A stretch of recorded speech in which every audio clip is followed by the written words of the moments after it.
Enough of this loading screen mumbo jumbo. That's actually kind of good on vertical. Hold on. Hello everyone, and welcome back. See, I literally said, like, move it to the side. No. How's this? How's this, chat? How's this? Is this better? If I just, like... How's that? Alright. Greetings, chat. Welcome, one and all, to the finale, the grand finale of the Amiibo League Hierarchy Hijinx.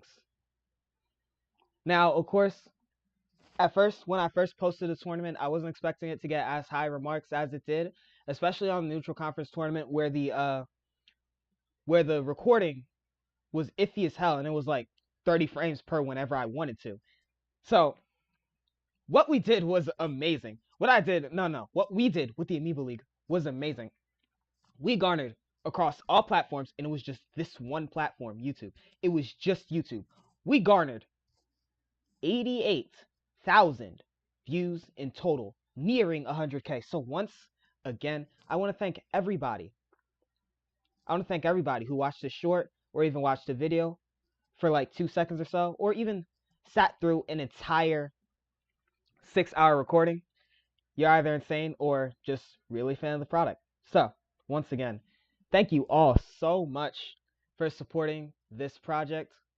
And honestly, what more is there to say? Today, we have a 32-man World Championship tournament, the final tournament of the season. And with all that out of the way, let's roll the intro.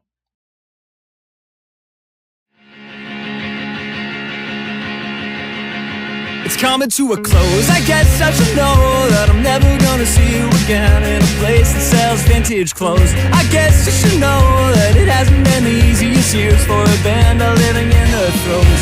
And then I see a smile between repetitive aisles of flannel shirts, and I thought you would show like a beautiful ghost caught in a saving throw. And I don't even care that it's over, and I don't even care.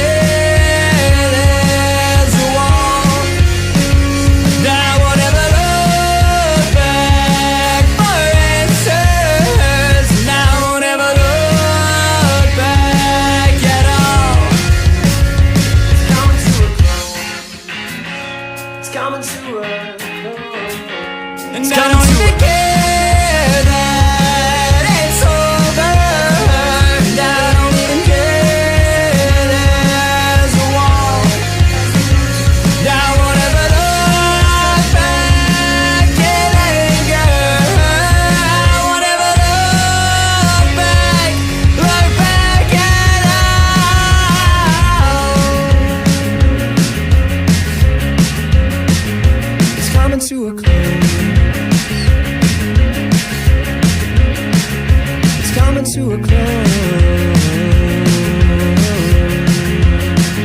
It's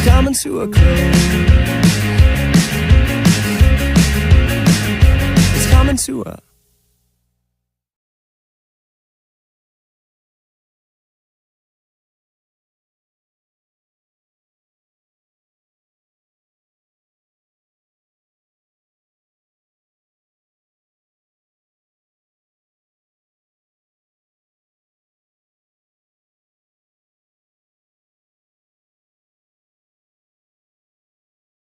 All right. First and foremost, to my portrait viewers, I am terribly sorry about the intro. I don't know how to just turn off the other intros for that. But if you look on my channel, then you will see the non-portrait version of this stream, and you can go there and watch the video. Don't worry, the intro will play again at the end of the stream, because why not? But for those of you wondering, the song is Wall by Good Kid. Once again, like, my portrait looks so, like, portrait just does this shit so weird. Alright, but the song is Wall by Good Kid. Honestly, one of my more favorite Good Kid songs that they recently dropped. and it was just perfect for this. It's the end of the season. You just gotta not care and just go all in. You know what I'm saying? Just a perfect opening. Captures the hype, the vibe, everything for this Amiibo League tournament that we are getting ready to get into. Once again, you can stream this anywhere you listen to music. You can stream this song anywhere you listen to music. That's Spotify, Apple Music, YouTube Music. Where else? Deezer, I believe it's called. Pandora. You can stream the song anywhere.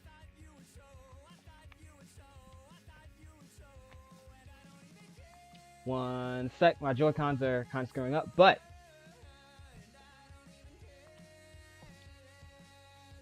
with all of that out of the way, I'm going to bring you to the intermission screen.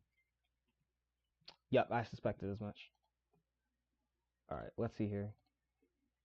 Video capture device.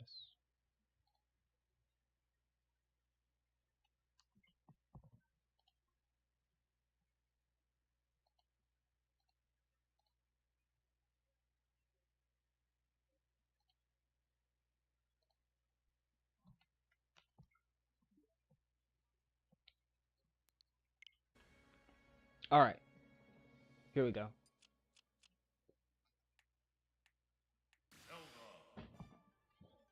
Oh, that's right. Alright, anyways. Our first match is Ozzy v Cappy. Now, of course, these two you probably haven't heard of because, well, they weren't in any tournaments. They weren't making any waves or anything like that. What is going on for vertical view? They just kind of threw this stuff together. They just kind of threw this mess together.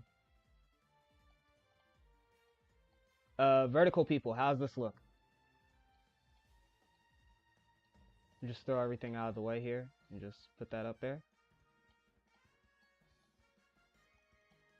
Alright, how does that look? I had to just kind of rush into everything and like set it up, you know what I'm saying?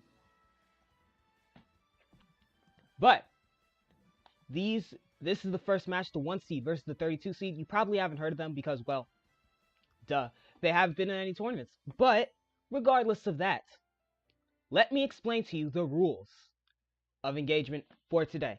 You are watching the top 96 fighters in the Amiibo League fight for championships. We are currently at the bottom of the top 96, so that is for the world. Each tournament will be fought in its 32-man bracket, and of course, the final four will enter a double elimination bracket to add more hype, because why not? The winner of each of these tournaments will fight the champion, the current champion. So, the people you saw in the thumbnail and the teaser in the Discord, join the Discord. You saw DeMarcus, you saw Set, you saw Mira, all in the Attack Conference, all champions. Today, the winner will fight DeMarcus for the Grand World Championship. And of course, if DeMarcus wins, first and second place will get the High World Championship and just the World Championship.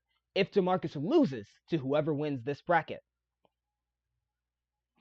then first, second, and third will earn Grand, High, and just World Championships. And with all of that out of the way, that is the gist of today's tournament. Let's... Vertical people, let me set you up. I got y'all. Don't worry. It's going to look smaller. But let's get into the game. It's going to look smaller. That's my only warning. 3, 2, 1, go! Alright, off we go. And so the Amiibo League begins. Once again, in Hierarchy Hijinx, it is 5 stocks, 6 minutes. You take all the stocks, you win. I mean, duh. You guys know how this works. This is Smash Bros. Back air connects, but doesn't do anything. Ozzy gets one, and that is the first stock. Quite a fast stock, just barely on 25 seconds. Just barely 25 seconds. Huge hit from Ozzy to take the first stock. Now, I did see a little bit of her while we were testing Amiibos, just limit testing them. And Ozzy was one of those Amiibos that stood out. Just extraordinarily good. And there's a reason she is the 1 seed for this world championship. Fends off the blast, fends off the spike with an upper aerial. There's the down aerial, up aerial. Ooh, another down air. Both of them have ult, but once again, Ozzy's button is faster. That's going to take a chunk. 79%. Cappy has an ult. Right now, this game is playing quite slowly so far. But Ozzy regulates the pace here. Excellent hold from her, by the way. 79% on that. Right now, the game is at zeros.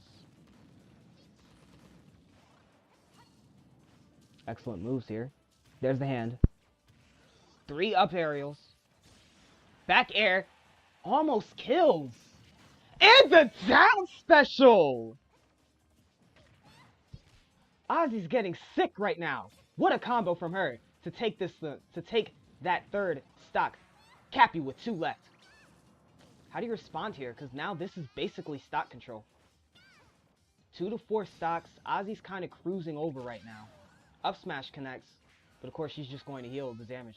There's the taunt. Don't really know if you got room to taunt right now, Cappy. There's the ultimate. Still 59%. Down aerial connects. Here's the ult. Taunt into the ult. Cappy's going to try and bring this back just a little bit. Anytime you get put into a deficit where it's 2 stocks to just 4, that is stock control. Which is what I call it during normals, where it's 3 stocks, 3 wins. No time limit. Back aerial connects. And that is the finish. Stock control still to Ozzy. Ozzy right now just has this on lock. Up throw into the up smash, into the up aerial. Dodges the smash attack. Ozzy making Guardian. He misses. Neutral special. So just to push Ozzy away. Just to put Cappy away. But once again, all of that was just the setup for a back air. Alright, thanks. Thanks for coming, though. Game 1 to Ozzy right now.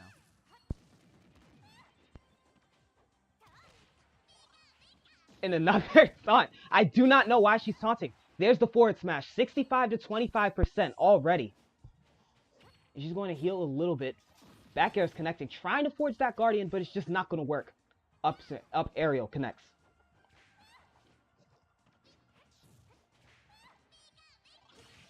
There's a taunt. Down aerial connects into the up smash. Looking for an up air. Misses. Down aerial again. 95. 89 to 106. Very possible stock for Cappy here. She can find this and then just claw her way back into the game. Down aerials everywhere. There's the dodge. Up smash. Ozzy just snatches it. Barely. But that's going to restart. A full minute was just used on that one stock. Looking for the grab. Gets up aerialed. This might be where Cappy excels. She's able to slow down this game here. Just taunting a bunch. Yep, there's the final smash. Ozzy connects it. But Cappy has one of her own and misses. Looking for a side special. Ozzy's going to miss that fully. Back aerial. This is another one. Up special. Moving out of the way here. But she's going to get hit anyway. Oh, my bad. I got through my bad. Alright. Back aerial connects. Once again, Ozzy's just able to control this pace here just from the corner. Up aerial connects. Up aerial connects. Can the 1 seed find a way to just bounce back here?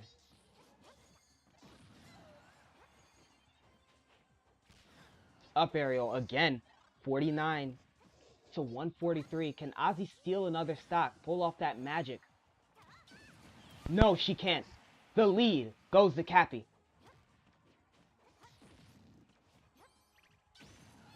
Up tilt. Forward smashes. Hit each other. But Ozzy will take the best of that. But once again, this game is just slowing down in pace right now. Ozzy's just not in the driver's seat. Up smash connects. And it'll take it. Kills at 96. This Pikachu is just too light.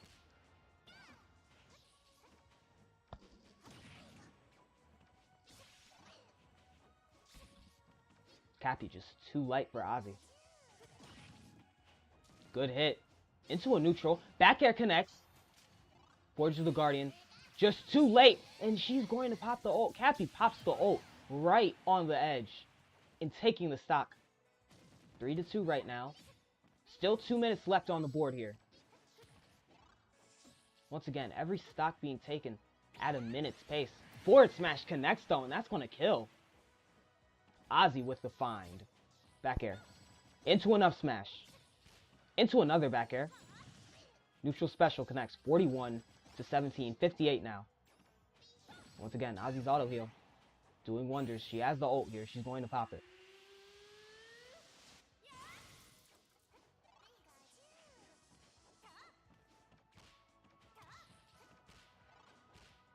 One minute now remaining. 2 minutes now remaining, I should say. Very possible this game could go to whoever has the most stocks. And it looks like Cappy does not want that to happen. Laying down a crucial offensive right now. There's the grab. Back throw. Missed the spike again. Guardian misses. Didn't even have time to forge it out fully. With dodge. The Thunder! Cappy just missed the mark, but the down aerial finds it. There's the stock for Cappy.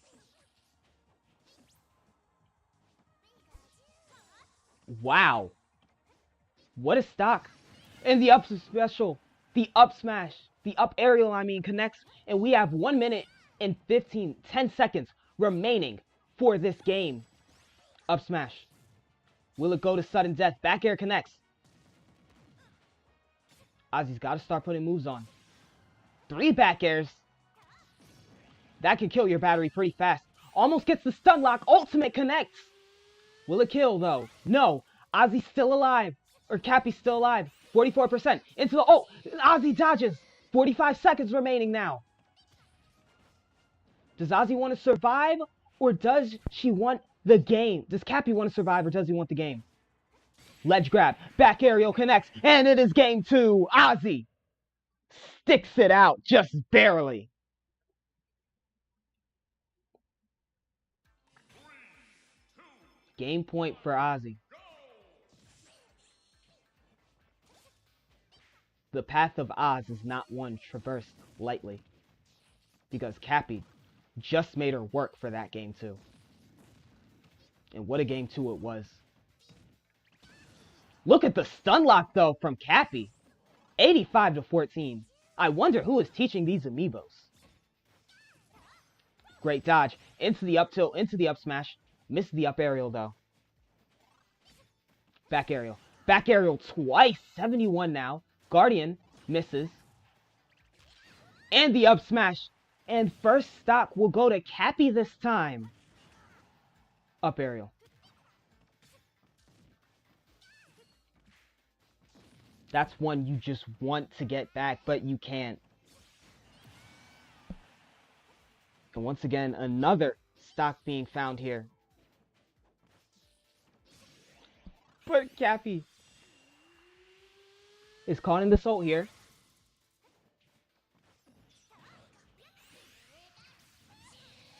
Gotta be very careful.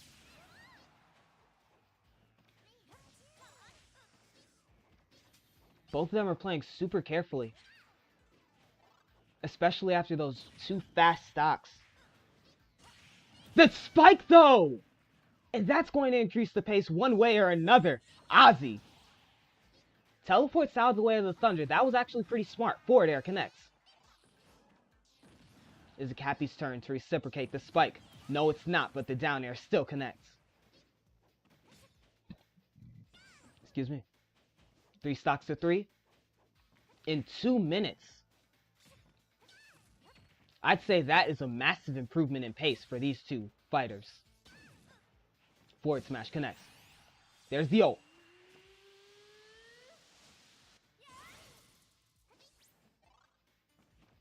Up aerial. And once again, these taunts are getting ridiculous. You gotta stop taunting him.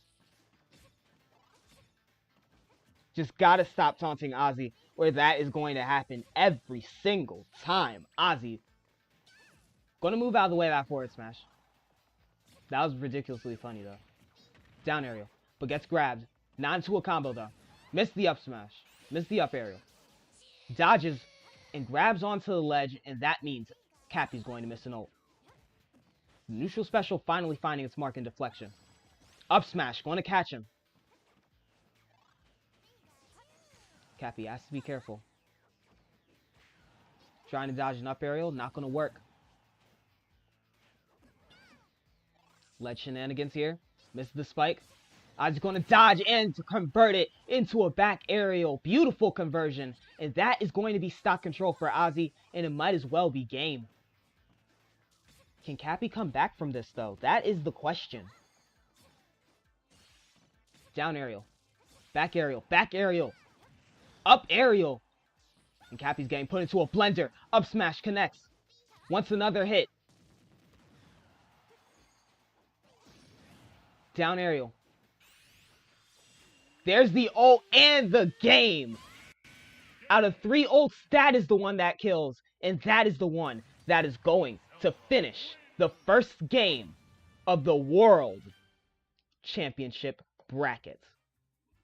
3-0 to Ozzy.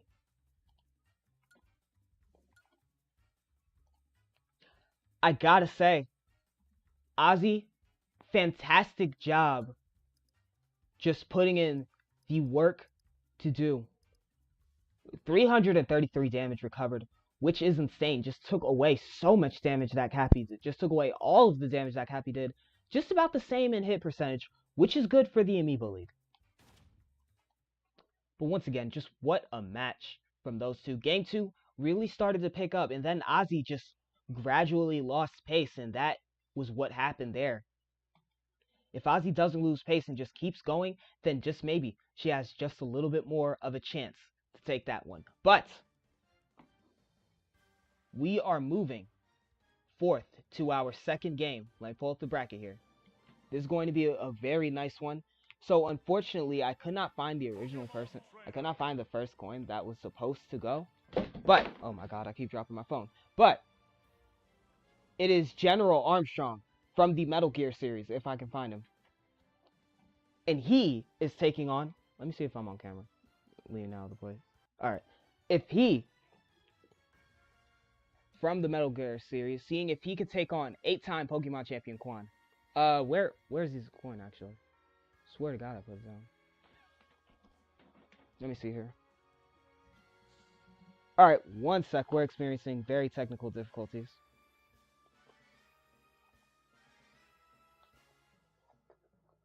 Yep, very technical difficulties. I'll be back in just a second.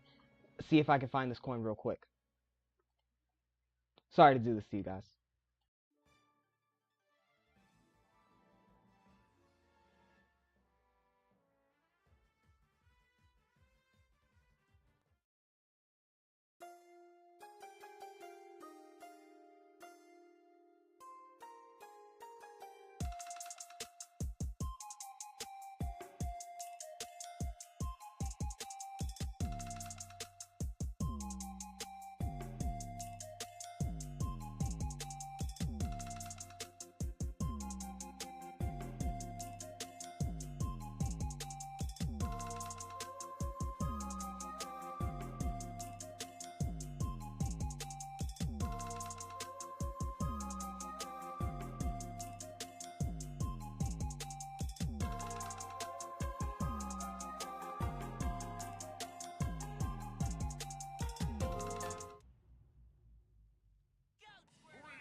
Alright, once again, apologies to those just joining in the live stream. As you can see here, we have General Armstrong from the Metal. We have General Armstrong from the Metal Gear series going against Quan. I didn't understand that. One sec, because my charger, like, literally just broke inside of my phone. So, oh my gosh, why is this all happening in one day? In one day, guys, in one day.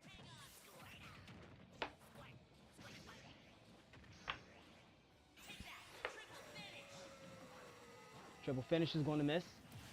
But General Armstrong recovers into it for some reason.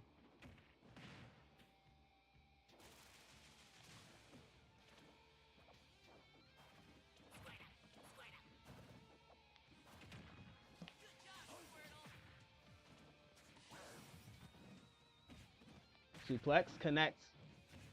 Another suplex. Yes, General Armstrong can do that canonically. He can just lift Charizards. 3-4 is the stock so far.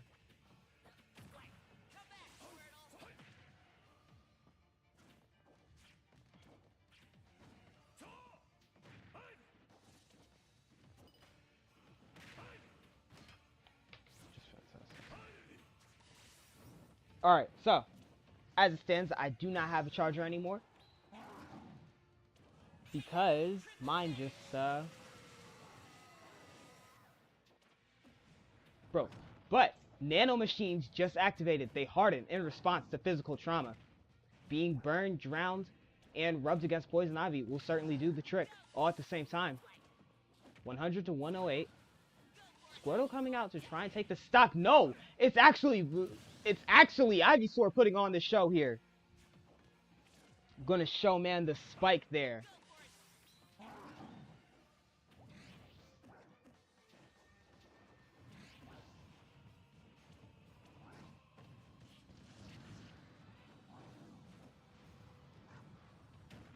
And the down smash though connects. Senator Armstrong.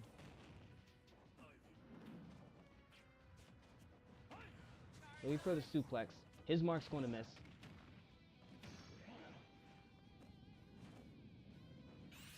And the ult off the ledge. Senator Armstrong is starting to find his groove here. Stock control. Once again, Quan, one of the 6 members of the neutral conference in this World Championship tournament. Nano Machines activated way too early, and that is going to cause the stock to go. Can he, however, represent what the neutral conference is all about? Down smash misses, but look at that combo.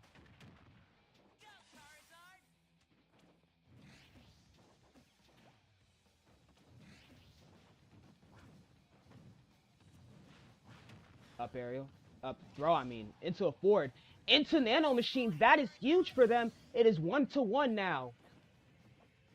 Highest ult is still General Armstrong, so that's huge for him. There's the suplex. He's going to call out Ivysaur here. Ooh, what an up special there. Little bait fire. The forward special is going to connect, and it is huge. He dodges with the ledge. 44 to 100. There's the forward aerial. Squirtle. I don't know why he's here. Back air. There's the ult. And the neutral finds its mark. Once again, just a poorly timed swap in. Squirtle losing 3 stocks in that matchup.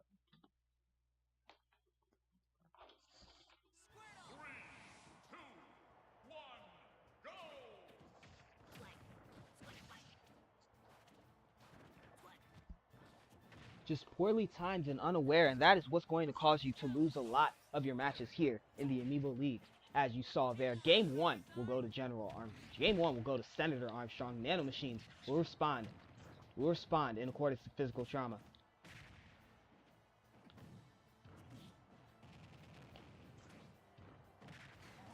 The forward smash connects, and that is the first stock to Armstrong.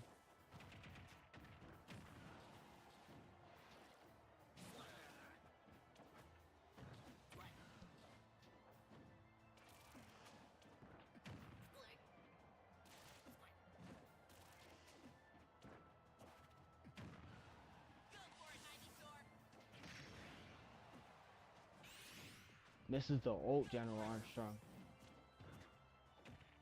Once again, this is only the second match of the league so far. Triple finish. And it's going to kill. Look at the dodges from this Charizard here. There's the hit.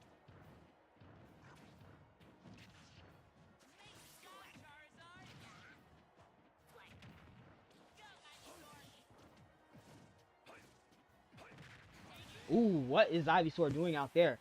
Just weaving around and missing hits. There's the Nano Machines. Charizard. Once again, doing a lot of the heavy lifting for the squad.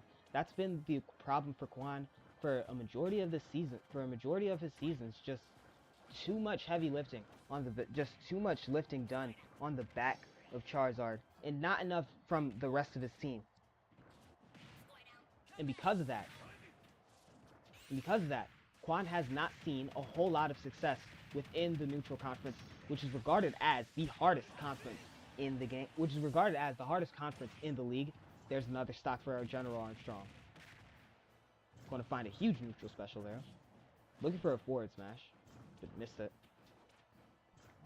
Well, was interrupted by a throw from Charizard. Once again, going to see if Charizard can work his magic, but here comes Squirtle. Normally when Squirtle's out, that's when the ults come. But there's the Toadstool. Squirtle's still going to recover.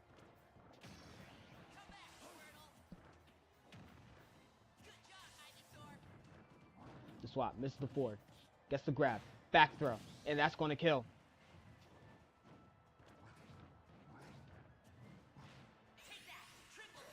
Triple finish. Hopefully this finds its mark. I think it does. General Armstrong cannot recover.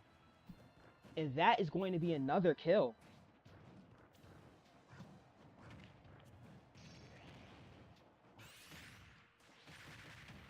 There's an ult, and General Armstrong's going to start finding his way back into this match very, very slowly here.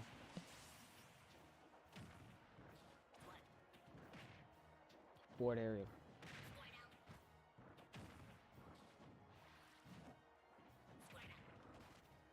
Once again, pretty smart from Squirtle to start generating this blast. You gotta swap him out at some point, and there's that point. Back air. And a down aerial, but Nano Machines will activate in favor of Armstrong this time. Neutral special, interrupted forward aerial, and that is enough jumping around, hopping, and stepping. Venusaur will get knocked out from a forward smash, and General Armstrong and Senator Armstrong is on game points. 3, 2, 1, go!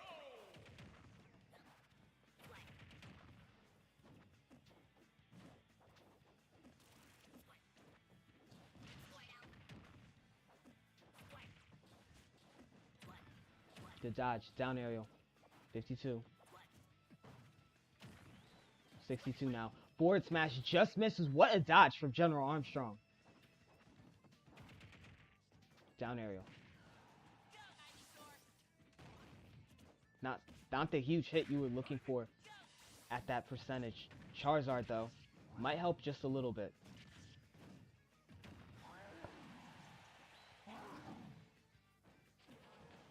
Those forward airs doing the trick. 135 to 86. Down aerial. Ooh. But his will find the mark. Senator Armstrong's down aerial will find the mark instead.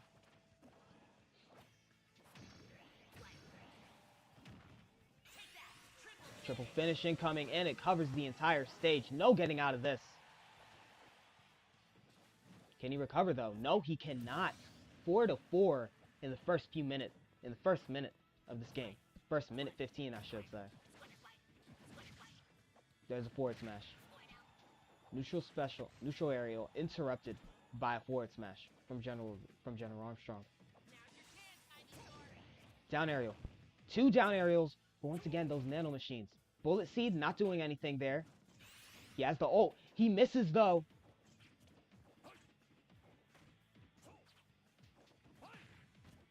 What can he do? Grab, forward throw. Those Nano Machines are done. Misses the grab, Charizard, though, has a Flare Blitz. He's going to dodge General Armstrong's attack. Fly. Going to put him under the stage, but not under the stage. Because then that would be crazy. Looking for a suplex, but the down smash finds smart. Forward throw. Wondering where he was aiming at there. Forward aerial. Generating it again. Misses again.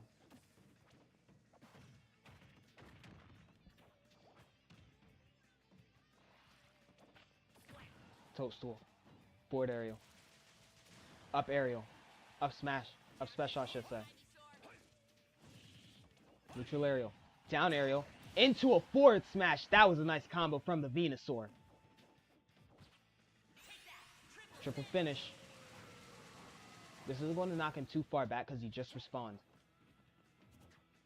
It's 26%. Forward smash. Venus just thinking ahead there. Forward smash again. Trying to send him off the stage, but not quite far enough. As he had the edge on the ledge. And he finds him on the ledge. Wow.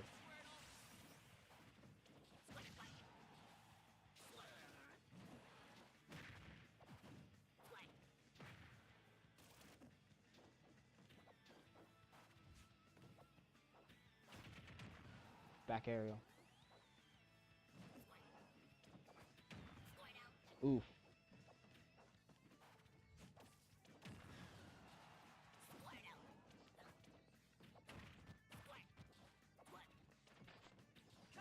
You can see Squirtle's playing a lot more aggressive than he was in previous rounds. And the spike goes for General Armstrong, and that is stock control. That might be game, but Charizard comes right down and finds a forward air.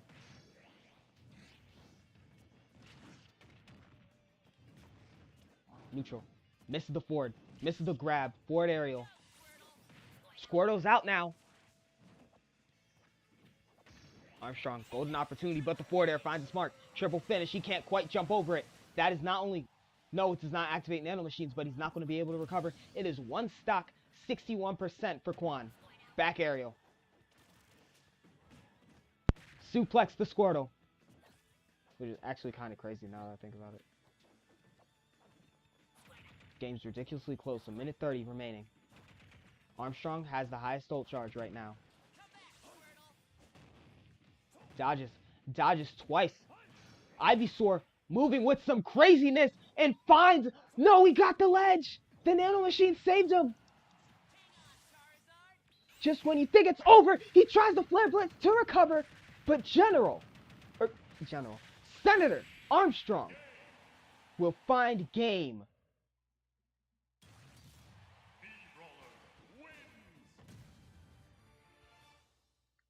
Re-0ing and moving on to fight Ozzy.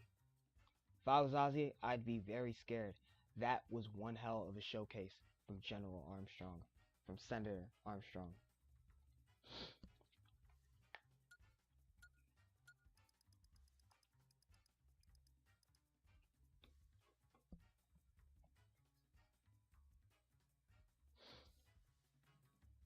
The numbers do a lot, but they don't lie. 40% to 34% hit percentage, but once again, just look at the damage. Just look at the difference in damage. Quan somehow led in everything, but here's what went wrong. The grabs, the smash attacks, the throws, the edge grabs, everything went in favor of Senator Armstrong. And that is where he strives at.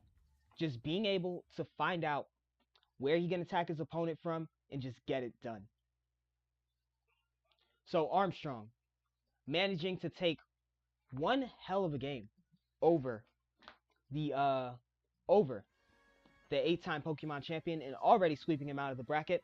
So, without further ado, we're going into our next game. It is our third game, and it is going to have the one known. It is going to have the one known as, chat, I only ask you this one thing. Say it with me. The low tier God. Alright, let's get right into this.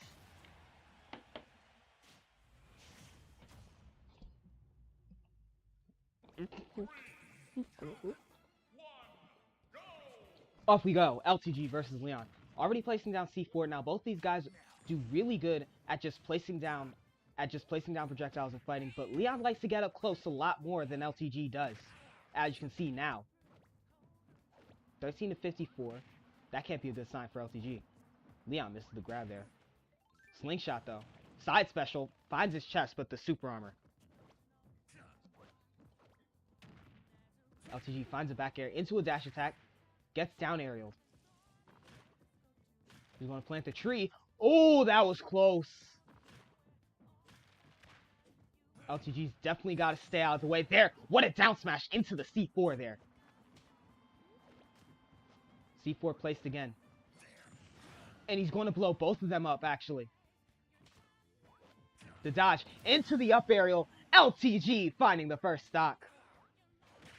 And the spike! Just getting recovery killed. LTG. And just like that, the game is remaining even. And the mods are going to be called in, and Leon is going to get that ass banned. But not quite. He's still alive. Wrong answer, son. Down smash connects. LTG starting to use that a little bit more. Back air. Now remember, for those of you who didn't watch the Guard Conference championship round, then you would know that Low Tier God is a former world champion, which is why he is highly regarded as one of the favorites to win this tournament. Misses the C4, but the back aerial. Pops all the balloons, but Leon's able to recover just fine. The axe, though! Instead of getting that ass banned, LTG gets that axe banned as Leon. What? I didn't even peep that. He placed the C4 onto Leon? That was insane. Wow, that's definitely going to be one. That's definitely going to be the short. That's definitely going to be a short. But as the fight continues, up smash connects.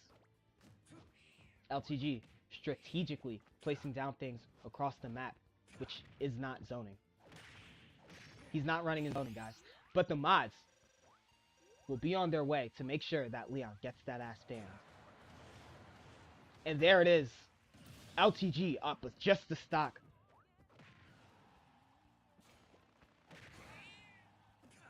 Wow, that didn't kill. I thought that was going to kill. But the bomb... LTG just killed himself. Nah, I'm not going to say it. Okay. Low Tier God places down another C4. Down aerial. Leon finding so many hits here. He's found everything just about in his kit but his ult, because LTG sidestepped his first ult. There it is.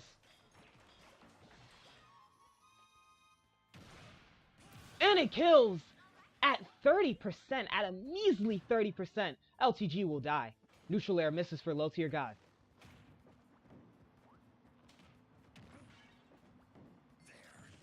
Dodging around. Finds the C4. Back aerial. Places down the C4 again. Right by where he's planting his tree. Up smash. And it finds its mark. That was disgusting from Low Tier God. Just barely finding his opponent. 2 back airs. And LTG is going to send his mods at Leon to G-Tab. Get that ass banned. Low Tier God with the first game.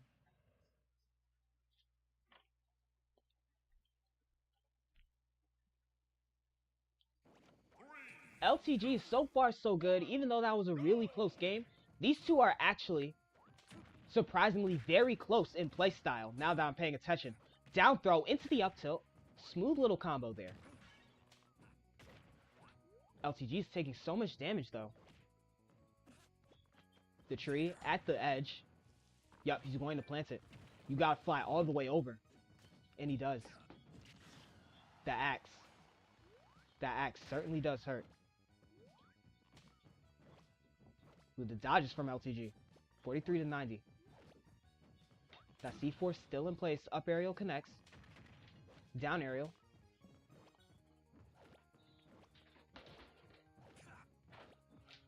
LTG on top of C4.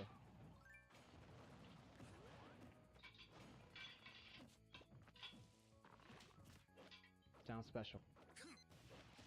Side special, very questionable placement. Back air connects. Once again, everyone's looking for a first stock.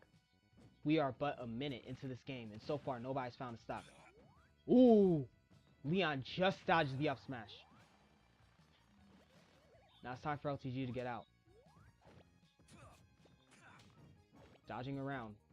Once again, back into this stage.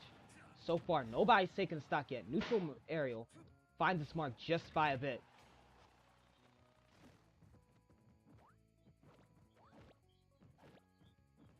Wow.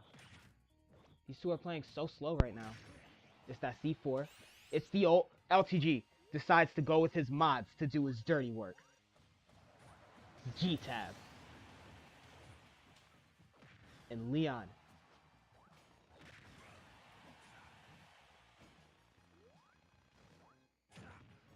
Up aerial connects.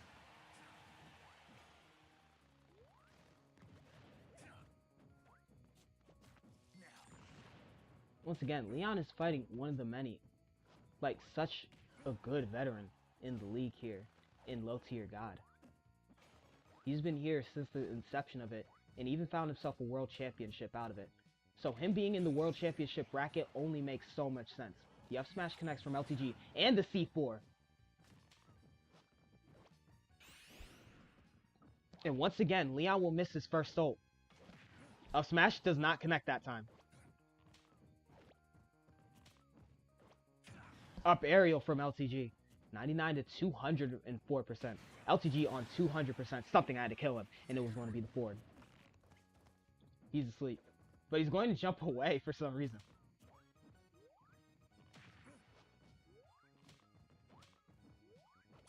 And the up aerial from LTG is going to take that stock. LTG. Up smash into an up aerial. Leon finding so much. The dodge into a down tilt. Low tier God. Ooh! Leon's got to be careful here. Because one false move can mean... Because one false move can mean stock control. And I think that was the move right there. Mods. Crush his gem.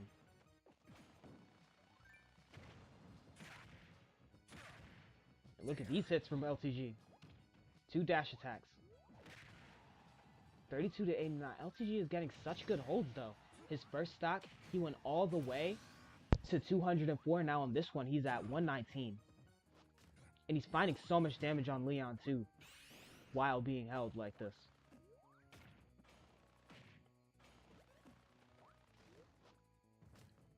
C4, making his rounds. Missed the forward smash. Slowest frame in the game. The forward smash there. He's going to detonate the C4. Back air connects. Almost found another one.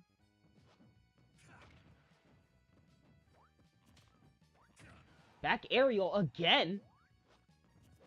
It's so much damage. Up smash. And it is stock control for LTG.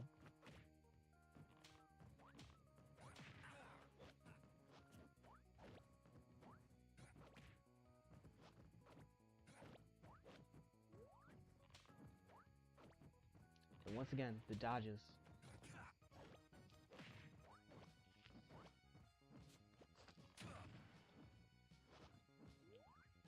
With LTG moving like this, just whittles away at your will. Ooh, forward aerial finding its mark. Not quite where he wanted it.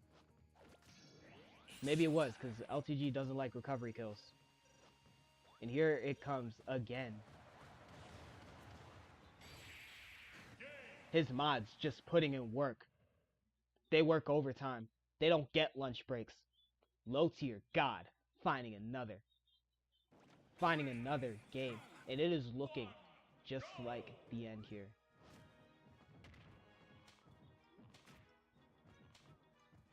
For Leon. Simply outclassed in the experience compartment.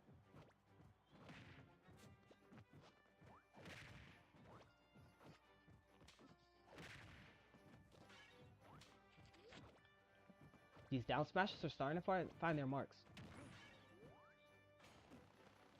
Up he goes. LTG dodging around. Up aerial connects. Back aerial. Once again, LTG just dodging around, moving with so much. I forgot he placed C4 down, and I currently don't see it on the screen. But the down aerials are just too much. Leon finding the first stock off of straight down aerials.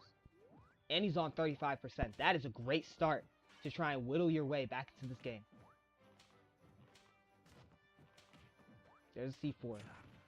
Leon has to be aware of his stage position, because LTG can just do that. Back aerial.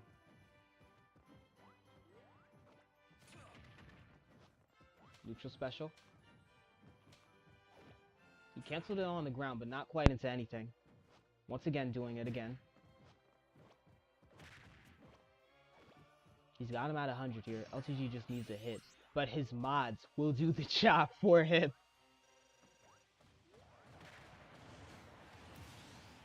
LTG doesn't ban people personally. He just gets his mods to do it. There's the block.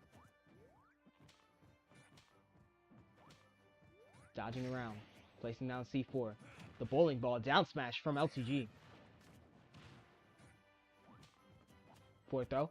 Dodging his grab. Once again, so far, Leon has not found a single grab in this match. And it's not hard to do because LTG is standing still quite a lot to block some of these hits. The final smash connects from Leon, and that is going to kill.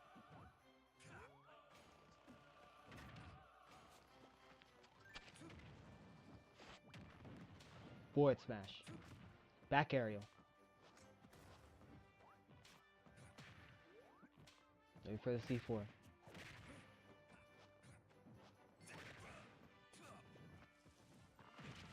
LTG gets hit with the axe. And another one. This axe is sharp and it hurts. Tree's going to start dying out though, so he's going to lose the axe. Leon's going to lose the axe. Down smash.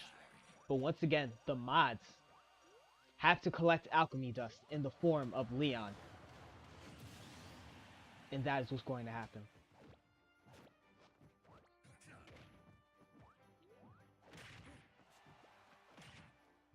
Two down aerials into an up smash. Into an up aerial. Up smash. Misses its mark. Back aerial. So far, that back aerial has just been so secure for LTG to use. He's at 170% here. He's going to use the recovery option. Side special. And wow.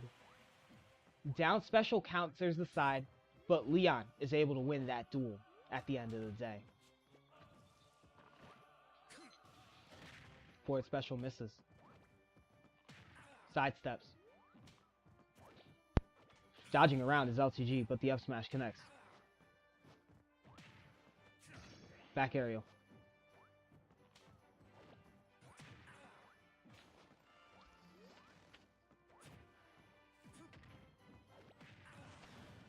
Leon has an ult, but the C4 auto detonated, and that was just perfect for LTG. He's able to get out, up aerial connects. Dodging, Leon's ult just ran out. Now how does he get it back? LTG doesn't care how. All he cares is about how Leon is going to get out of his chat. Mods, ban him.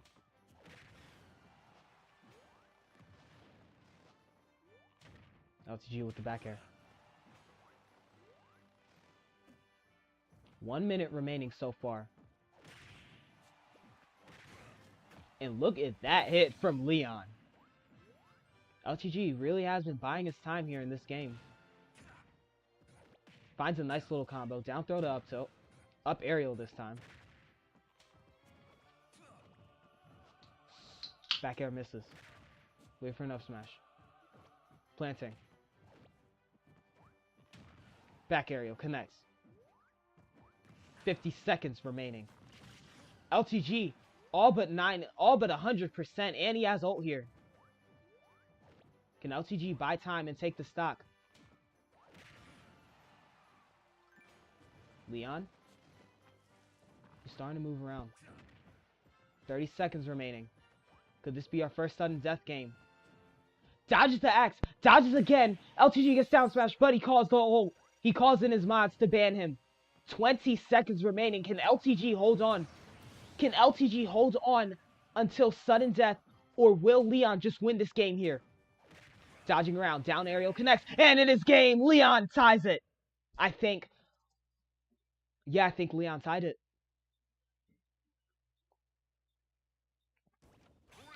No. He's still down 2-1. Leon trying to will his way back into this match. Can this Rog defeat low tier God? It's what he would say. But off we go. Once again, game 4. Leon not watching his stage presence. Gotta stay out of these corners or you're going to get hit by LTG.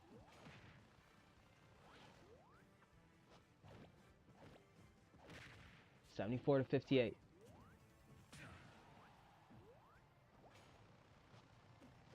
Wait, you know what's funny? There's a clip. Oh, because there's a clip of LTG banning somebody named Leon Smith. So imagine low tier God in the Amiibo League just fighting Leon. This is honestly a ridiculously comedic fight. I'm not gonna lie. But 109 to 80% here. Down smash, and it finds its mark. Down aerial finding its mark again. Up aerial. 1 minute total, and both fighters have lost their stocks. Leon finally finding a grab. Threw that grenade right back at LTG. C4 on the floor. Leon's gonna have to be careful.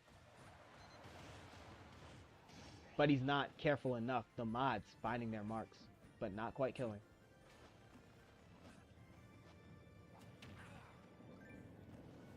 Down aerial.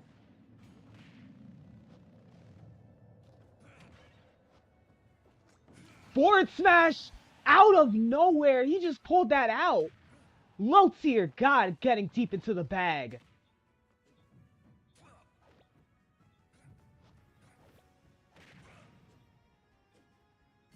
C4. Finding its mark, but that axe connects. LTG, a little too low for comfort. Going to use the C4 to recover. And he's a little too low again.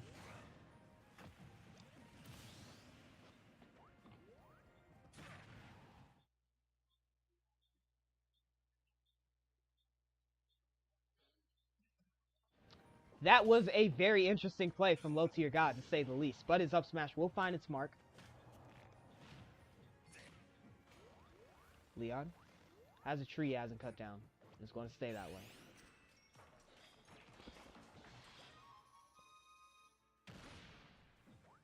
Final smash, finding its mark, but not quite killing.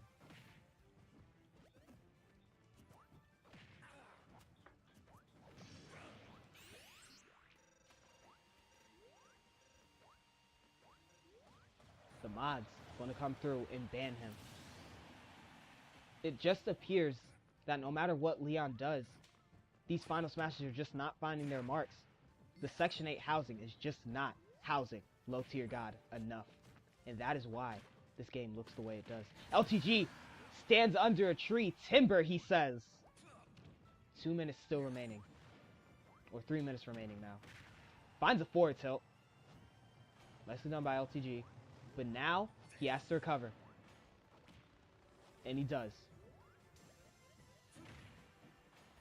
Leon, all balloons pop, but he's able to recover anyway. Back air connects. Forward special. LTG jumps off the map, most likely to pursue, but he doesn't. These C4s are getting ridiculous. These spot dodges are getting even more ridiculous. Tree will grow right in front of LTG.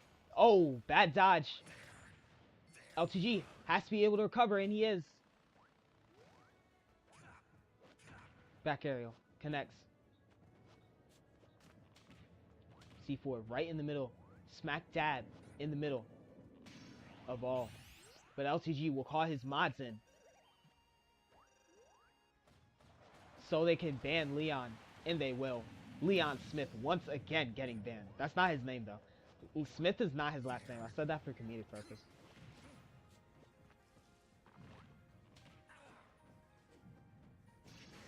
The axe. And now we're in one stock territory here with a minute 24 remaining. Once again, Section 8 housing missing low tier god. Down throw into the up tilt. Back aerial.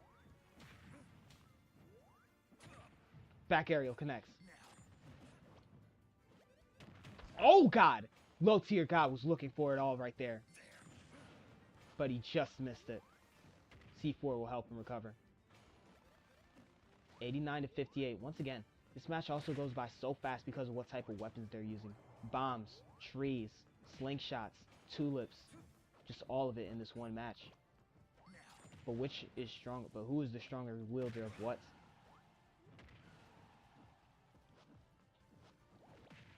Ooh. Double toadstool there. Side special. Up aerial, the up special from low tier god hitting Leon though. 108 to 119. 102.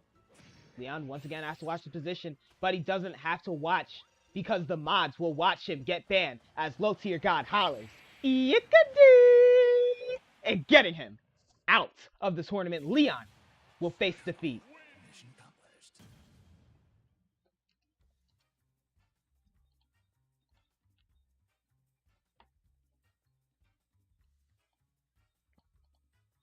LTG, just the lowest tier of gods there, taking out Leon 3-1. Just one hell of a game, though, I have to say. The damage was very even, but low tier god ended up giving himself more damage than Leon did himself, and that is what is interesting to me. And that's what's interesting to me. He ends up giving himself more damage than LTG. Actually, LTG ends up giving himself more damage than he actually receives from Leon. Once again, hit percentage was not quite favorable for Leon. 32% is kind of crazy, especially in the context of the Amiibo League. You just got to be able to find your hits where they are. So, with all of that out of the way, the fourth match of the Amiibo League is underway. My bad.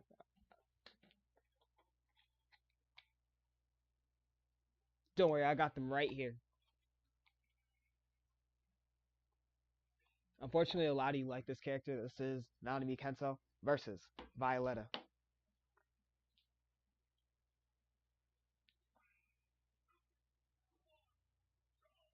Violetta, star child of the Aura. Yes, very poorly timed. There, a lot of hits from Violetta already. Once again, Violetta is prided as one of the more aggressive Lucarios in the league. But Kento finding his hits where they are. Down aerial, down throw into nothing is very interesting.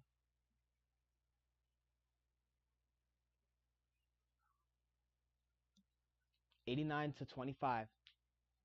Kento's finding a lot here. The recovery attack, and that's when the Aura is starting to hurt. Not going to use the extreme speed again. No, she is. Now, for those of you who are here for that, the intro was actually unveiled and will be posted later on all socials after stream. Good combo from Violetta, but it's not quite enough because of Leon Kennedy. Nanami Kento with the dodge. Alright, there's the ult. Full minute taken to find the first stock in this game.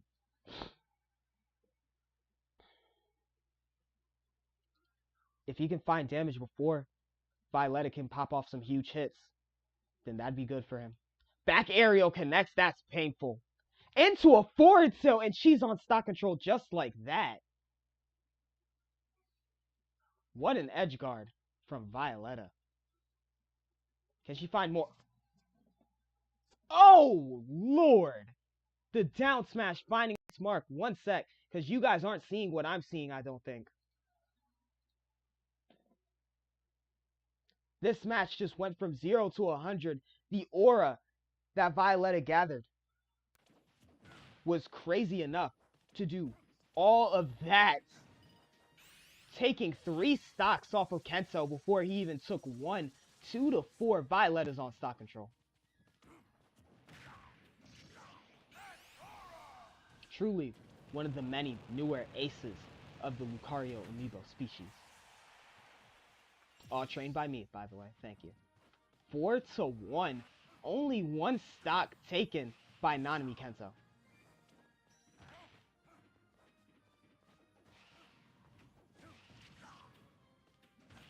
At least his opponent is a Mahito, otherwise this would be just way worse. Missed the forward smash. Force palm misses. With a block. Ooh, wanted that Aura Sphere. Back air doesn't connect. Dodges.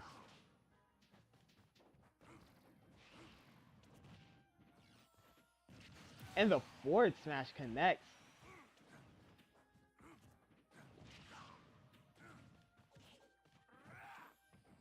Kento's starting to find his feet in this matchup. Trying to restart the aura, that's certainly a good start. Down aerial connects, I don't think he can recover after that. No, he cannot.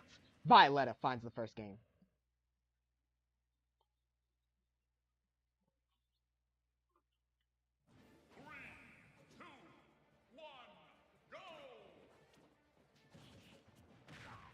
Down area. Or down throw into a forward smash. Violetta's starting to build up some aura though. 16% on the first hit. 36 now.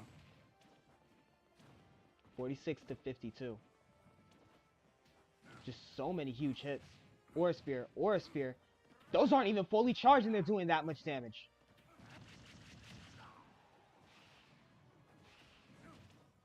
Ooh, one of the extreme speed right there. Neutral air connects. Looking for a forward smash now.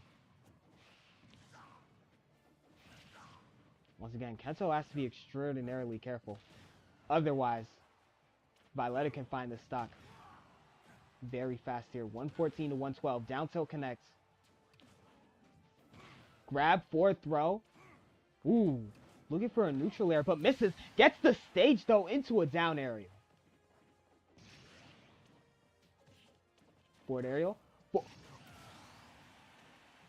He's just too sick. The side step into the forward smash from Nanami Kento, and it's time for him to lock in because it is overtime. The final smash.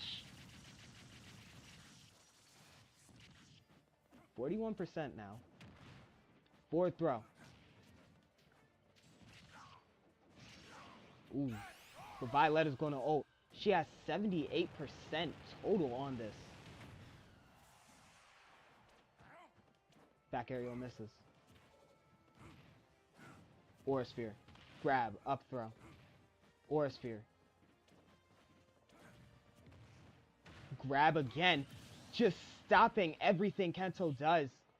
Down throw into the up aerial. That is my signature combo with Lucario that you just saw being connected by an Amiibo, no less. Back aerial. Those are always dangerous to get hit by. Doesn't matter the character, just dangerous to get hit by a back aerial. Kento's going to want a little bit more than neutral special, and he just showed why. Finds a neutral air on her way down and finds another one. Down smash connecting. Once again, stock control is broken, so that's always a good sign. Down smash connects for Violetta. With a parry, looking for another down smash, but misses. And that ult is most likely going to kill and stack with the aura that Violetta has right now. Gets the grab, down throw, into a neutral, into an ult. Kento can't find the ledge, so that is going to be a reset. Complete reset of the match. Aura Sphere. Down you go. Down she goes.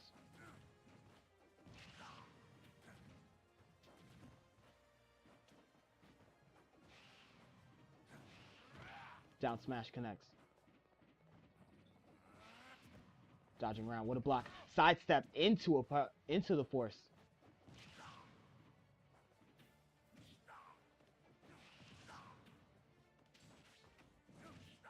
Dodging around. But Kento's finding his hits. But once again, that's the thing. Kento can find his hits, but he needs to find his killing blow.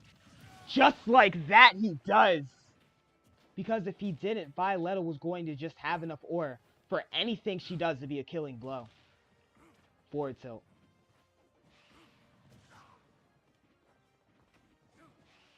Oh no! Violetta self-destructs! What was that?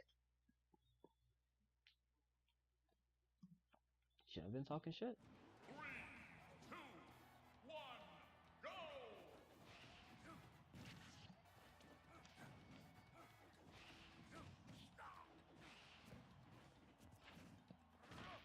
Forward smash. And off they go again. Down aerial finding its mark. 56 to 20%. 69 now. 83 now. Neutral air from Violetta. These Gale Strikes just do so much for Kento. And the cancel! I taught him that, by the way. You have to manually train all of your Sword Fighter Amiibos. Forward throw. Down aerial. Almost slipped. The ledge almost slipped out of the hand of Violetta. Great dodge from Violetta. But she's going to find an ult from it only. Nothing else. Kento just doing so well waking up and getting back into this game.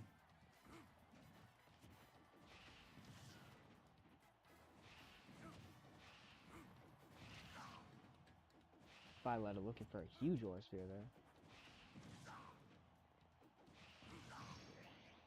There's a hit. Once again, he has ult. Down smash connects. And he's just going to pop it. This isn't going to quite kill. I don't think it should. Because Lucario, one of the best recovery options in the game. And she's going to recover. Huge Aura Sphere. That one's going to hurt. He's got another one, but the forward smash is going to send her away. Aura Sphere connects. He's going to recover. Up aerial on the edge.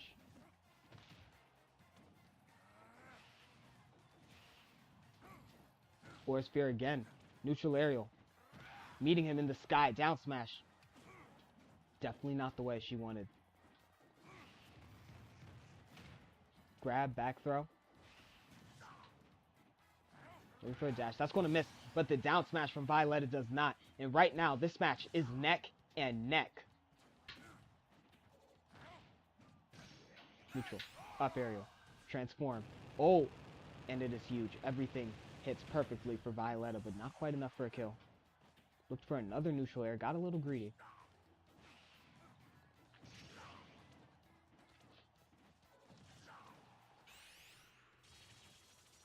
And off goes this blade. That's going to do some huge damage, but not quite enough to kill Violetta as the extreme speed finds its mark. But that time, Kento was ready for it. Gotta constantly find a body every time with that aerial. Not enough aura to kill.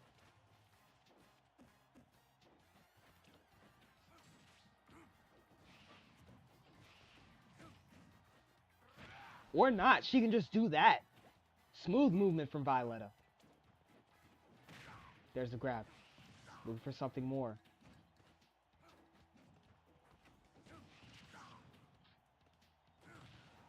Down aerial. Gets the grab. Throws him away. It's a forward throw. Not quite. Down smash misses.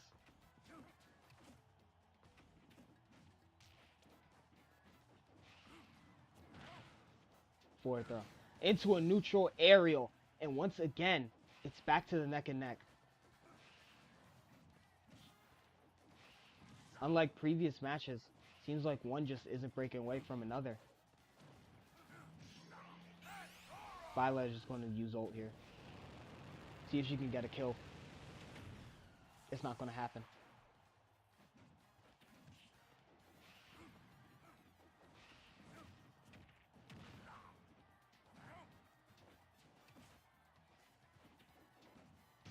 Back aerial, that is huge. Gets the grab. Throw into an up aerial. And Violetta finds her combo. And that is going to be her stride. Down smash interrupted. But the forward smash from Kento once again finding its mark. These two just aren't breaking away from each other right now.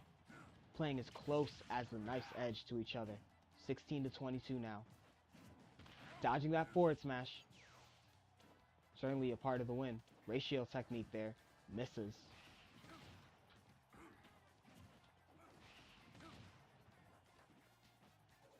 One minute remaining here. He's finding his hits, finding his strides, true. That's the grab. Throws him down. Ooh. But Violetta could be looking at an ult here. No. Kento still has a chance. Just needs one clean hit. And he finds it. Game point to Kento.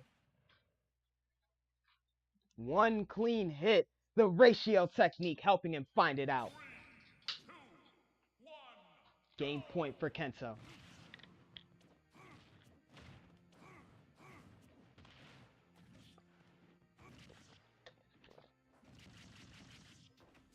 That's a lot of damage. How about a little more? 60 to 37.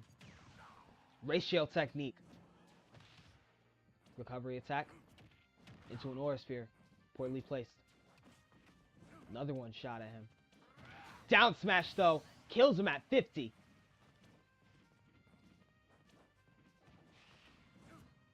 Oh boy.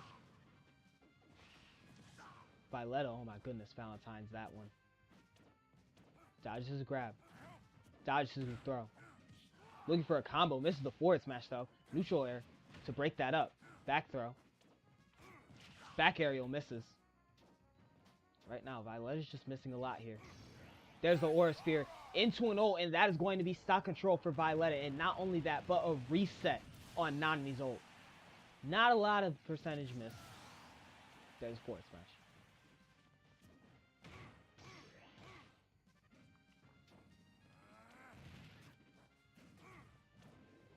Charging aura. Down smash connects. Down smash connects. Looking for a forward tilt there. Down smash connects.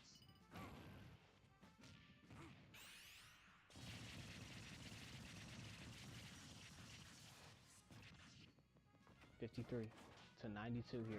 Down smash connect. Oh my god, down smash just connecting everywhere. Kento's going to need some help with these down smashes because they are connecting all over him. Charging an aura sphere. Shoots it away. Misses it.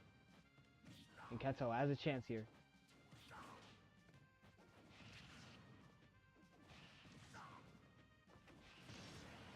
Finds an extreme speed into an ult. And that is going to be stock control for Violetta with 3 minutes on the clock.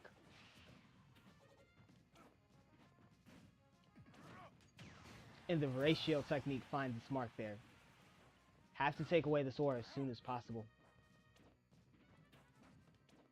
Because that's how Kento was able to just keep it close and be able to wait for his ratio technique to be ready. There's a throw. Into a nice little combo. Neutral air cancel. Neutral air down tilt into the rush, into the dash attack. That's what I do.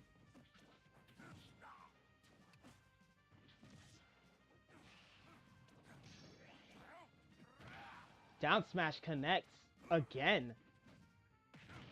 Up smash this time. Have to switch it up a little bit.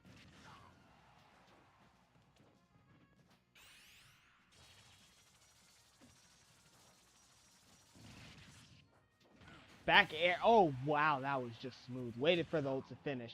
And then hits a back air. The toadstool into a down aerial. Huge damage done.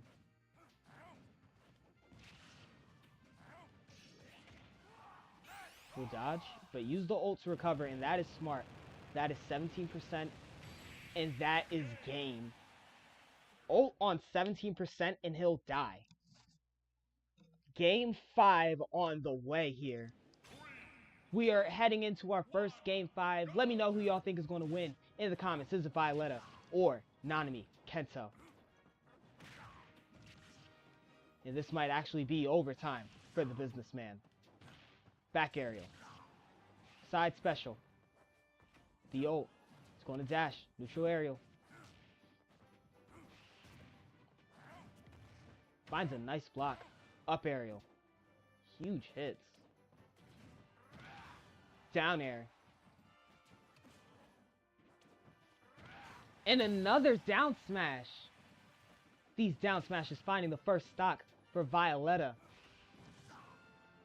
Gotta be careful with these extreme speeds, because once again, Kento's just covering the ground with his air, the Gale Strike. Up throw into an ult. That is a beautiful combo, and it is stock control for Violetta at 149%. Barely within a minute, stock control, and we are returning to your regularly scheduled programming right now. Violetta's just trying to find that Aura Sphere, but finds a down smash instead. And to a back air. And a neutral air, 0 to death. Soon as she hit one hit, she was just at him the entire way. Big Aura Sphere for 41% now. Down aerial. Can Kento survive this onslaught here? As Violetta is ducking and dodging the ult. Another Aura Sphere coming through.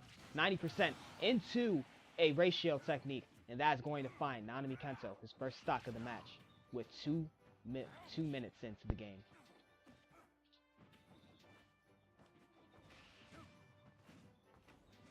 Violetta doing some interesting stuff with her extreme speed.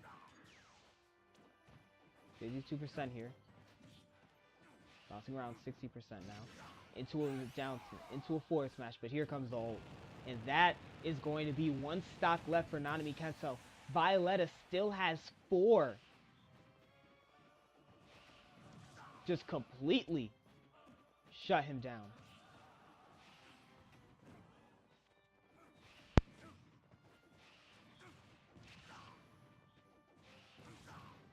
Just completely shutting down Nanami Kento.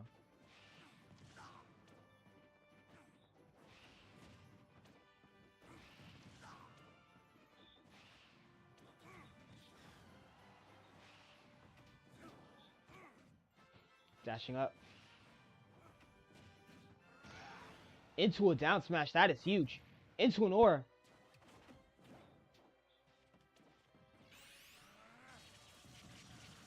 Violetta can die. Yes, she does. And that's going to give Nanami Kento another chance to actually win this game. Down smash connects.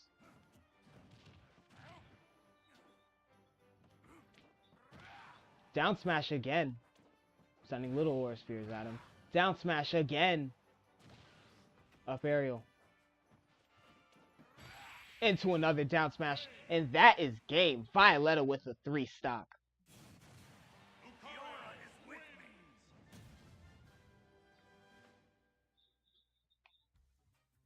3-2. Violetta takes pretty handed care of that game there. Look at that. His damage taken doesn't even come close to what Violetta took. That is the conversion of aura and just how strong it truly is here in the Amiibo League. Just the absolute thrashing. Peak damage 261 with 40% hit percentage. Violetta just completely took care of Nanami Kento there. Now, Nanami Kento could not really do anything against Violetta. Just really hard. Just really hard for him to go. Just really hard for him to make some impact in that match. But you know what? You can make an impact on the Furioon Flames channel by going to all 4 of my platforms and making sure you hit the subscribe button or the follow button. I'm on Instagram, TikTok, and I'm on 2 YouTube channels. I have a Beyblade channel and then this one. I'll be attempting to upload 4 videos a week. This stream technically counts as 4 because it's pretty long and I'm streaming it. But I'm attempting to upload 4 videos a week, which will equate to 12 videos in a month. So in case you love Furioon Flames content and you like how well I am with this mic and how well I do with all my content and stuff, we have Beyblades, we have Bakugan, we have Smite, we have literally anything you can think of. So go ahead and follow me and subscribe on every single platform, as I'll be trying to upload every single day.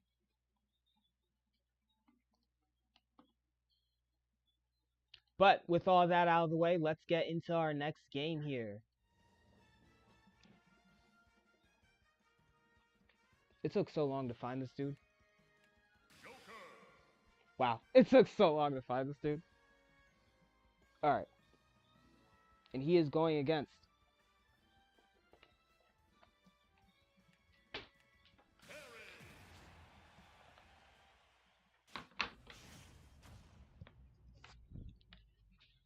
Three, two, one, go!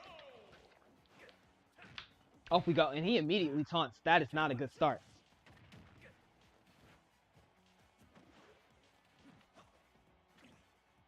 Ichiro, how will he take advantage of this here? Not at all. He's going to get comboed in the sky here. But once again, that was the big thing with Ichiro. Him being able to take these combos in stride with the rest of his kit. Yamada was just able to find so much more out of him being lower, out of him being higher of a percentage than him being lower. So it's kind of a Violetta thing. And finds a power dunk, and that may be first stock it is.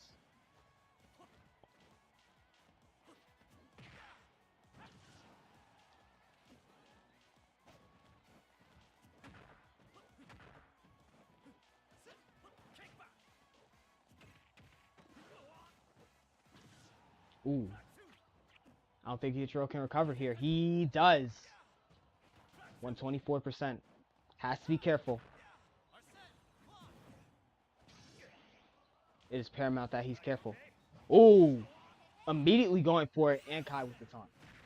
No air dodge. Kai finds his first stock. Once again, I don't know who this guy is. He just kind of shows up. He just kind of showed up in the league one day. Which is pretty chill.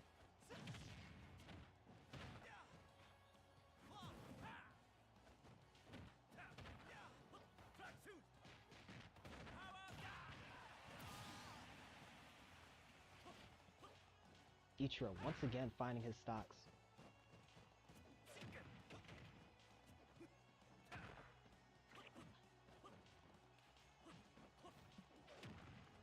Hopping and dodging around is Ichiro.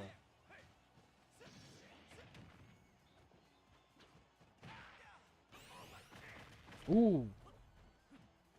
61 to 58 there. 80 now. And he's at 100%, but Kai does not have an ult to back this one down. Kai does not have an ult to pat this fire down. Oh, wow. Down smash connects, though. And the taunt. Perfectly timed, though. I like that one. I like that one in specific.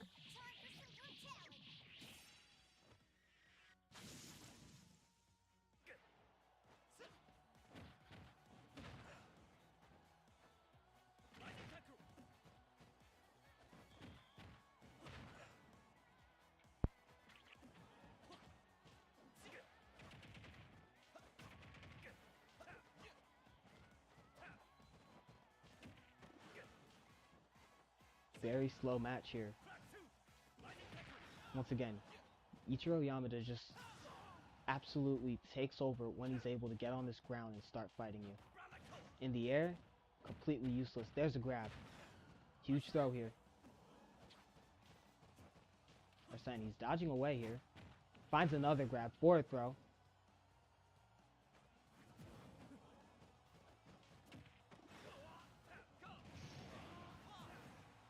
Finds the side special. That was really nice. Has an ult. But he's just going to go ahead and ult here. And that is going to kill. Of course it does. But he's at 100% here. So Kai has to find a way to get rid of this quickly.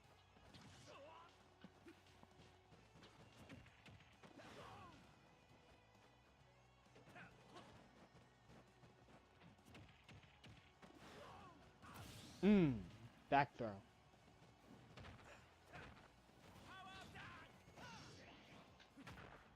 There's a forward there. Throws him to the ground. Tries to flip away, but can't.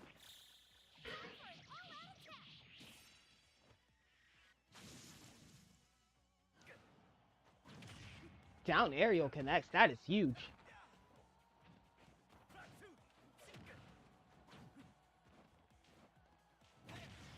Board. Almost kills. Doesn't quite.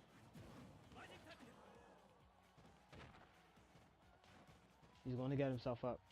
Wait for a grab. Dodges away. Bare knuckle. Up tilt. Oh, wow. Up aerial cancel into the down smash. And that's without Arsene Kai.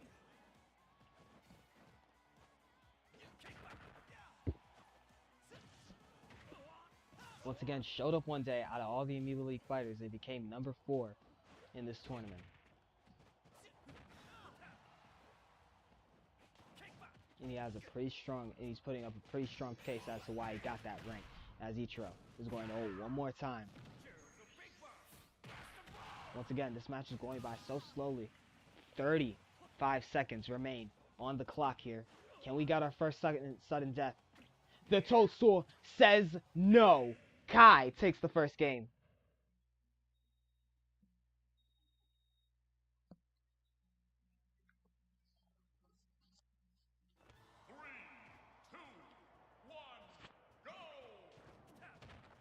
Down throw. Up aerial. Kick back. Neutral air. Into an uppercut. Huge damage.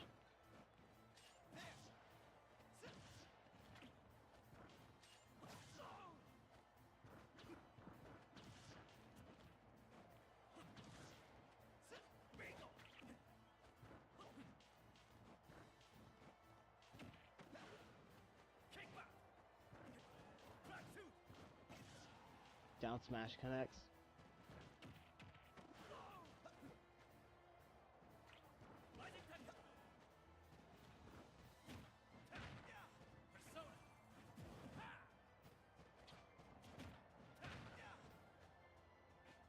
These guys are, he's not going to use it.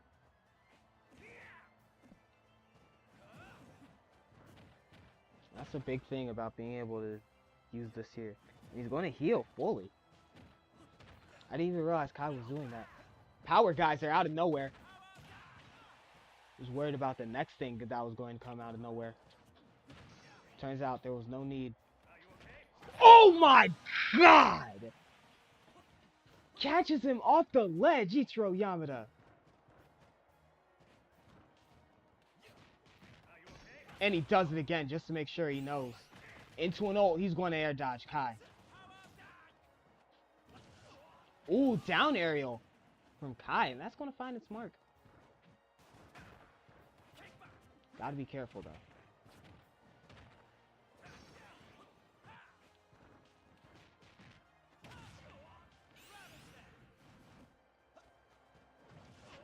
Air dodge. Finds a crack shoot. Down aerial out of nowhere. Into an upper.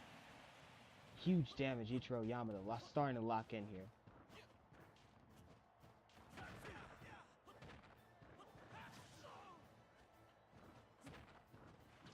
These up airs. Getting a little crazy.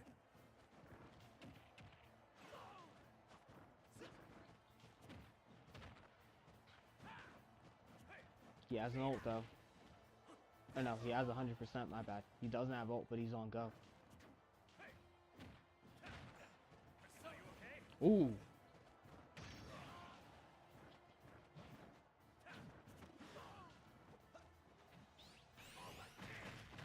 And try to parry that, you filthy casual, Ichiro says, as he's going to take over stock control here.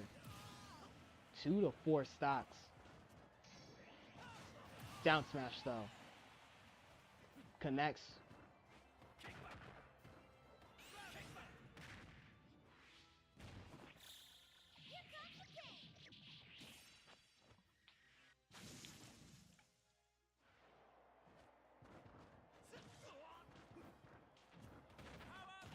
Power dunk.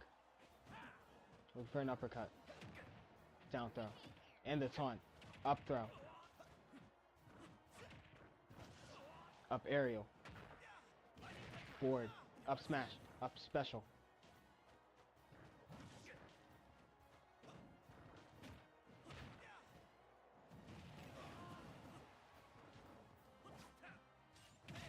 Up smash out of nowhere. And it's back to 2-2. Just like that. Stock control does not stay too long for Ichiro Yamada. Gets the grab. Forward throw. Once again, he's not going to have that geyser. Missed the power dunk. But not that binding knuckle. Bearing knuckle. I'm just remembering the name for that thing. It is the bearing knuckle. The smash attack connects.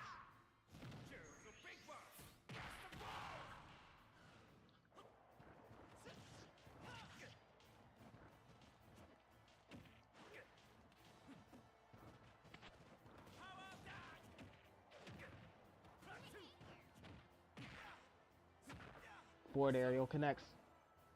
One stock remaining on each.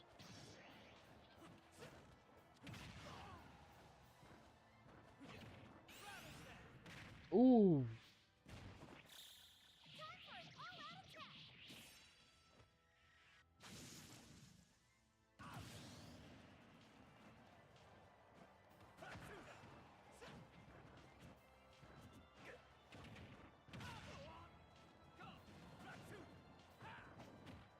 That's a grab. Throws him down.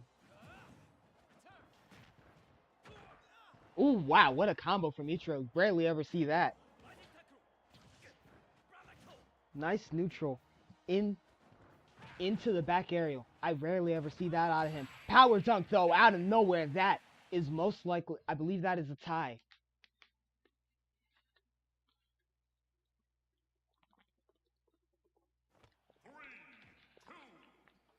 It is split down the middle. First time this happened all day. 2 up smashes into a bearing knuckle. 69% off of that one combo.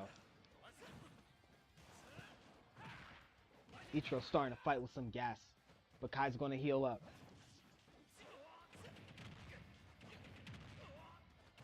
Good combo.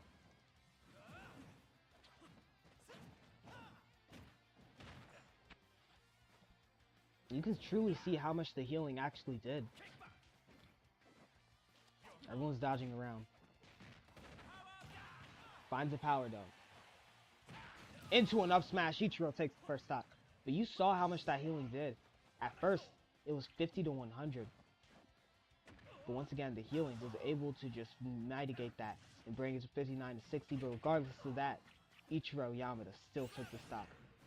What an air dodge by him. But he doesn't have a bearing knuckle. Dodged the wrong way.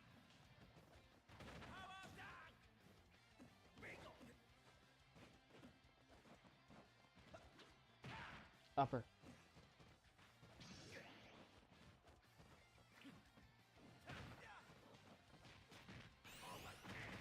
And there's an old...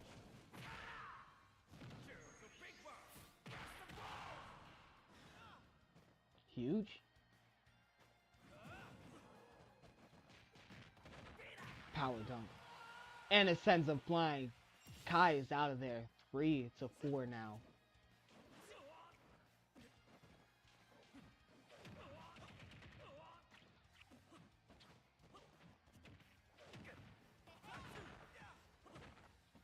Just beware of Ichiro Yamada and how strong he is.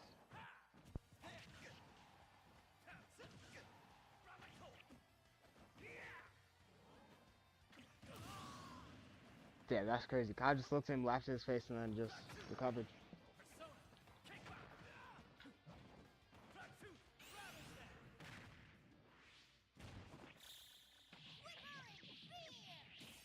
The crack knuckles were finding their marks. The crack shoots were finding their marks, but the ult just had to put a stop to that. And he finds a nice little combo out of that, and it is not going to make him recover. It's not going to help his recovery. What a combo from Kai. Once again, we haven't seen Ichiro on go since the beginning of this match. That is always a good sign if you are on the opposing age. If you are on the opposing side of Ichiro Yamada. But he's going to send him flying again, and 54% will be the hold for Kai.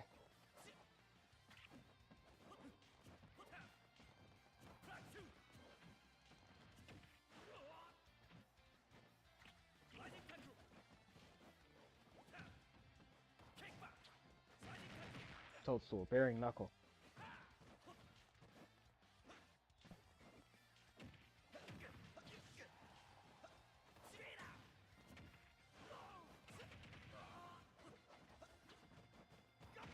Ooh.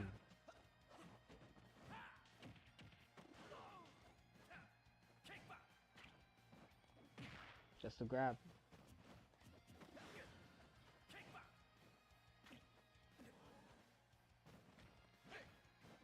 What a dodge. But he missed the grab. Wow. That one was quick. But this one, Kai's able to find the mark. Neutral air connects. Into a grab. Into a power dunk. No.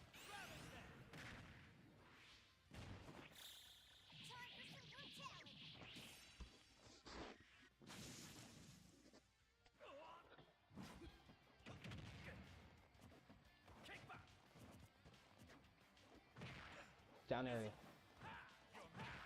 Down aerial again. Crack shoot once again. Smash is going by very slowly. Trying to find an ult, but he misses.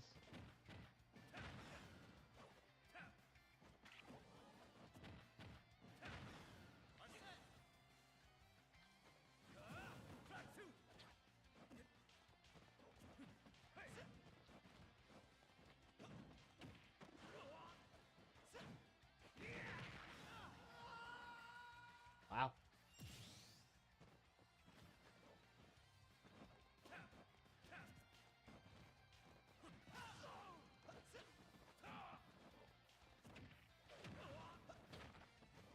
Finds an up aerial. Ooh. Everyone was just kind of going haywire there. So no combo will be found. Down smash from Mitro. He's got go. Power dunk finds its mark. Once again, Kai has an ult, and this will end the game if it hits. Down smash connects. Times the up smash, times the air dodge perfectly, and Kai will find game 3 in his palm.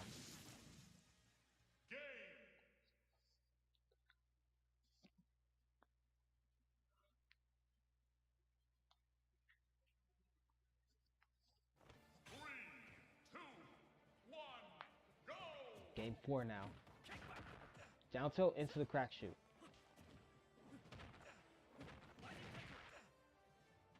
Nice combos from Mitro here.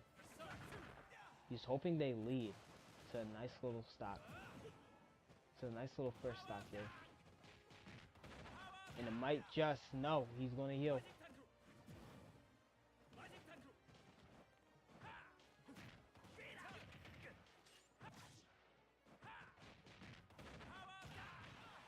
Another one, and it finds the stock.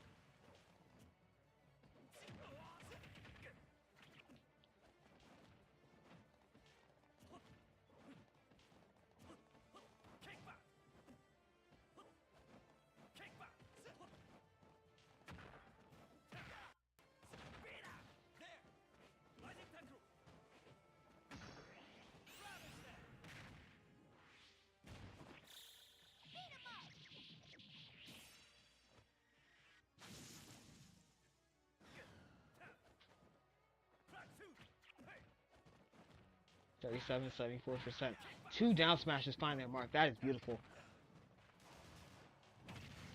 Wow. Neutral special lets the bullets rain into a forward smash.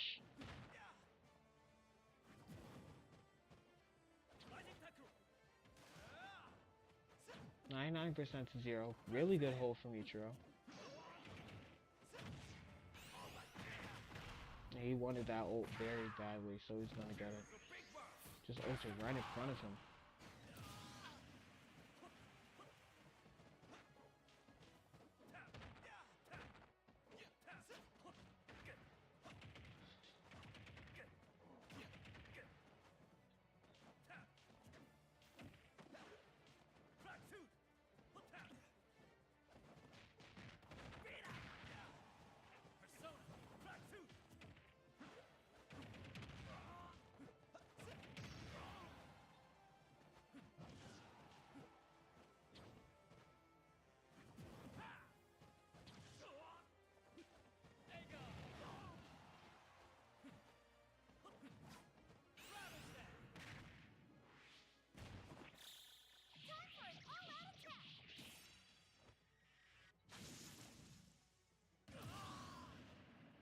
3 stocks here.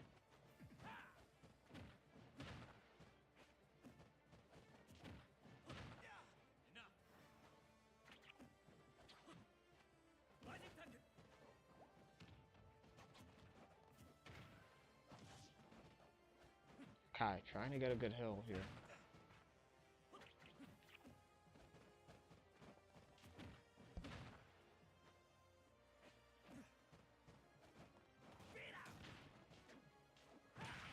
Ooh.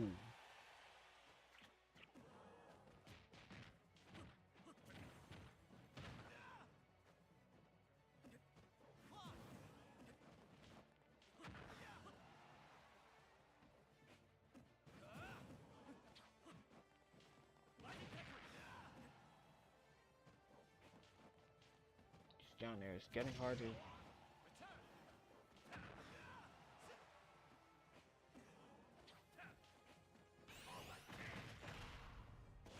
Getting hard to drown out the noise too. As he finds an ult here, and that is going to take a stop. 2 to 3. 2 minutes remaining in this game.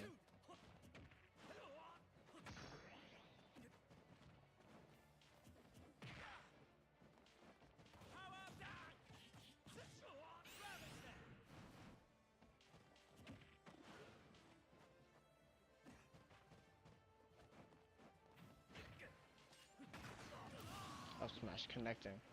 Once again, we're back to 2 stocks. 25% is the hold for each room. Up smash. The power don't know.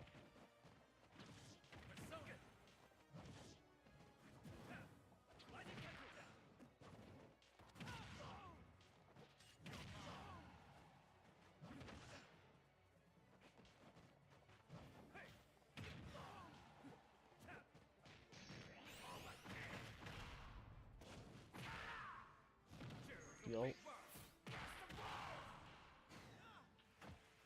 That's gonna kill. 1 and 2.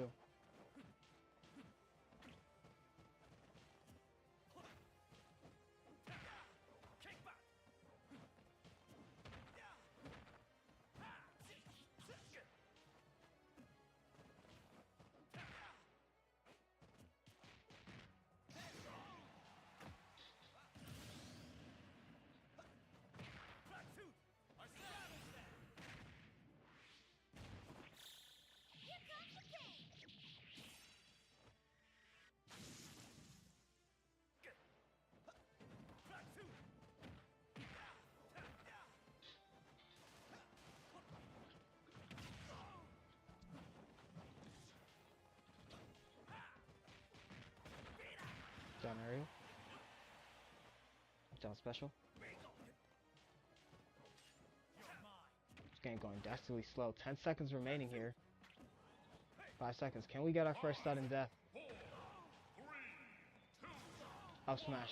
And it looks like we're going to sudden death. sudden death, go! Who's going to take it? There's the healing, the back throw. And the Kai is actually going to win off of the sudden death. Done and done.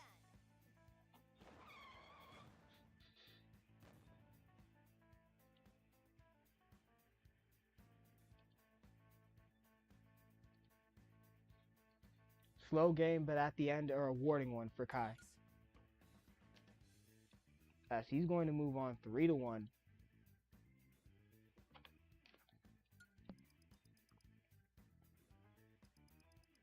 You can see damage difference, hit percentage was largely part of the reason why Kai was able to clutch out a win here with 49%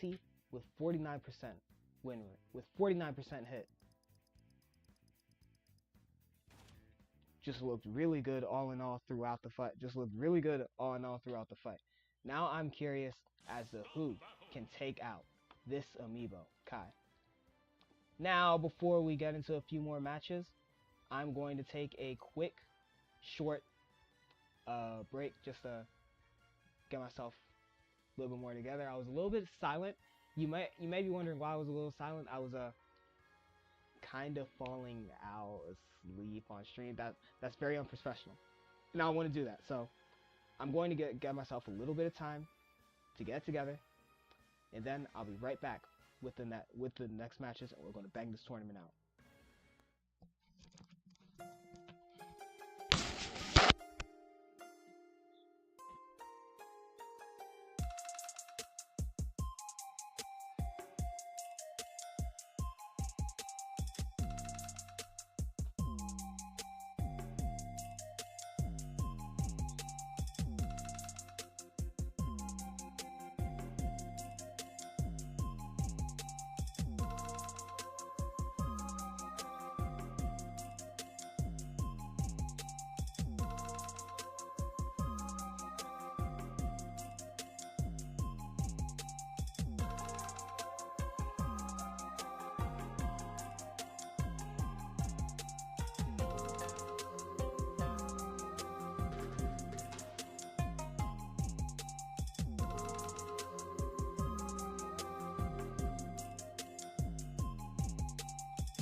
Alright, and without further ado, I am back.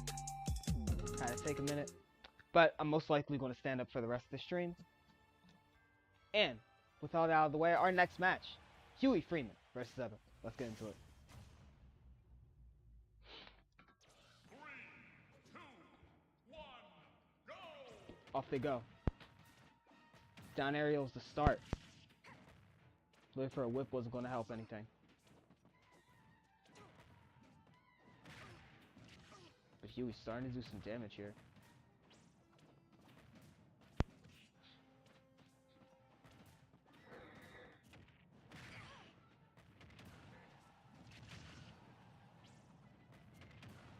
These light shurikens not finding their marks. But Eva's up smash does.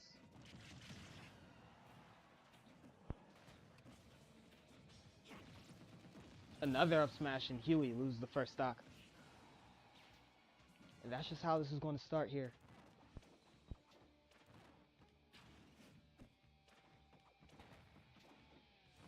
Gotta dodge and move around. Neutral special, neutral aerial connects, and that is the first stock. And that is the first stock for Huey.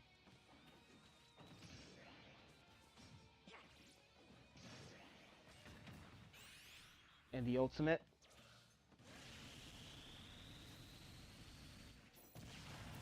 Finding its mark, 4-3. And that was just the first minute and 30.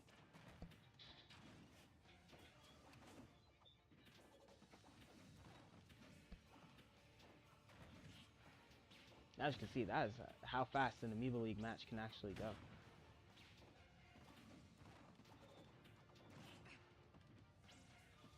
Sometimes you can slow it up, but Huey chooses to speed it up. Huey's gonna ult, and he is right at that edge, that sweet spot for no recovery. Wanted to go edge guard, but he's not gonna do it. The final smash will find a kill.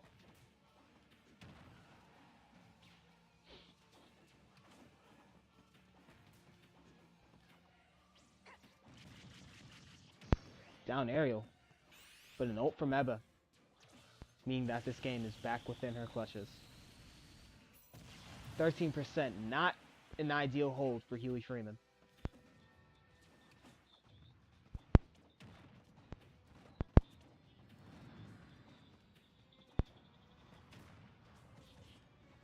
Ward. Looking for the cancel into the smash attack. Looking for a cancel again into a smash attack. But the light shuriken found its mark. That's always a good thing. Dodges the down special there. Dangerous spot to be in if you're edge guarding a Samus.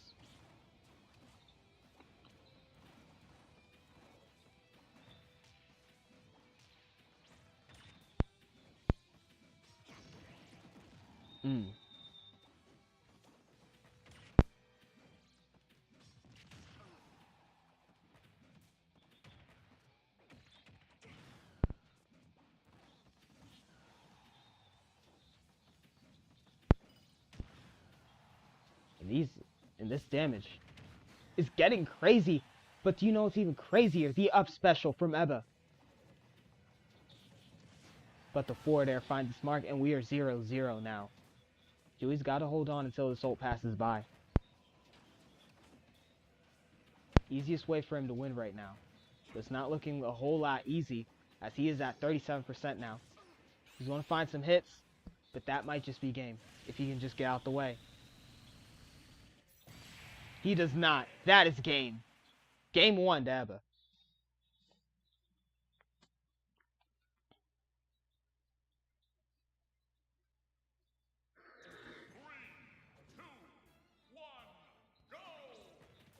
Game 2.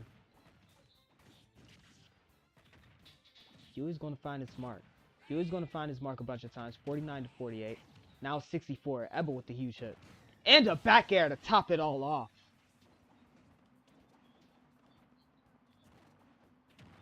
Eba showing off her new league swag. 72% to 29. Can he find a hold? Can he find a decent? Can Ebba find a decent hold before Huey inevitably takes the stock?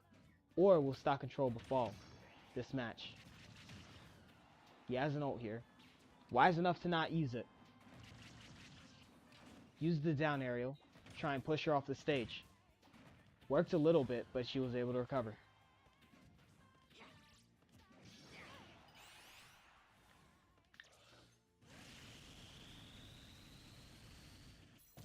Finds an ult, and that is the stock control.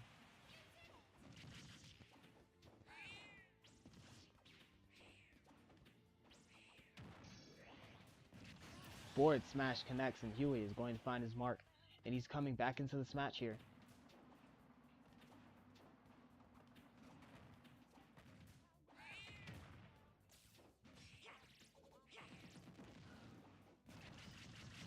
Down aerial connects.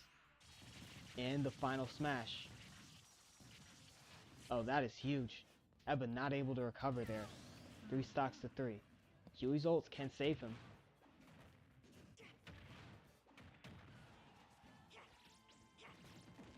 Up smash connects.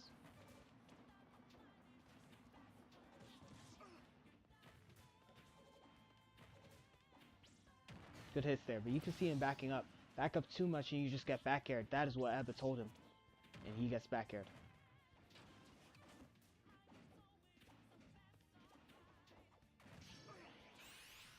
And there's the ult. 15% here.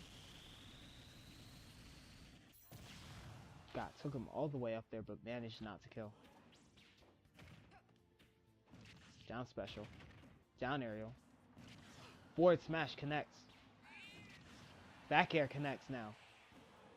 Huey's finding a lot of hits here. Into the light shuriken, into a neutral air. Another light shuriken, missing its mark though.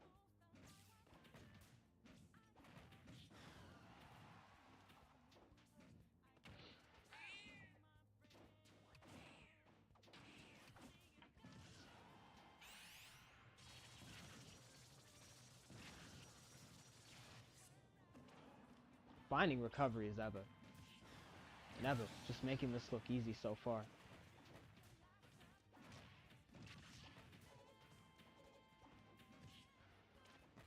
Neutral aerial connects. Ooh, that forward air. Might send Huey away, but it doesn't. Down aerial.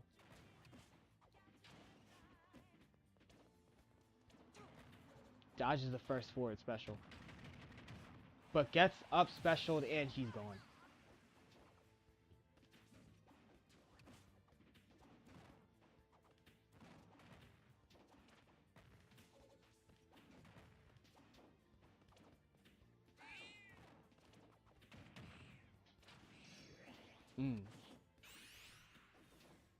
The ult. I don't think this will kill though. I stand corrected.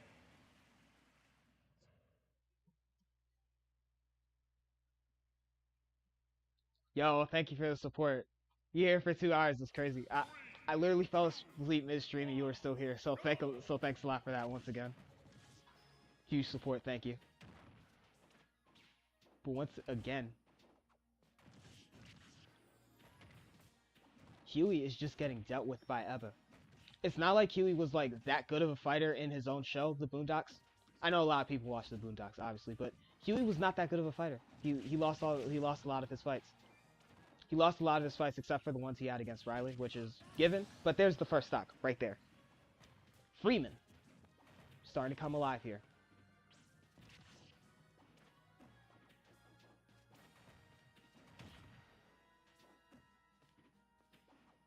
Find the shuriken.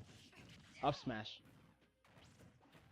Once again, this is also where Huey excelled for a majority of his season. These 3-2 comebacks into making... Like, it's 2-0, and then he just suddenly comes back and makes it a game. So can he do that again?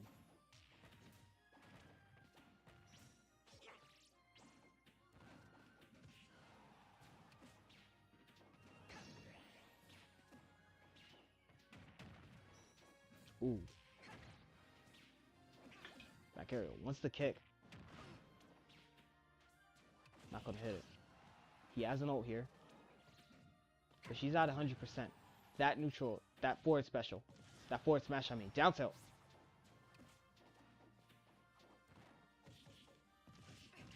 Alright. Thank you, thank you.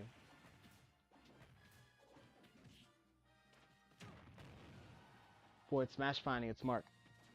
Eba down 3 stocks to 4 so far. Down smash connects. Down aerial connects. Freeman.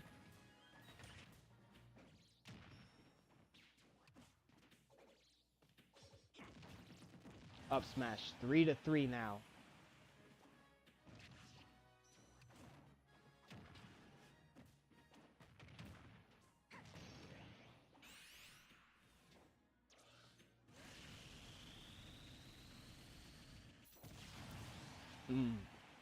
It's just too good. Eva's ults are just too good, and just like that, she's back in the lead here. Huey had the lead. Until he didn't anymore.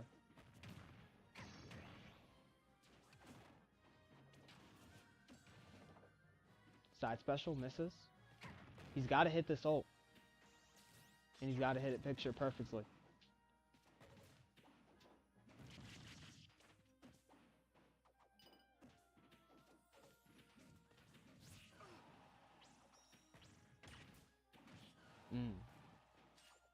Up smash misses.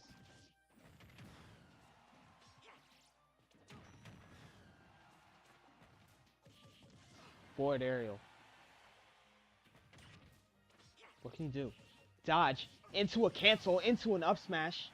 Nice little combo from Freeman. But now he's just got to do that 2 more times. Thinking maybe he can have a shot at the game. But Eva says no and just gives him a forward smash.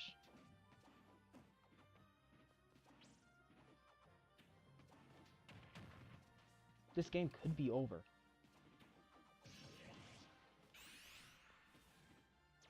Forward aerial. This ult could kill. It does.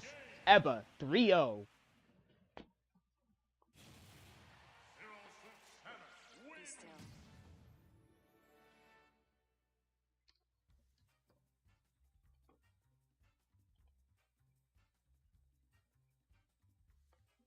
Eba moves on to fight some more new blood in the Amiibo League Conference. In the Amiibo League. But Huey Freeman, just absolutely no pushback given against Eba in that matchup.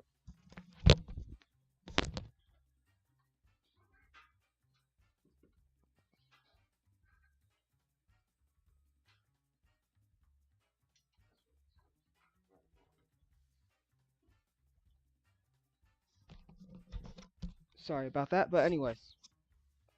Absolutely no pushback given against Eba in this matchup. Just 1,400, just only 1,400 damage given. Both of them shared a 30% hit rate. But once again, Freeman, biggest stage so far of his young career and just couldn't get it done. He will get upstaged by the rookie. I don't know who player 3 is. But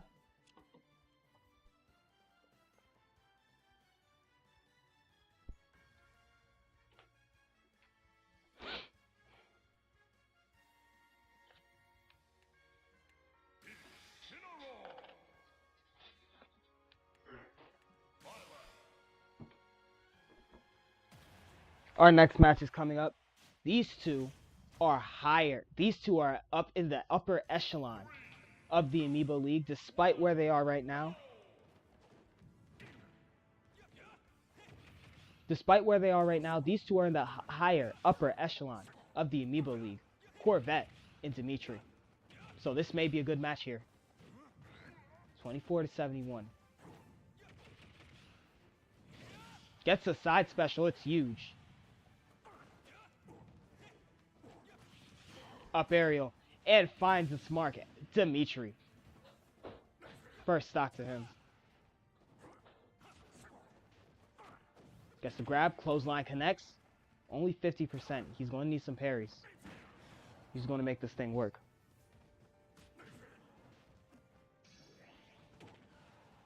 Body splash. Once the ult, he gets it.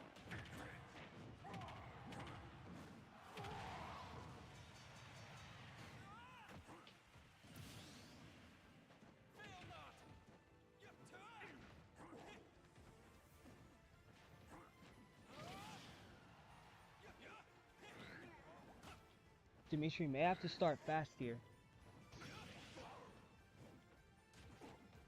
Because however slow he goes, Corvette can go faster in that. Or not.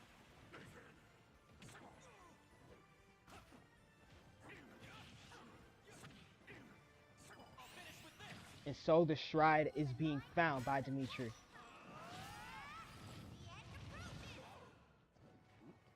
He's put on 67%.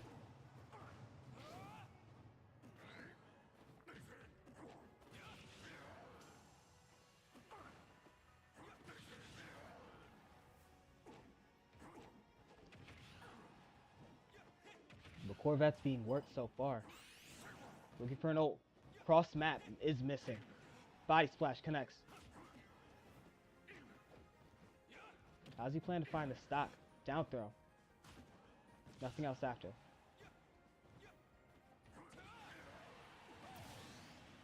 That's a huge hit.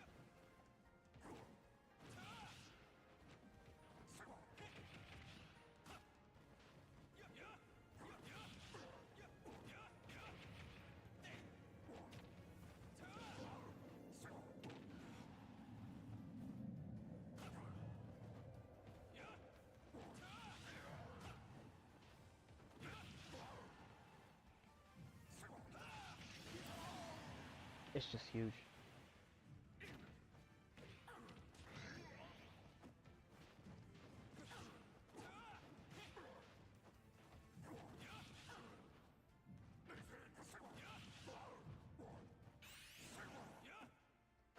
Needed that ult badly. Corvette is down 4 stocks to 1.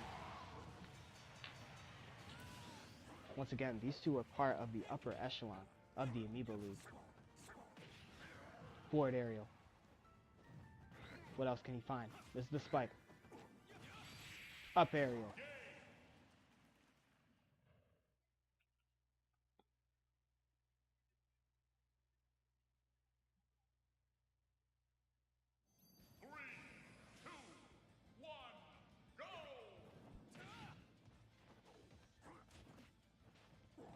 Dodging around already.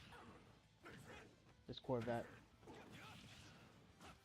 Once again, there's no double elimination bracket up until that final 4 round. So if Corvette can survive until then, but it's looking impossible so far because Dimitri is just laying it on him right now. Especially after the disappointment he laid. In his first tournament showcase, but getting clothesline. That is huge. That is huge for Corvette here, finding the first stock. Once again, those clotheslines are just so lethal.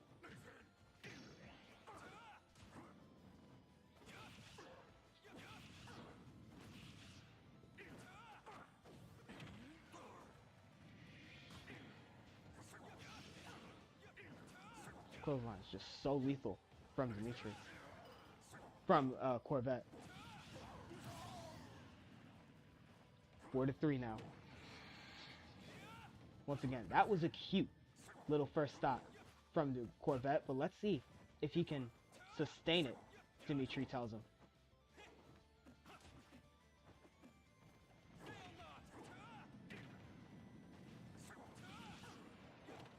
Body splash. Dodges. The clothesline connects.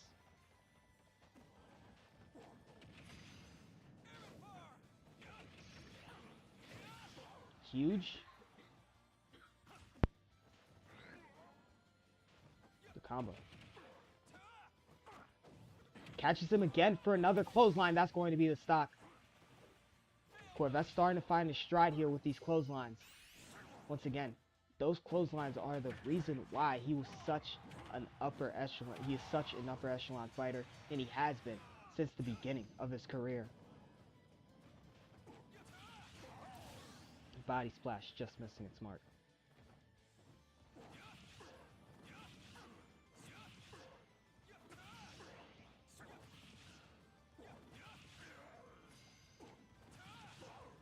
Wow, quite a lot. Corvette just sidesteps it. So further advantage misses. Ooh.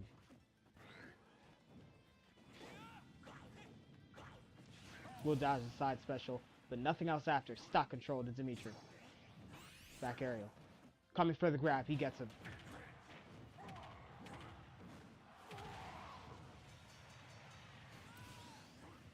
It is 2-1.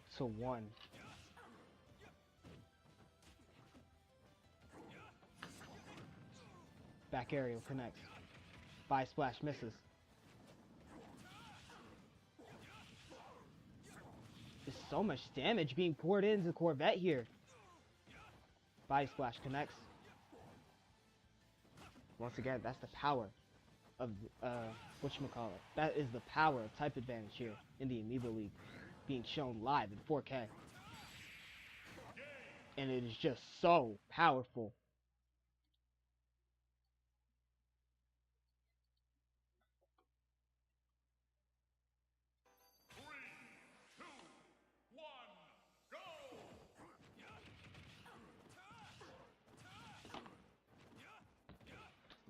Not anymore since the layoff, I'm not gonna lie. Fortnite was like really good game, don't get me wrong. Then they laid off like 1,000 workers, which was crazy, so the game just got like pretty bad from there, I'm not gonna lie. But other than that, Dimitri, just with the huge combo, putting down.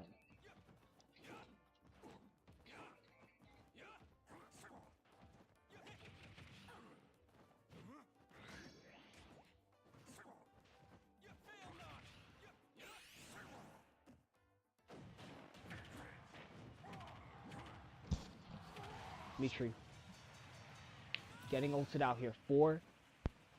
Getting ulted out here.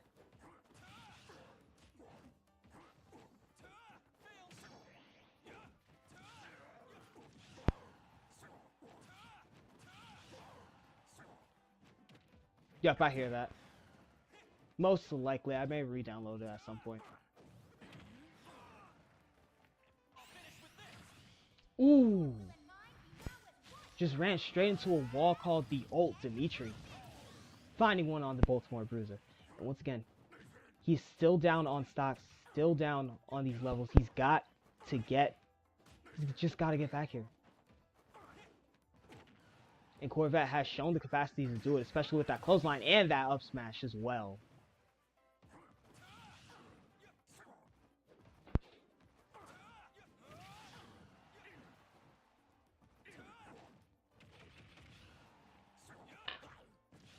Looking for the parry, but once again, Dimitri just has it red.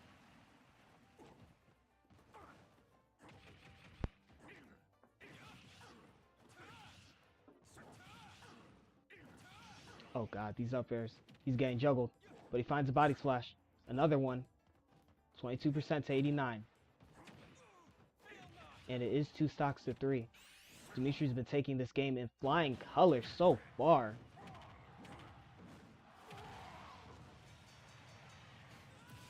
Finds a huge ult with the taunt to go along with it. Tries to get away. Tries to get back on stage, but the whip is just too good. Body splash connects. Ooh. Gets the grab, backbreaker. There's a huge combo right there. Or a huge neutral air, I should say. Up area. And he wants one more to put the icing on this type advantage cake. Dimitri advances. Something he could not do. In the tournament, he had to one-seed it.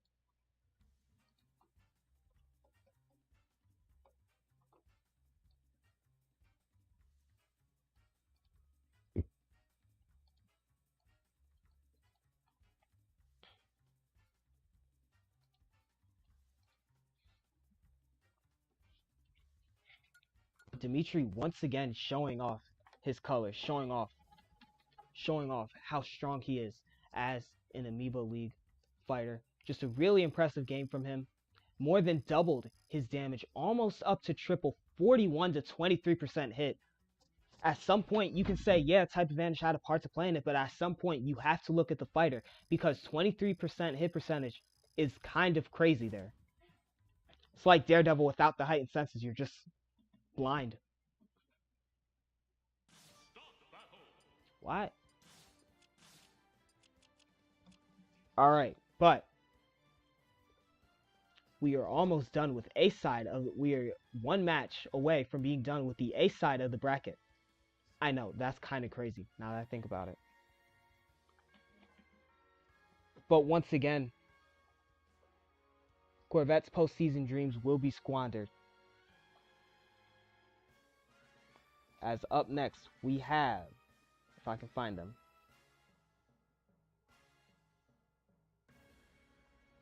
we're not doing this again. No, we're not.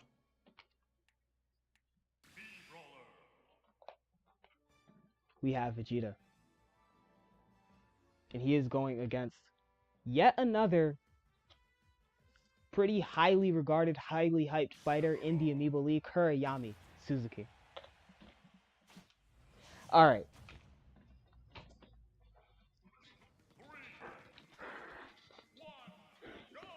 Off they go. 70%. The forward tilt. And he is immediately comboing him. 47% into a neutral aerial. What can Vegeta do here? 86% now.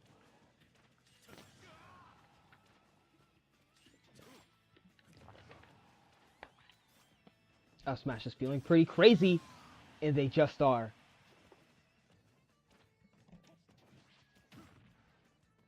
Getting him out of there. Forward aerial into another up smash. No, Kurayami's going to miss. Look for the sword. Looking for another sword, but he misses that.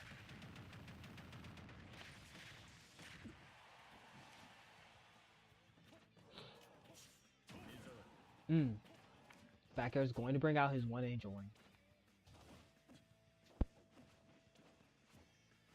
With a dodge. Gets the grab. Nothing else after that. Up aerial though. Into another smash? No. Once again, Sephiroth just super busted at any percentage where he gets his one wing at. Super armor on all of his smash attacks. And the up aerial connects. Finding its marks. And an ult as well!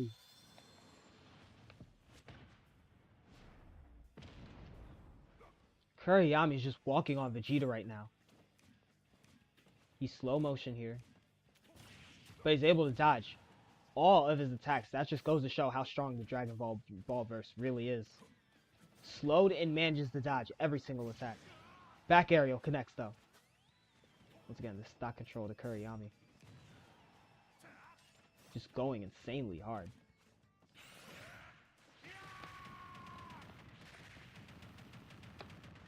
Vegeta laying down the combos.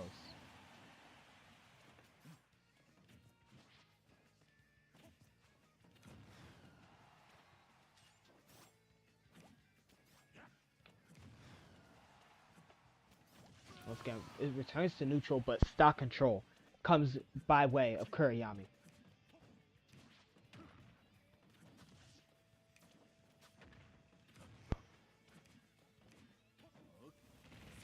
Looking for a neutral special, but that's going to miss.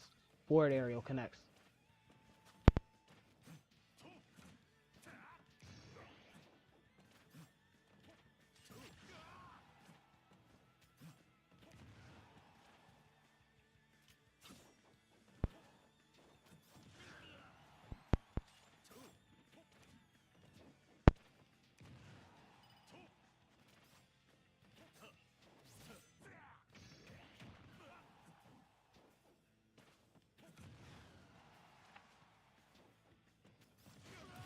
And Kurayami is just walking all over his opponent right now.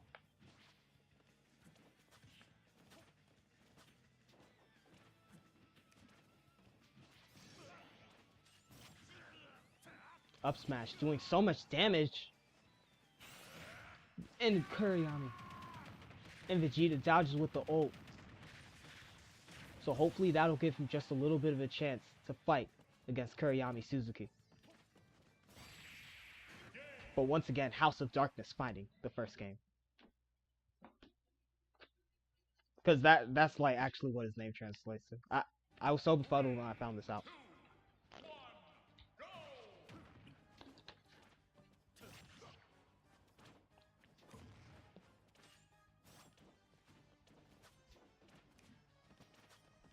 Once again, back into a neutral stage. But Kuriyami will force that to end just a little bit quicker than intended. Looking for the fireball. Oh, God. That's going to miss. But the rest of what Kuriyami wants, is not. This water's keeping me alive, guys. It really is.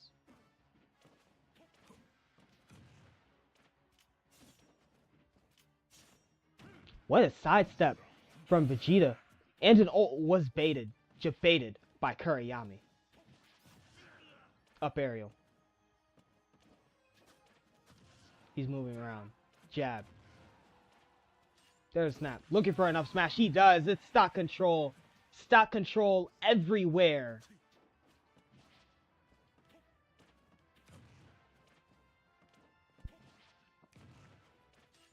What are we supposed to do?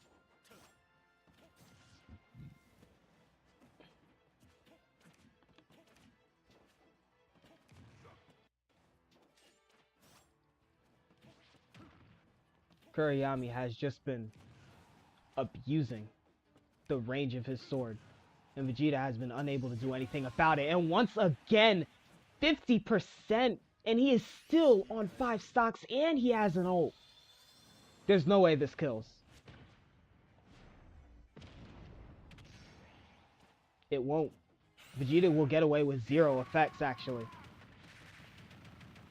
But hopefully this ult kills, and it'll give him a chance to get back into this game.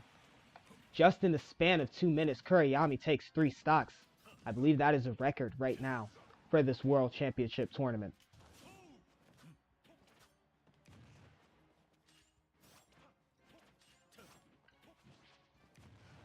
Neutral air. Flare bomb.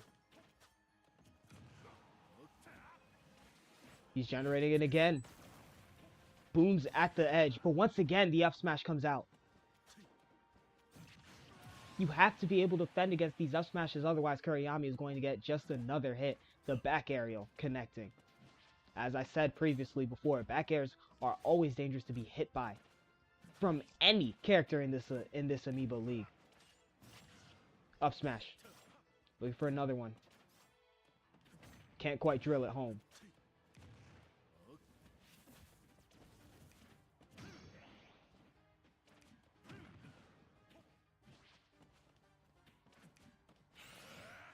But look at this. Neutral special. Vegeta has to stand and block. Kuriyami is not done yet. Up smash misses, but that one will not. Kuriyami takes game 2, and we are looking at the final.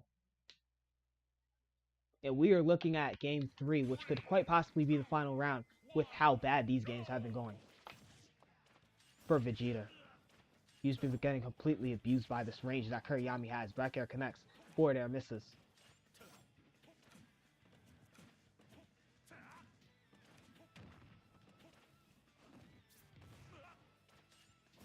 And there it is. First stock to Kuriyami almost instantly. As I said.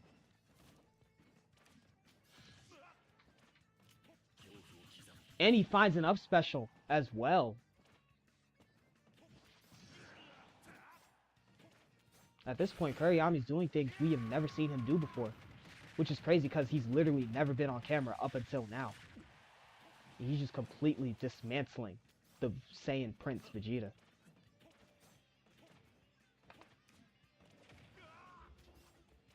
Down tilt. Into an up aerial. Stock control once again for Kuriyami.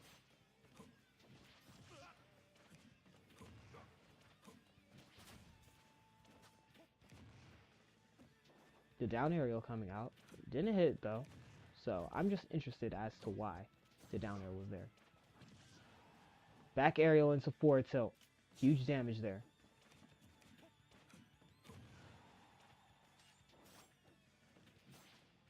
Vegeta had to act fast on his feet or he was going to get hit by that. 112%. Ult misses. And Vegeta just too late on the turn and he's going to get ulted. And it's going to kill as well. So this lead for Kuriyami will only extend.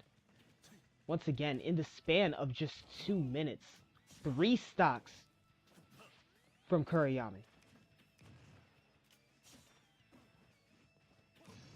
In league games, these would be over, because league games are 3 stocks. Interesting move. Kuriyami's still going to recover. And once again, he dodges with just a basic string. Up smash. Back aerial. Kuriyami just abusing his range right now. And it's working like a charm. He still has 5 stocks in on 74%.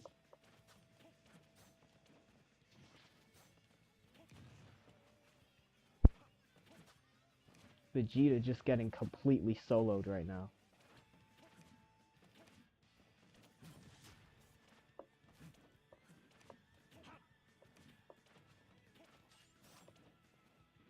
Another sword. There's a snap. And the up smash. That is game. 5 stock from Kuriyami. Just... wow. That's all I gotta say. Just wow. Vegeta stood absolutely 0 chance against Suzuki. As the Saiyan Prince will fall to Kuriyami. Do not know why Copilot is opening right now. Alright. But however, that was only a side of this bracket.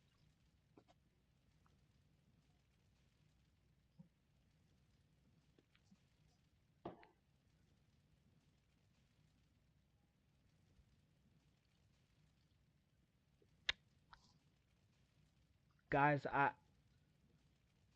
what you're looking at right now is the statistical equivalent to an opposing team scoring 7 touchdowns to 1 with 6 interceptions. That's what you're looking at right now.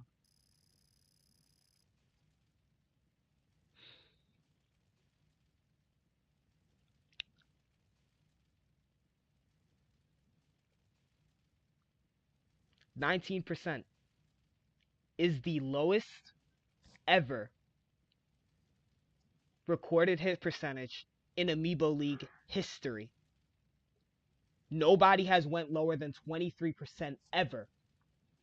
And I don't think anyone's going lower than 19%. This is actually the worst performance ever put up by an Amiibo League fighter. And it was in playoffs. This is the playoffs.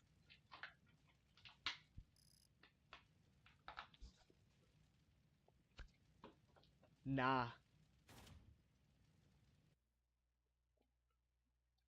But you know what? Maybe he would have done just a little bit better if he was sipping on some of that W energy. Now, W Energy is actually the sponsor of this channel. Of course, it has done collabs with Solo Leveling, Chainsaw Man as well, and a few more animes I know about, but has great taste and is actually all natural energy. That's right, none of that additive stuff, unlike other brands of the same type of drink. So, if you were to use code Furio, you would get 10% off of your order, and you can even ask. You can even ask your sports performance trainers, your coaches. You can ask everybody. They will say that W is the most natural way of getting in that good energy. But, however, we're back with yet another game. Yo, the fans are so thing. There's actual lore behind why There's actual lore of why he's in the league. When gay remixes were like super popular, that's when the Amiibo League was a thing. And like he just had the funniest one, so I was like, yeah, let's add him.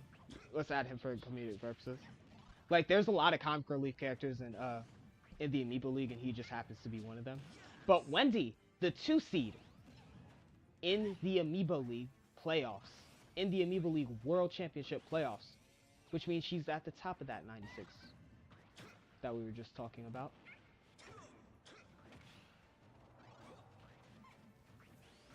$61 to 80%.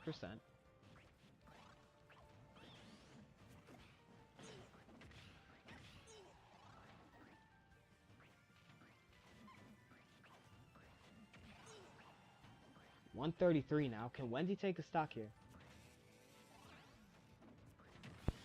Once again, Wendy taking the 2 seed was one of the bigger surprises when the Amiibo League postseason, when the Amiibo League regular season stopped.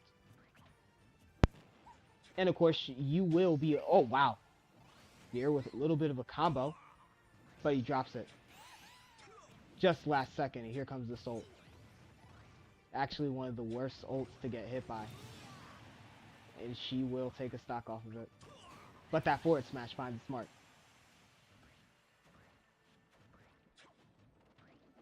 Then he will miss.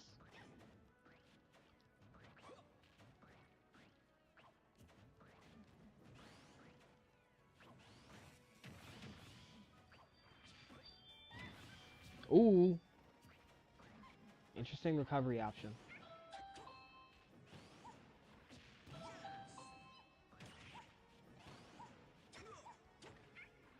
Good hits.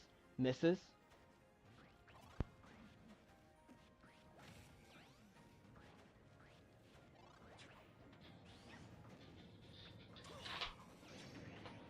Neutral air connects. Misses the... Oh, I don't know what he was aiming at. Okay, you're just aiming at absolute nonsense and nothingness in the air there. Rush attack. Huge hits. And the forward smash, though. 4-3. Now, once again, there is type advantage here, but Gayer has always been just more complete of a fighter. And I will also give you guys this little tidbit of information. There has never been a seed lower than 32 to ever qualify for an Amiibo, to ever qualify for the Final Four in any tournament in the Amiibo League postseason. Neutral air connects. She's still going to recover though. Once again, this auto heal is certainly helping. There comes the ult. I think stock control is just mandatory to deal with this.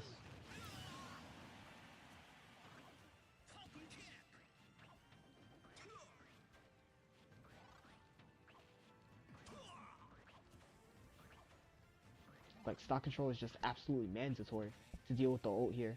Otherwise, you're not getting too far against her. And Wendy's taking advantage of that knowledge.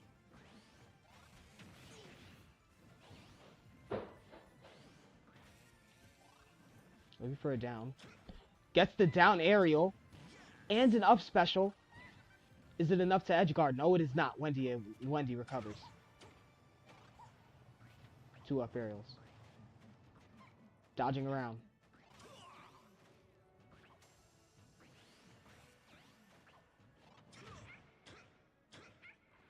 Goes down, looking for the grab. Misses it. And the knee. It's huge, but not quite enough to kill.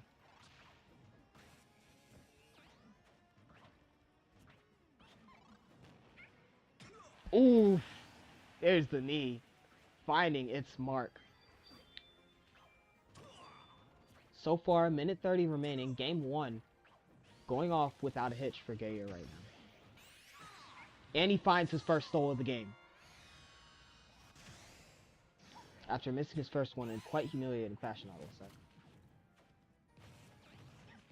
What Mario is that? That's Paint Mario from Super Mario Sunshine, right? Just painting over the screen. It's one of the more annoying ults to have to deal with.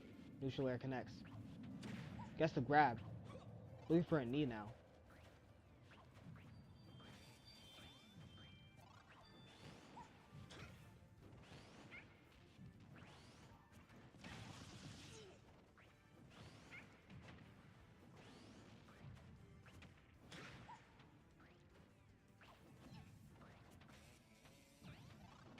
Ooh. Wow. I actually don't know what happened there. Wendy was just unable to recover there. And that is stock control for Gayer. And in other words, the best case scenario, because if it were to end by time, then Gayer will automatically take the game by most stocks taken. By virtue of most stocks taken.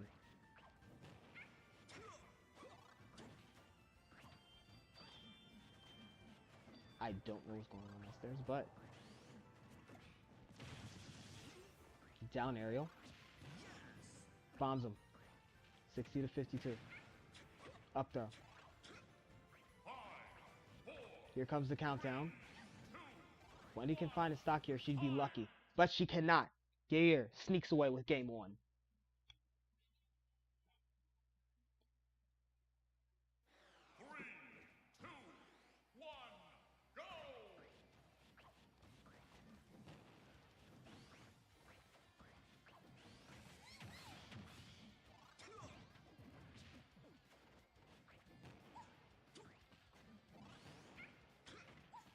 And game two will pick up here.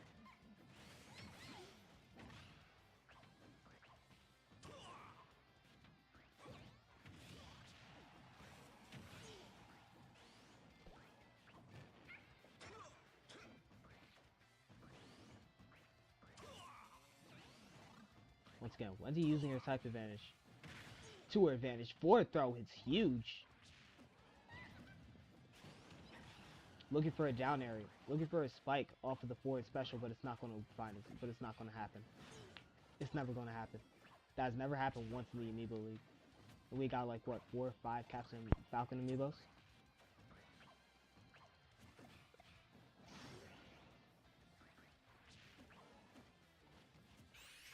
And there is the old first stock to Gayer with I'd say a minute and 10 into the game.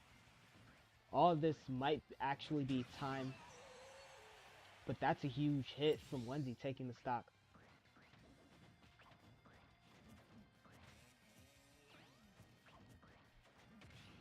Wendy has to show a little bit. Has to show a little bit of dexterity here. As she gets hit outside of her machine.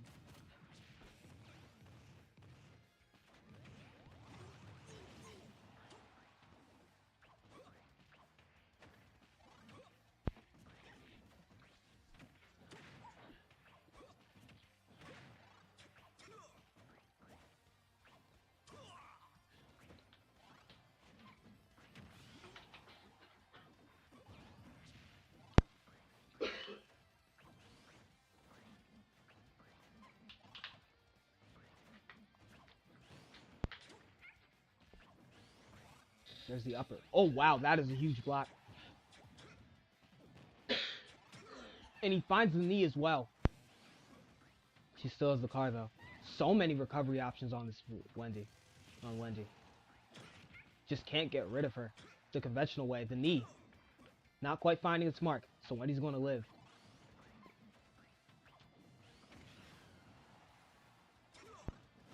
Gets the grab.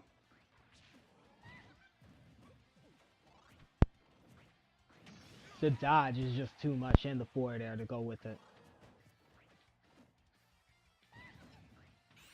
There's the ult again.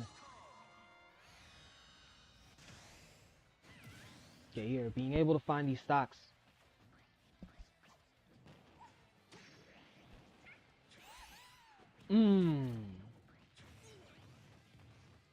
Ults to avoid losing the stock.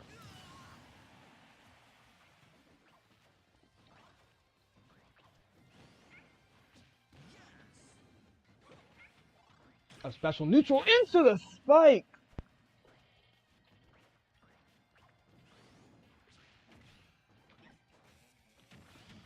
See, guys, and this is why we take LGBTQ rights seriously. And that's not even a joke. I fully support that type of lifestyle. Because, of course, what does it have to do with me? But once again, Gayer showing off. Showing off for one of the greatest communities on Earth. Just a huge hit. Just a huge combo from it. Oh, he was looking for it again, but he missed it.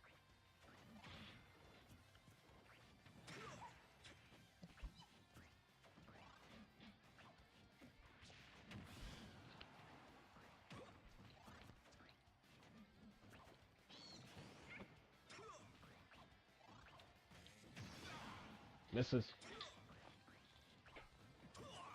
Forward smash is blocked. Wendy just moving crazy. Faker, what is that? I saw a perfect parry. A dodge, a sidestep, and then just moving crazy, Wendy. And she gets an ult as a reward.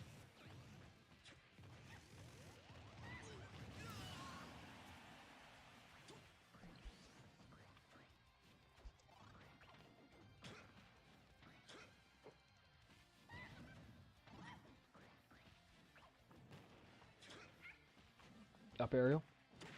Gets the forward throw. Looking for a spike, misses.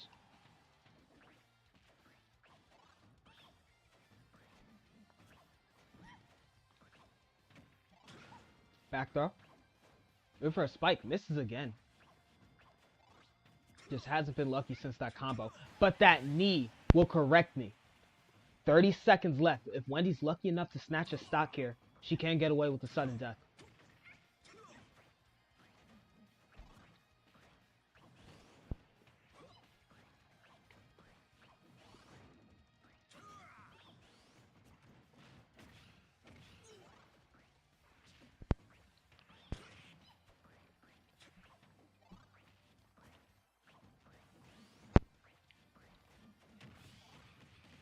Wow. Huge hits here. And it is time.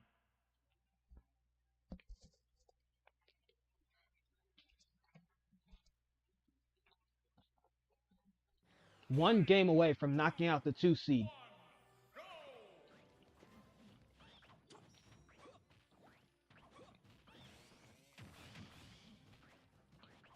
What's more impressive is that in 32-man hierarchy hijinks brackets, no 2 seed has ever advanced, considering there was only 2 of them that were seeded. But both of them were bounced by the 31. And that's what's looking like for Wendy right now.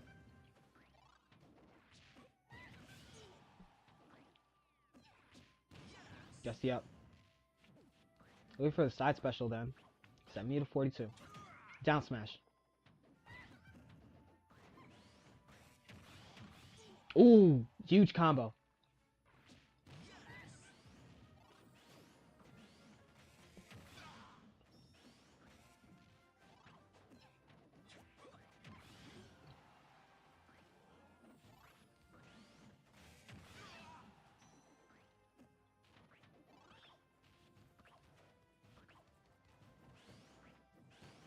Oh. Rush attack. Once again, Gear just so good at finding his hits.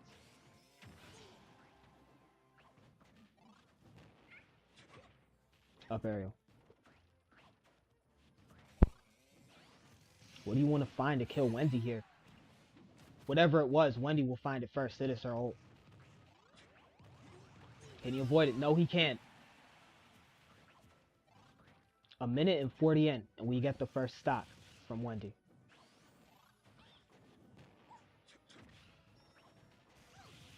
Forward smash connects. And Wendy's starting to play a little bit more aggressive here. Let's see if she wants to slow that down.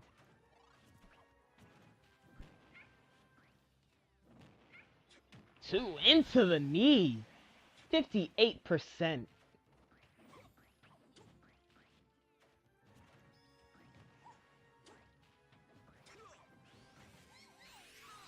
Oh, wow. Misses the ult. And that could be to Gaier's detriment, especially in this game right now where Wendy is playing a little bit more aggressive with a little bit more flair and style. He'll block the forward.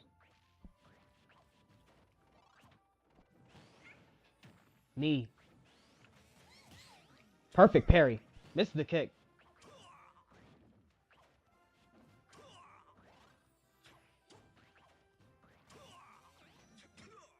Knee connects.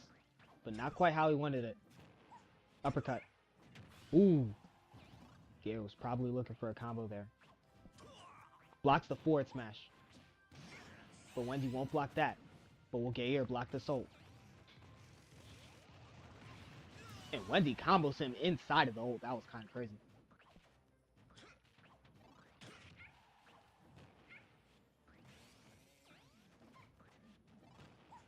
Uppercut into the knee again. Gayer going back to the old bread and butter. Honestly, it's my best bet right now. No, that's not actually how this game goes, dude. But right now, my bread and butter is my best bet so far. Because Wendy is kind of rolling with this.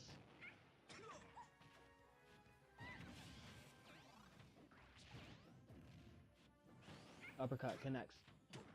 Down aerial. Smooth combos. And Gayer find another one. Uppercut again. Not quite. Oh god, that neutral was great. The Nair finding its mark and sending Wendy away. Now will he pop this ult here? Back air. And he will. That's a huge ult. It'll put her away from stage.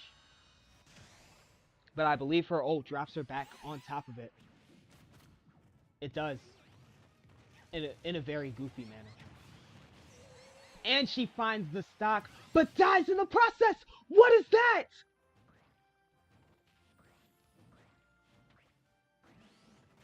And just like that, we may have a game here. Coming down to the final stock for this third game. Who is going to take it? 0-13. Wendy has to find some hits. Has to start playing aggressive, and she will. Side special into the neutral, into a rush attack. That's huge. 49% already. Gets a bomb, though. 67 to 25. 6-7. 41 to... What is that? 6-7 to 41. That just broke my focus entirely. But it continues. 47. Blocks the punch. Gayer.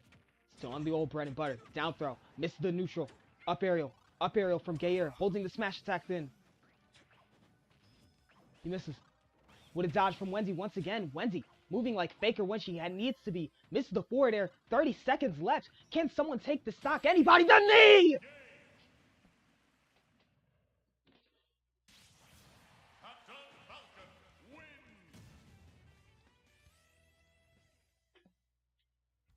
And just like that, another 2 seed is eliminated from the first round.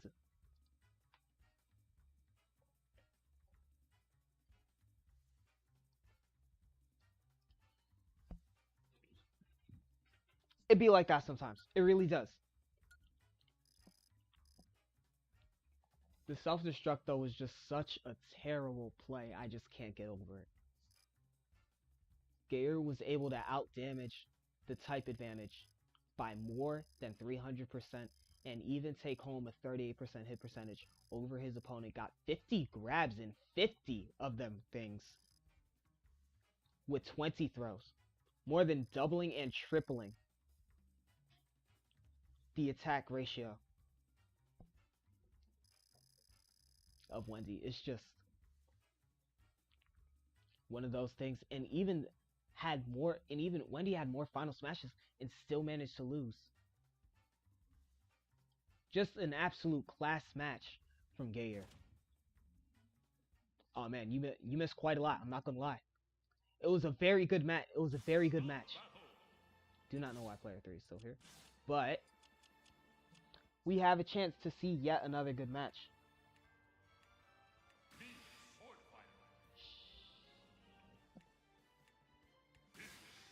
What? I didn't know that Jarvis was a Incineroar. Oh well. 3, 2, 1, go! Off we go. So it's actually 3 Incineroars in this match. You'll see the next Incineroar pretty soon, but you should know him very well from the first Amiibo League tournament ever recorded. But down tilt into the neutral, looking for a spike as well. Wow. That's just how we start.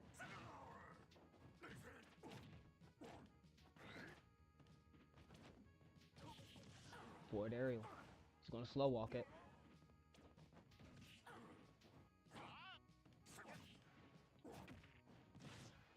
Up throw Into a neutral air. Into a forward smash. First stock to Ro Kazuki. Into a spike from Jarvis, and that's how the game will start. First minute and both of our fighters have taken a stock. That's how you know a match is going to be good.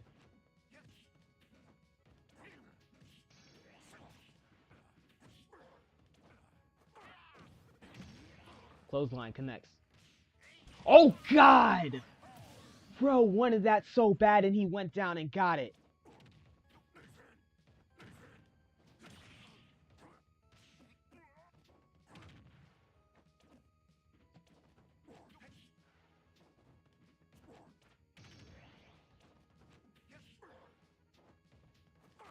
Gets the catch. Clothesline connects, and he finds it, resetting the ult as well. Jarvis taking advantage here. Once again, these are both Amiibo League fighters of the new blood here.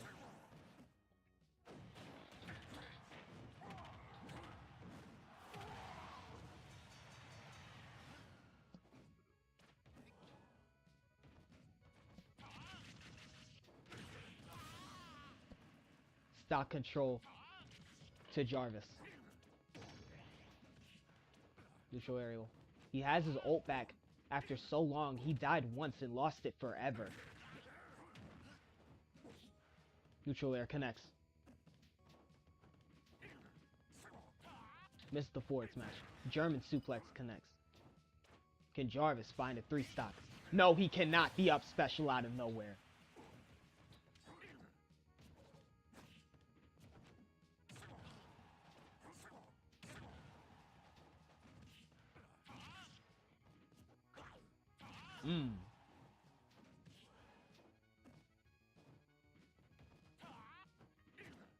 Not a friendly interaction. Forward into the neutral. Gotta get out the way, and he does. Down area. Misses.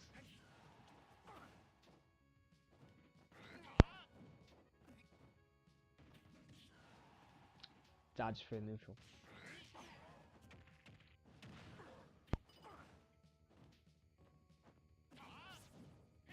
And the forward smash. And now this game is 108 to 1 to 9% now. 1 stock to 1 here. Who's going to take it?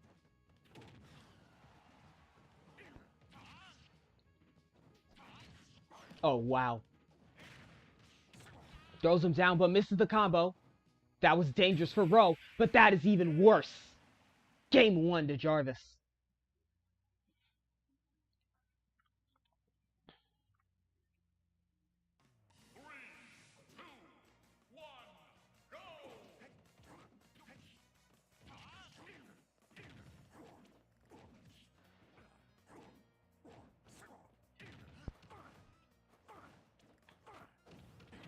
Catches him, clothesline. But as it stands, we do have some NFL news. The New York Giants have signed former Steelers and Los Angeles Chargers running back Najee Harris to a 1-year deal. And I say they got a good running back. But as it stands, Ro Kazuki at 100%. What a dodge! Jarvis has to be careful here. It's 80% to 141. There's some knees. Forward throw. Into a down air from Ro, and that's going to take the stock. And then a down air from Jarvis, and the game starts the exact same way it did last time. Down aerial. Into an ult, and that is going to be a stock. Because he can't recover from that. Ro certainly taking it to Jarvis here. Breaks his back, catches him into a back body drop. Clothesline would have been a little bit better.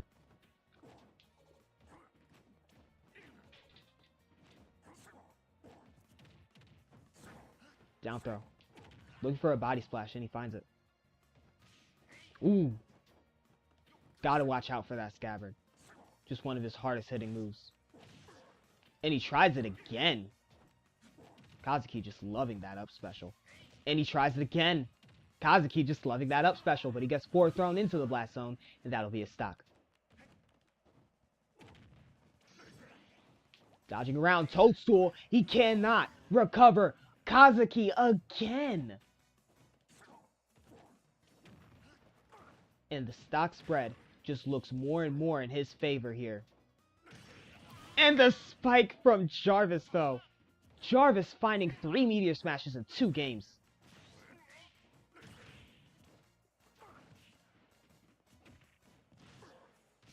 And gets him down for an up smash. Pins him down for an up special. Turning around. And he gets grabbed.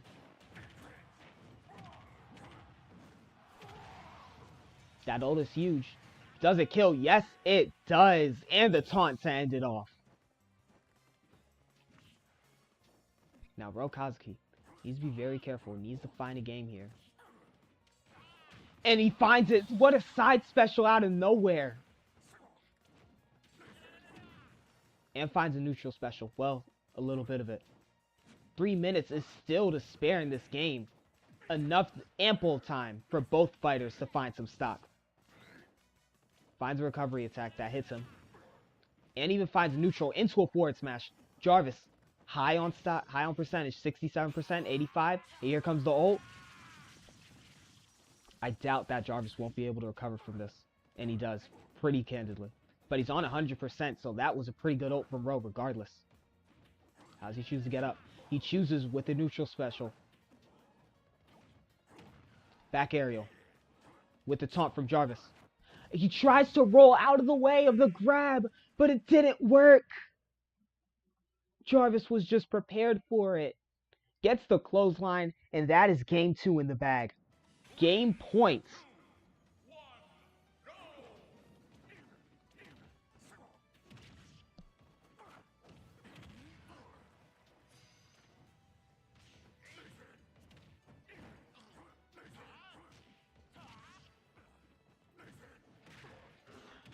Ooh. Gets a counter. That's huge.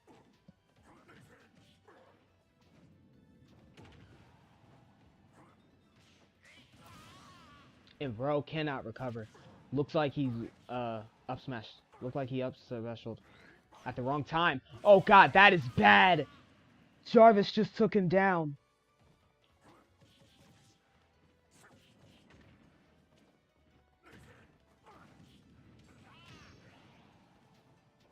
Side special. That's a huge grab. Taking down the Ninja King of the Kazuki clan.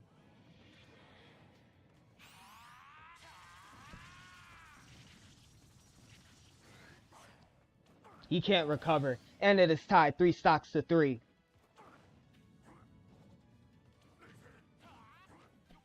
Now what? How do you do this? Neutral? Into a nice little ult. Into a nice little up special.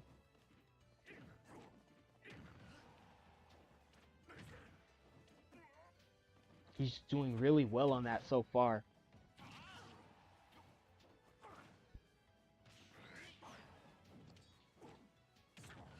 And so far, both of them are missing their hits here. In neutral. Ro can't recover. If only he had an extra jump.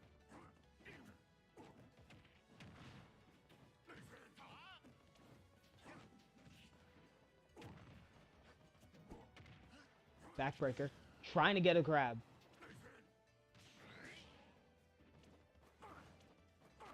Gets another grab. Clothesline. It's huge. And Ro easily recovers there. Finds a forward smash, but he's on 77%. How does he find the stock? How does he find the stock? And more so, how does he find a way to stay in this game? After the many misplays, including this one. Another misplay from Ro Kazuki. Ever so rare for the Ninja King of the Kazuki family to make this many misplays. But however, Jarvis doing his part and capitalizing on those misplays. Once again, he does. Alright, sure. I agree.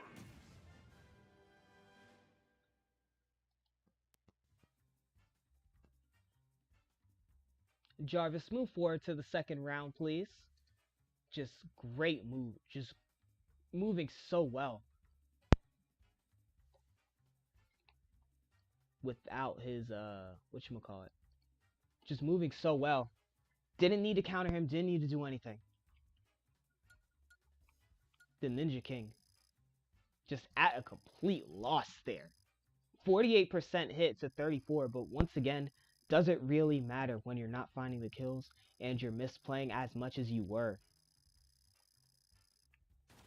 Just a great job from Jarvis, and he is able to move forward, and he will face Gayer in the next round.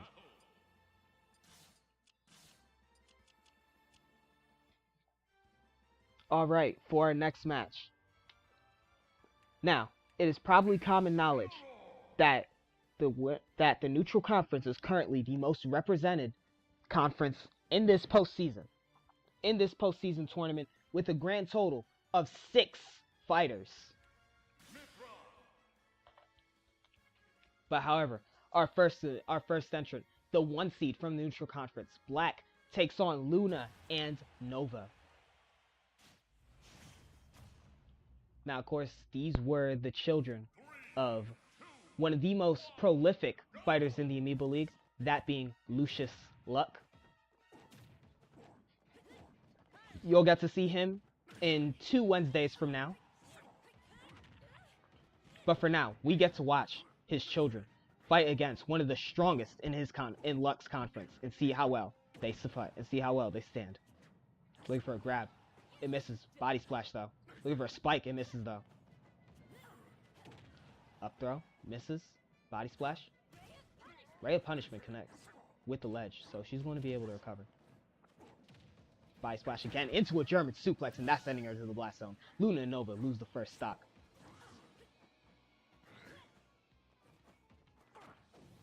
Clothesline. Body splash. Oh, Black, what is that dodge? What is that dodge? Luna and Nova was on that. Much like water on rice. Much like white on rice. And she's going to be able to recover.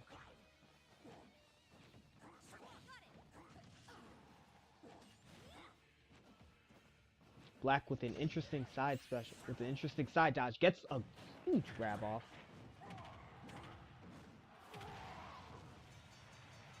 And that is going to be the kill.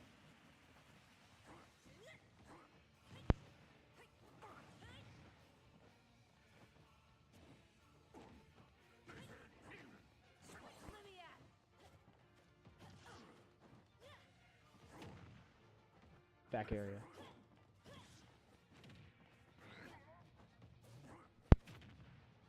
And once again, these neutral specials are so beefy from Black right now. Another one. Looking for a grab, though. They're just not going to let him get it. And Luna and Nova find that stop. Have to recover with Luna and Nova. Have to recover with Luna. Another body splash. What is that?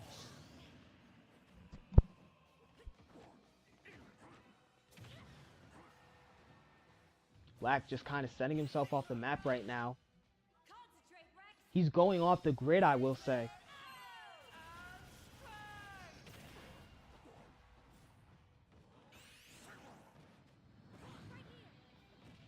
The grab, down throw.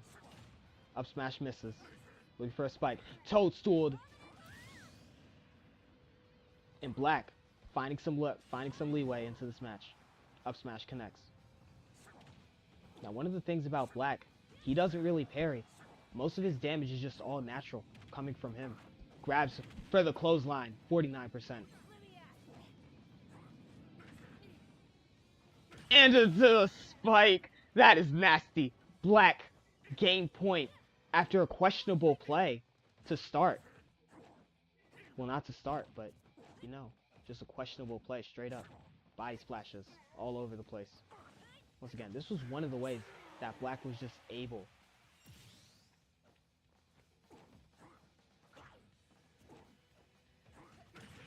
down aerial. Body splash. Body splash. Grab, clothesline, sends him away. Ray of punishment to recover. Once again, that ult is pretty huge right there. If he can't recover, then it's over. He's pretty high. He's going to be able to.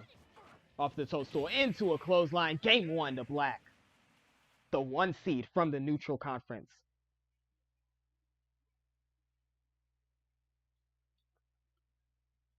Just completely showing off right there.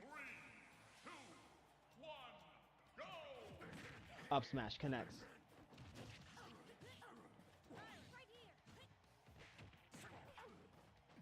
Into a neutral, into a forward air.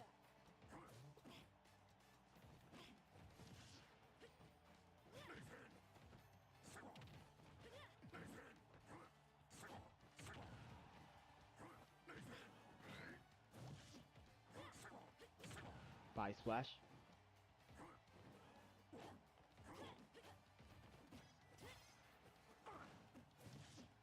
Uh-oh.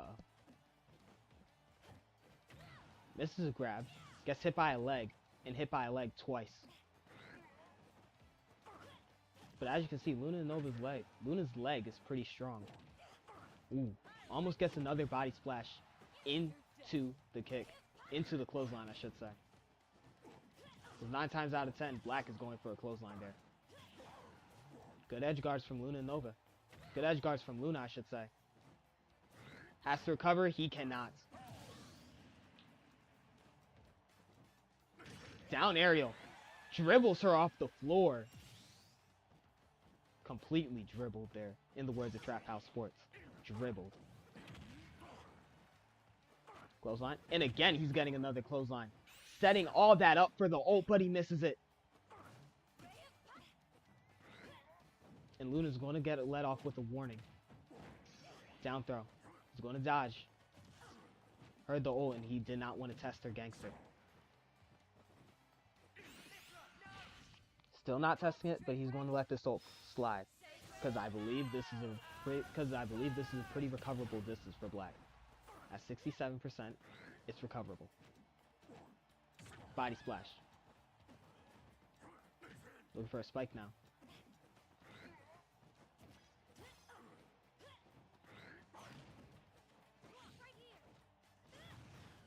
There's a down smash, and she is going to take the lead for the team. Luna.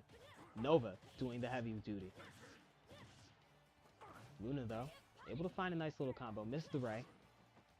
The Ray probably would have given them stock control right there. Just got to set that up a little bit better. Once again, Nova's coming back out. She's going to miss all of the up smash. But not miss that down and find a stock control to Luna and Nova.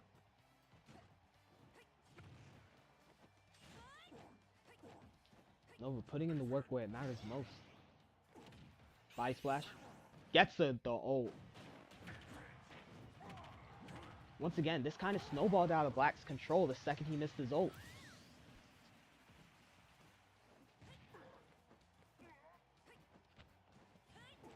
So if Luna and Nova can take control of that, then they are going to be A-okay here. Body splash. Body splash. Grab into a German suplex. Black now playing with a little bit more urgency here. Looking for a spike, but misses. Didn't feel like taking his punishment. German suplex again. Looking for a grab at the edge. Black getting aggressive here. Looking for a spike now. Once again, Black is getting aggressive. Not giving Luna and Nova any chance to breathe, but once again, that might have been a mistake, as stock control will be reinstated in the Luna and Nova household.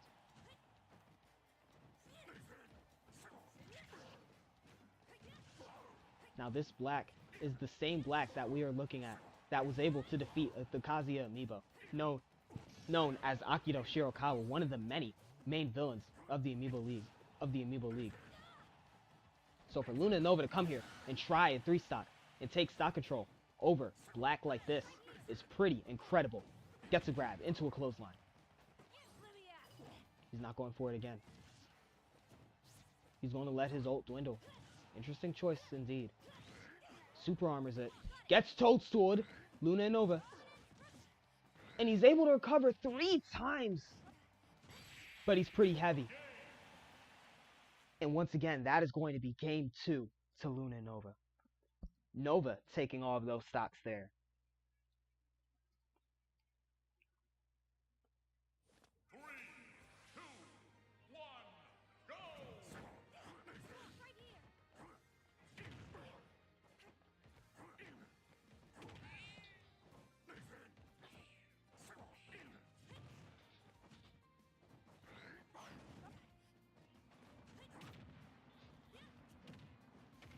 Backbreaker.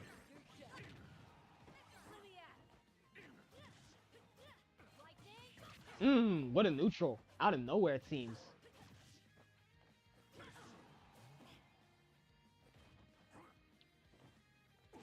Into a forward smash. Into a forward special. He doesn't have a jump. Yes, he does. And he's able to recover. Here I thought, but Black, once again, busts it out. Body splash connects. Back aerial.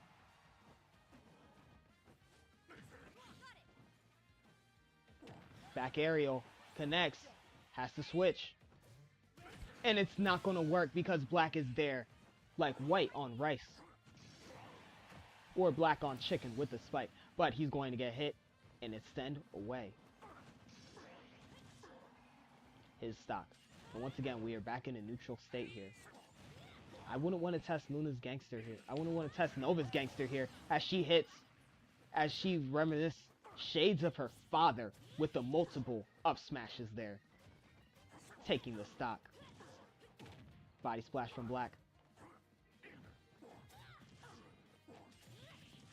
Black, once again, he's just so much better than a lot of the Amiibo League fighters give him credit for.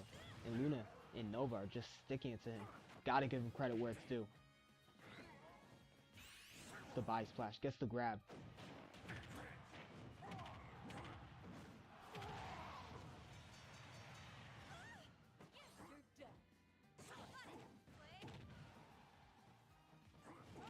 Ooh, Prominence Revolt is going to miss. Down aerial, misses.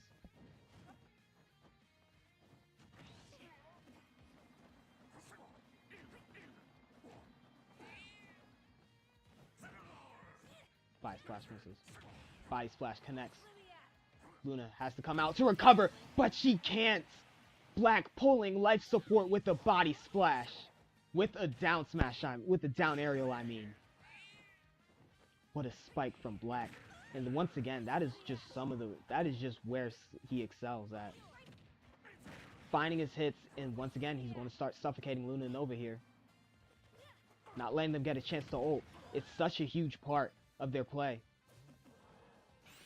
But Luna is just such a scout, just able to find that. Look at how much time she has the ult there. And they're going to put control back into the smash, but that clothesline is going to get it back in blood. Black.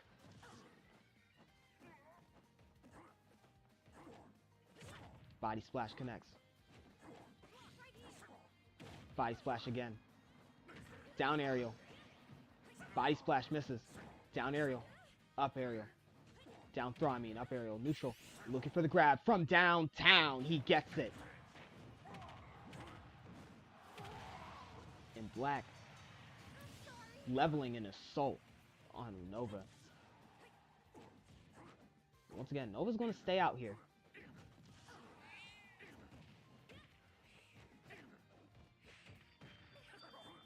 Into a down aerial, and she's not recovering at all. Black takes the lead in game 3. Go ahead.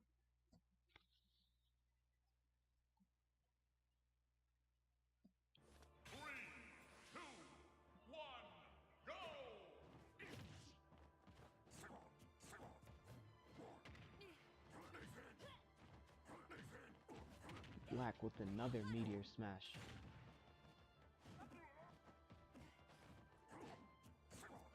Once again, he saw a challenge and he took it.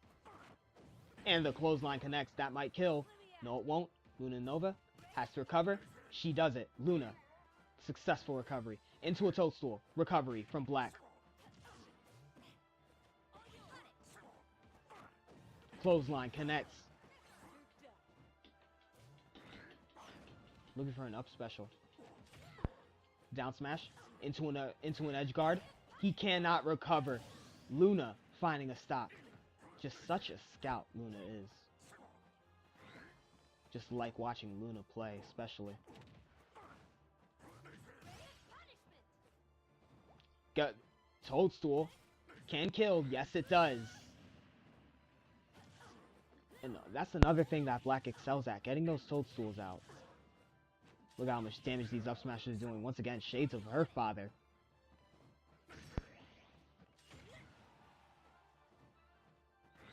And once again, a failed recovery from Black. Body splash. Whoop. And that's a beautiful recovery from Black. Getting some damage in. Down aerial. Down tilt to neutral. Body splash. The grab. The clothesline. It finds it. It finds the blast zone. And she's grabbed under the stage here. Could be dangerous. Could be a stage fight. Could not be. It is! Black takes the lead.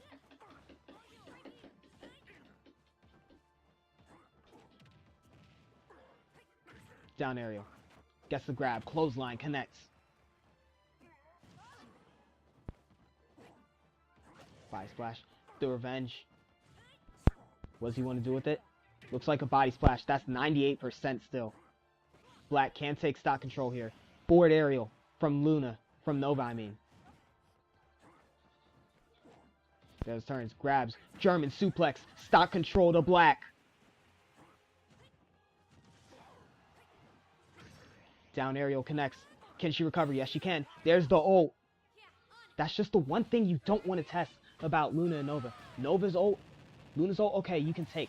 But Nova, that's where things get dangerous. And that is just a huge stock to try and level them back into this game here.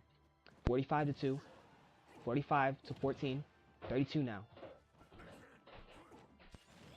Up aerial.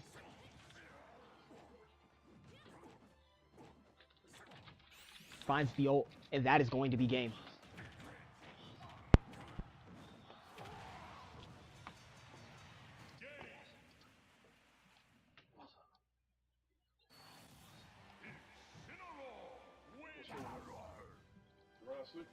No, I'm live. I'm live.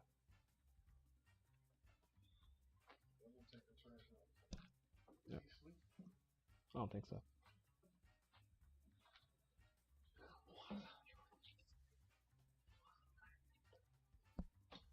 But I'm not gonna lie, that was actually quite a joy to watch. I actually liked watching Black play into Luna and Nova here.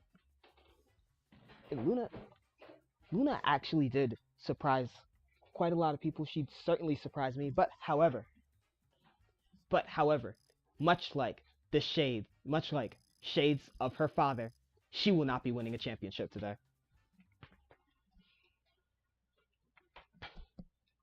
As we get into this next match here, I'm 100% sure all of us have heard of this upcoming fighter.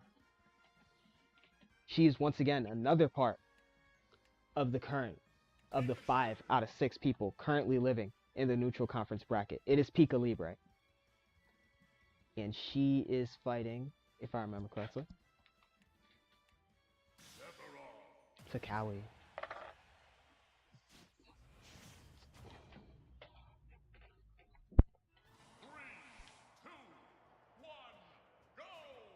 Off they go.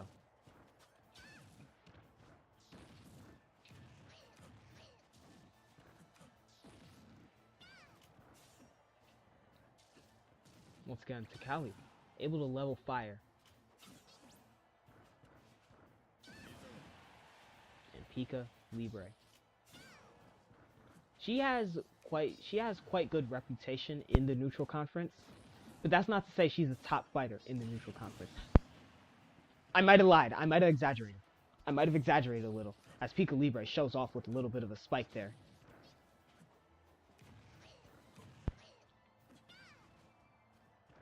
Two neutrals from Takawi.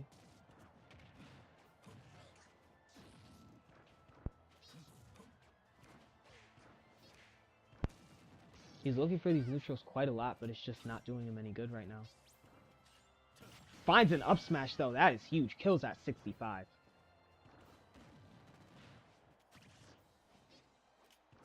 Pika Libre being the second Pikachu in this tournament.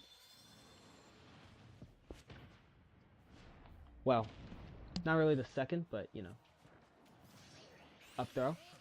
Oh, baits the ult. Brutal bait from Takawi. Yep, he'll start looking for that up special. He'll start looking for that up special to back air combo. But now that he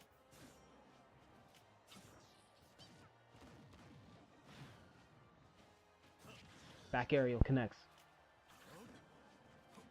he's going to recover. Down aerial again. Pika Libre takes another stock off the spike. Gotta watch this out. Manages to dodge barely by quick attack.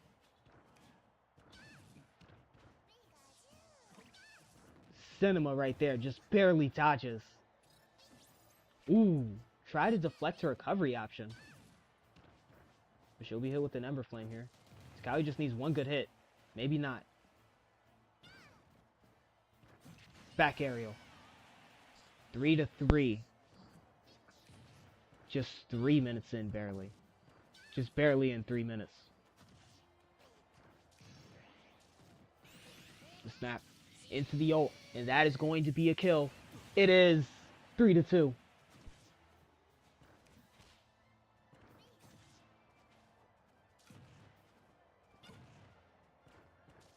Look at these snaps just doing hella damage. Fireball. Once again, that's one of Takawi's main things, his fireballs. Almost hits right there. The Skull Bash is keeping her alive. Back aerial.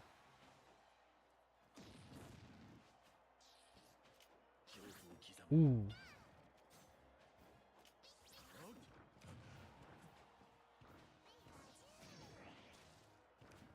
He has an ult. Looking for a back air.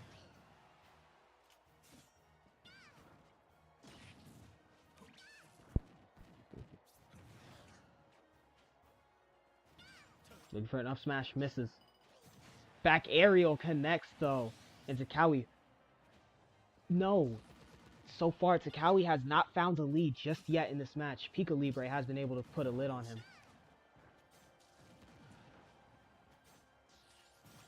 He certainly doesn't have any suppressive. But he certainly doesn't suppress as much as Kurayami does. 2 minutes remaining. Takawi's got to find the stock.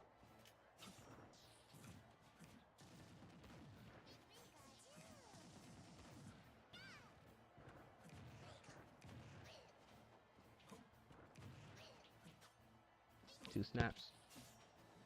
She's going to miss the spike this time. So far, Pika Libre has taken these stocks off two methods. The Meteor Smash and the ult. So right now, Takawi may want to try testing her litmus on her legitimacy on other methods of killing, or maybe even test her in sudden death. That looks like what he's going for here. Gets the grab, forward throw. Neutral air at the edge, but she's going to be able to recover. Wants a fireball. Back aerial. Not going to kill. Takawi. On limited time right now. Gets a snap. Forward aerial. One winged angel. Gets another snap off. Up smash misses. But he does not miss the ult. I think his ult stops time. So I think this is less beneficial for him. Oh, she's asleep. What is he doing? Oh, what is he doing? Oh, wait. He got it. Just a little bit to draw out time. But it's not enough with 13 seconds to spare. Pika Libre finds the spike. Not enough time was drawn out, and not enough intellect was put into that stall. Game 1 to Pika Libre. Unbelievable.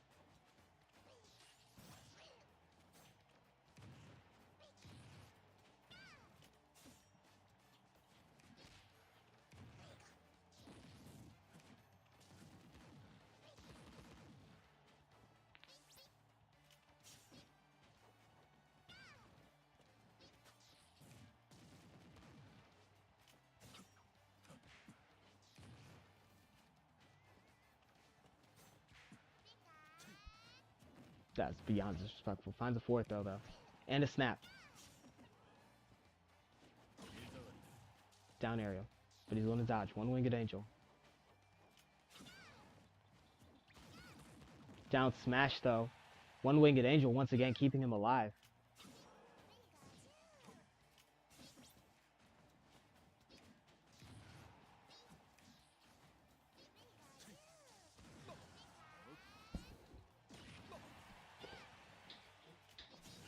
So much damage is being dealt here from on both parties.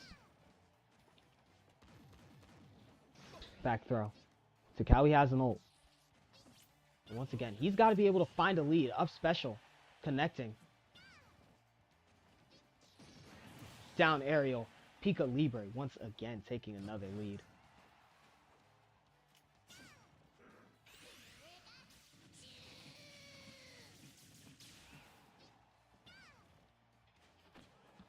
After a minute and 30. Pika Libre finds a lead and stock control off of Takawi, but Takawi's going to put an end to that. Now he just needs to find 2 stocks.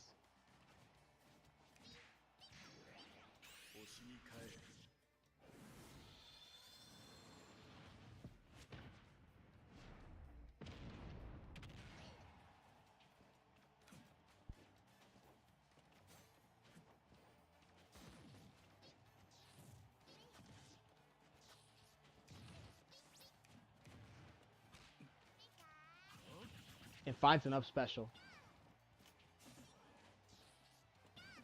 Just going to dodge that down.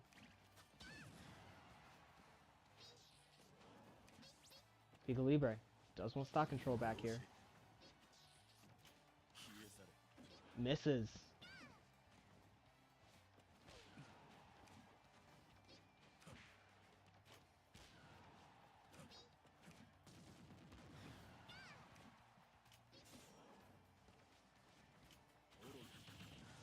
Ooh.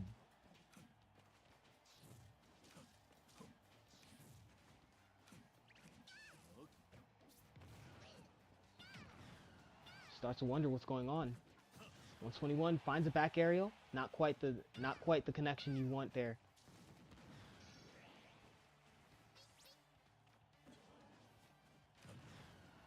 Neutral aerial. Into a forward. Breaks the stock control. Back aerial. Looking for a grab. Will dodge. Neutral aerial. These neutrals are biting into the Pikachu. The super armor almost clutched it out for Takawi there. Interesting quick attack. And he's going to find an ult. That's most likely going to kill. First lead of game 2 for Takawi. 2 minutes remain.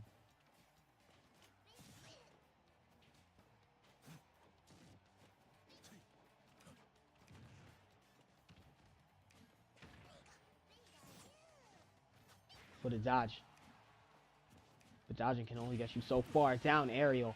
And the game's tied again.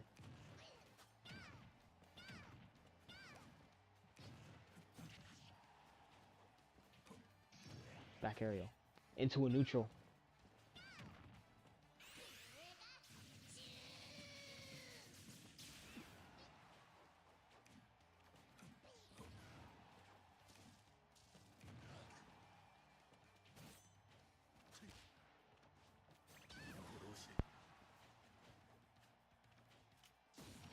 Ooh. Once again, it's that one wing just saving Takawi. Almost finds enough smash, but the back air will suffice.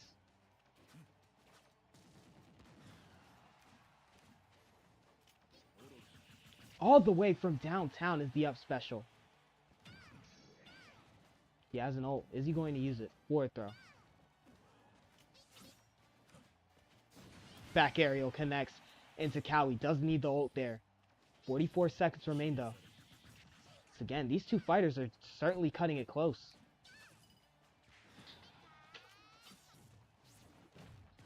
Just the grab. Forward. Down aerial. Down aerial. Pika Libre. Whatever she's going to do, she has to hurry up and do it. Looking for a neutral. Looking for another special. Was the Cowie, but he's going to miss it. 10 seconds. And she's going to find an ult. So that means in 5 seconds from now, sudden death. And Takawi just takes it just like that. Tie game.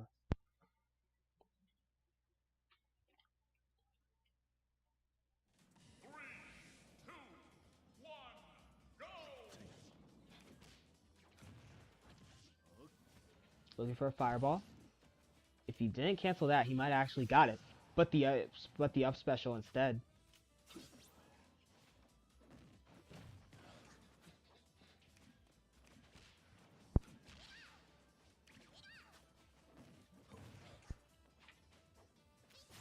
Ooh. Down smash instead. Takawi getting a little bit more aggressive here. Once again, both these fighters have to find it in them to get a little bit more aggressive. They're just kind of letting one or the other drive. Sure, it's making the fight interesting to watch so far. But however, it's not making it winnable for either of them. Looking for an up smash. But the up special finds its mark and kills. Takawi certainly loves that up special. Hey.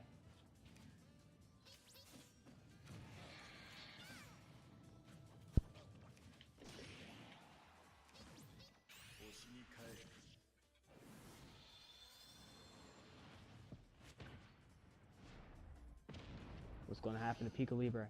Just a flower that gives her infinite damage.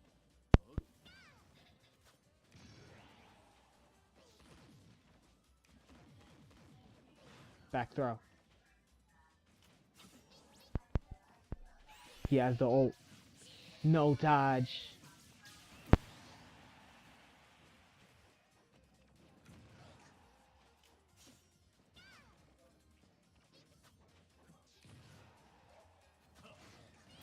And once again, Takawi just finding these hits where they matter. The forward air connecting.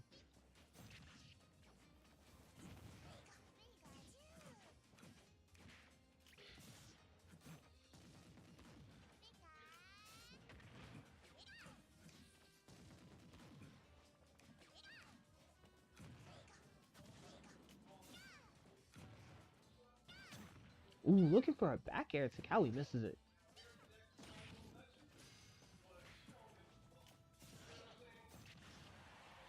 Finds another back air. Generating the neutral.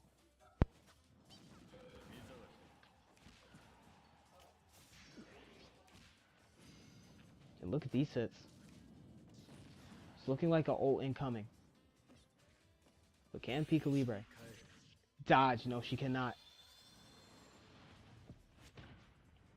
What will the ult do?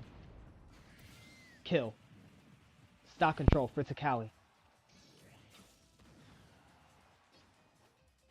3 minutes in. Pika Libre wants an ult. What is that?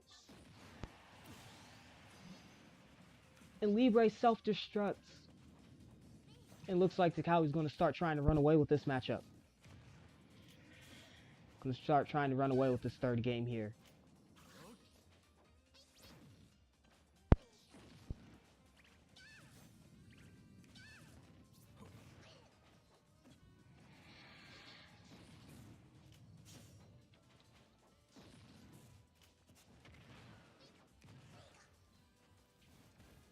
Fireball. Misses. Want to generate another one. Just didn't have the time. Once again, those fireballs are his bread and butter. The strongest in his arsenal. Oh, quick attack. He's able to move him out the way. He's able to move her out the way, I should say.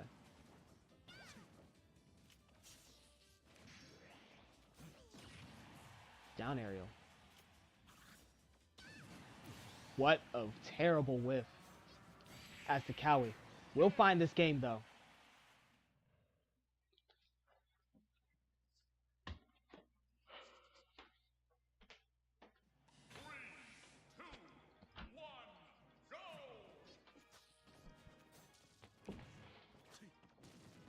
With game 3 in the books, here comes game 4.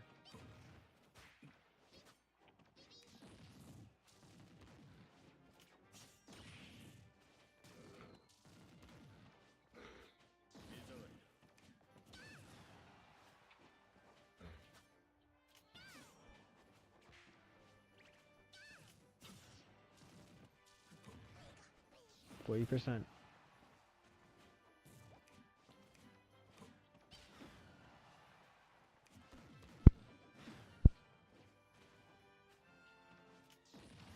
Down aerial. Uh-oh.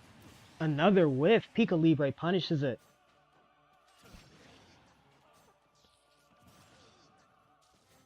He's up smashes though.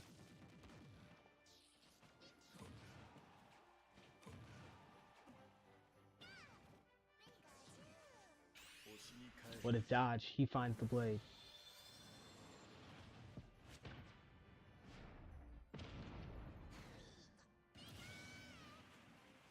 %, though.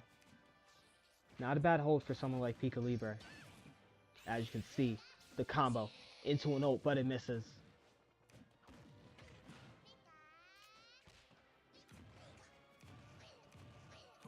And look at the damage to how he gets off of that combo. 43 now.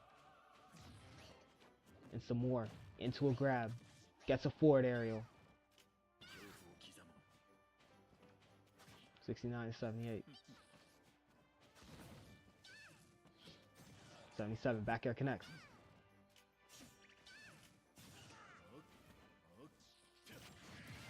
And just fainting with the fire. He's going to find a kill. Regardless. With his up smash. And these up specials. Starting to do something against Pica Libre. Once again, Takali just jumped ahead. And so far, he's got this lead in a gorilla grip. But hopefully, someone like Pica Libre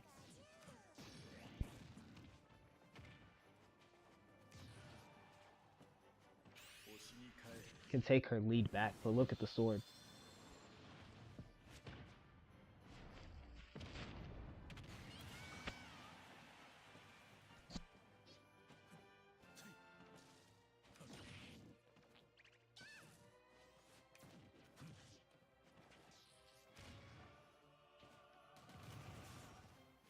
.49% with the side special.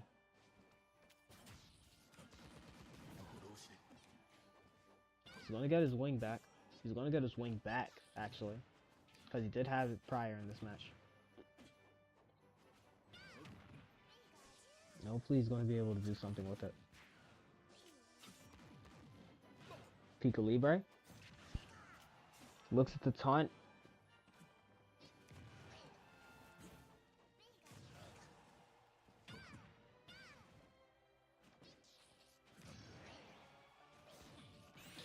There's a snap.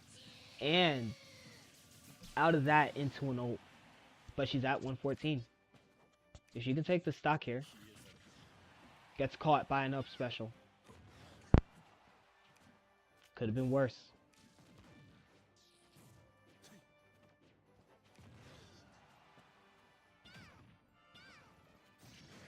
There's the hit. And this could be another match heading the final. This could be another match heading to sudden death. We only had 2 sudden deaths on the day.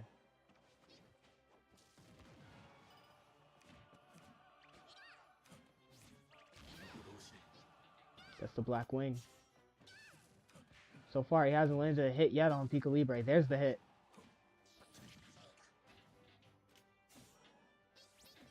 Oh. Looking for a back air. He actually connects it. He connects 2 back airs. And a third! To Cali. Ending the match with some brutality. –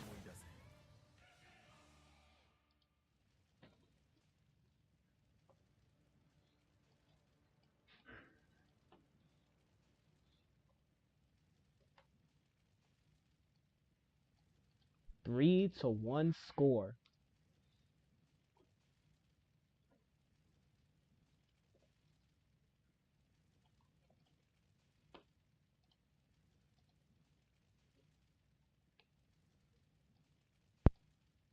So far, we have had quite a bit of 3-1s.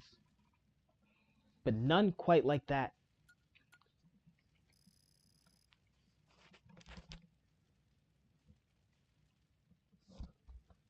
Once again, this was probably one of the more competitive matches of the day. Even in hit percentage and almost even in hit percentage and just quite literally even in damage. Just one of the more even matches of the day.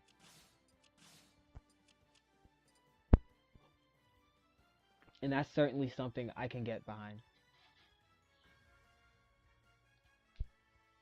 Alright, and for our next match, it is an Attack Conference Classic.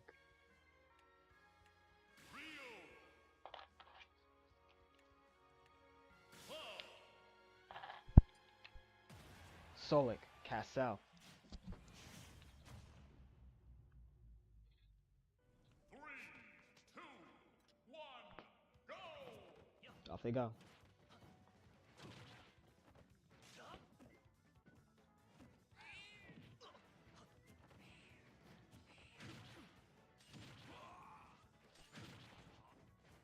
What a parry from Solik.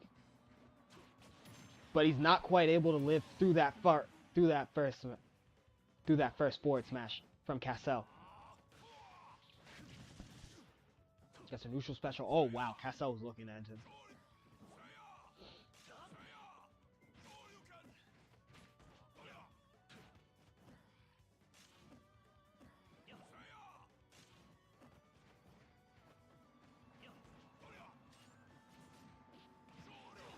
For a forward.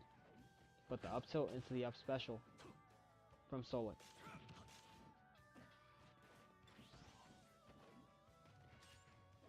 So for a smash attack. Not going to get a chance to shoot it. Huge hit on his shield right there.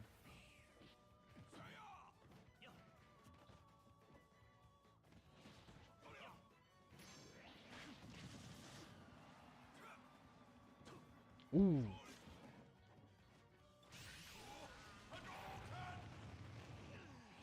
These limit hits. Really drawing Solik loose. Forward aerial is going to kill. Not quite the way you want it to, but it's still going to kill. There's the ult.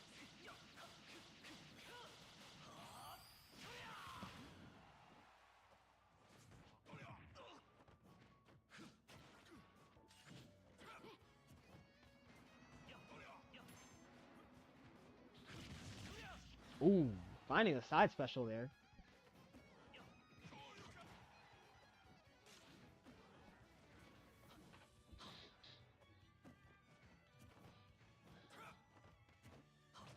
Dodges. Huge hit. Gets thrown down.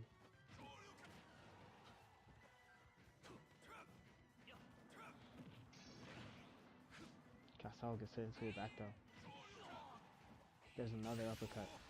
Into a Hadouken, but it misses. But the back aerial connects. And Solik just so high on percentage right now.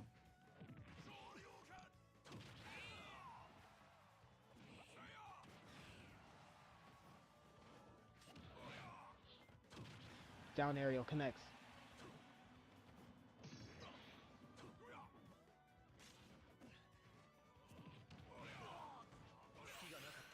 Another ult connects.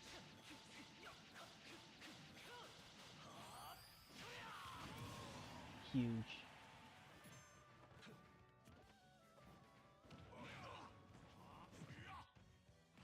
Ooh.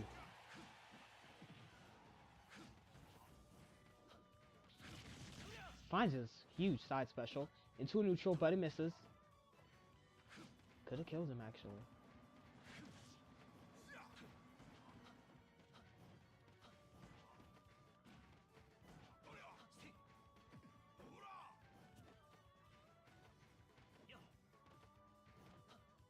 Right now, it's just a jumping match.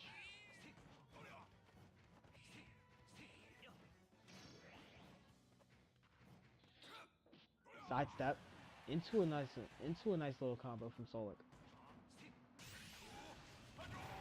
Look at the steps he took for that one. Soul Rifle into the kill.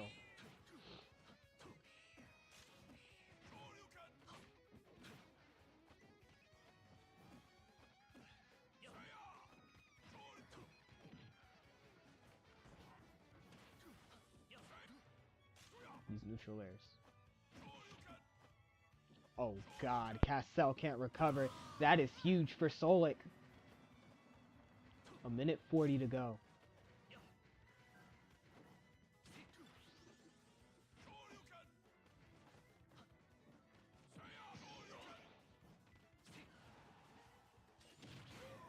Up smash connects.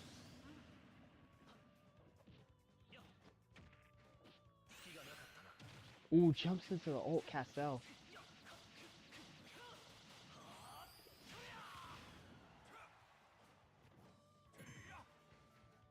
Huge kick. Into an upper. Let's get Castel on one stock. What a dodge from Solik. Playing hard for a grab, but play hard, die hard. Castel for the first game. 3, 2, 1, go!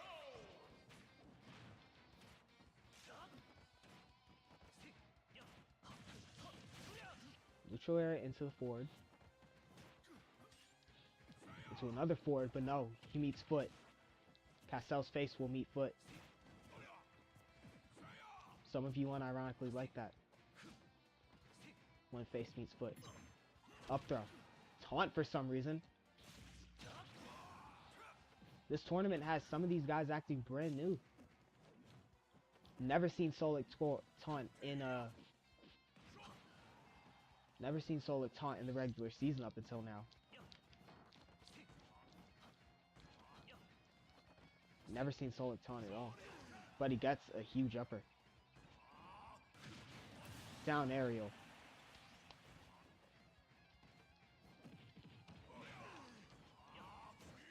Ooh, once again. He's giving these hits to the shield, but just not finding its mark.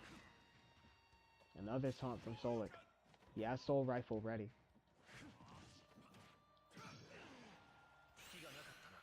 Look at that from the top rope. Castel comes gliding in from the ledge to deliver the soul. Not quite killing though. Back aerial.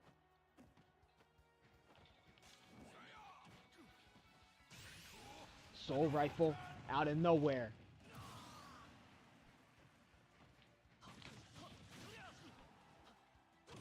And the spike, Castel.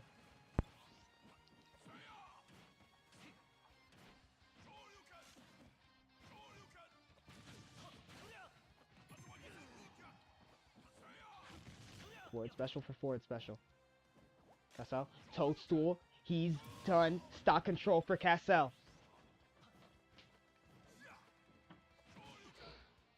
This attack conference classic.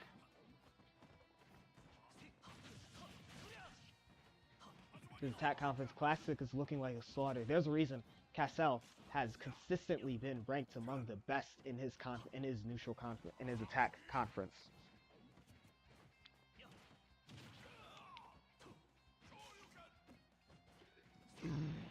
Excuse me. But there is a reason that Castel has been ranked consistently among the top in his conference. Soul Rifle coming out, and that's going to get him a kill.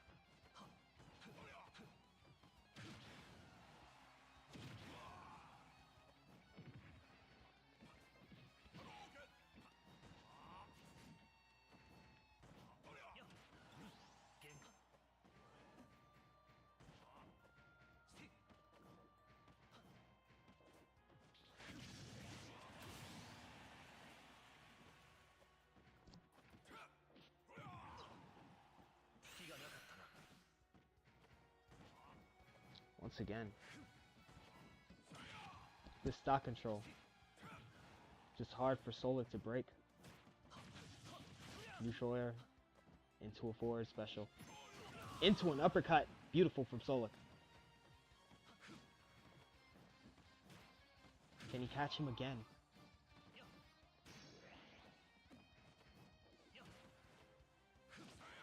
Down aerial. That's going to stun his recovery. Yes, it does. Game 2 to Cashapp. Game point.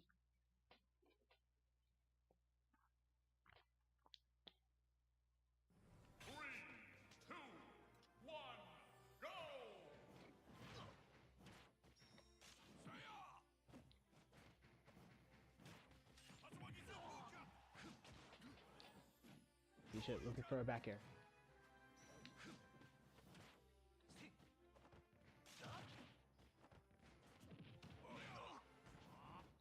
The chop. Ooh, Cashapp once again. Finding his hits and making them all count.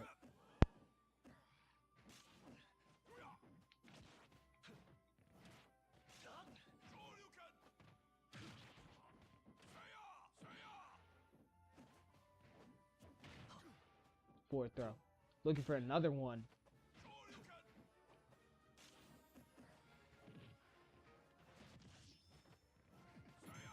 And the foot meets face, but this time it'll kill. So after a minute, both fighters will be taking stocks. Couldn't quite stunt the recovery. That time he does. Cashapp.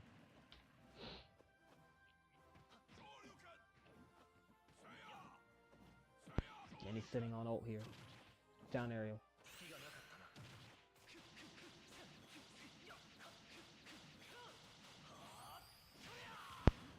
Huge.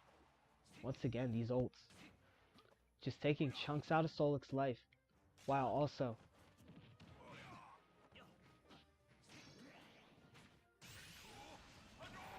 tries to jump over the soul rifle, but it's no use. Dodge from Cashapp. Gotta use his limits to recover.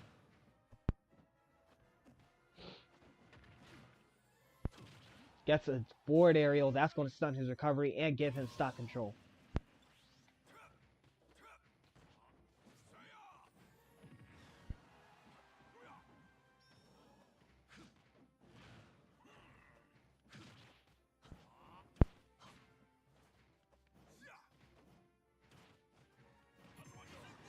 And the side special is going to kill there.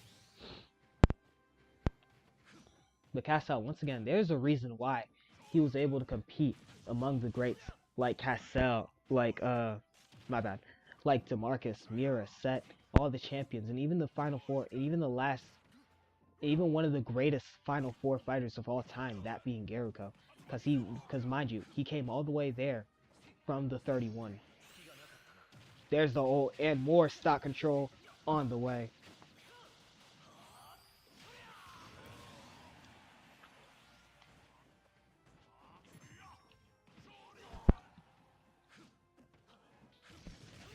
And that time it's not going to be too huge.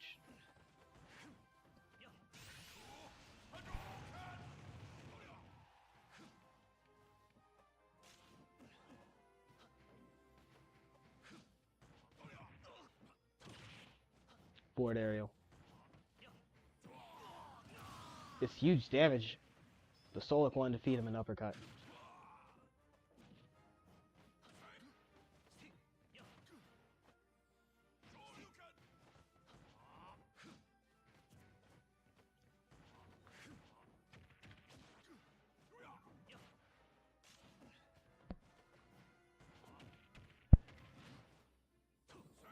Looking for a spike, but he's going to miss.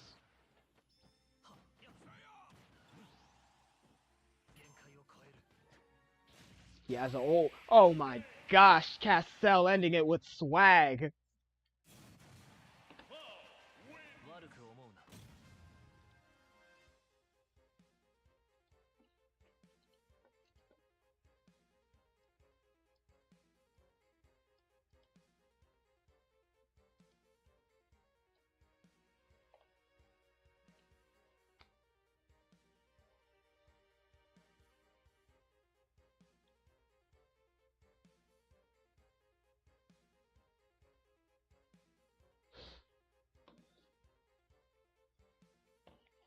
Just gotta make sure they know.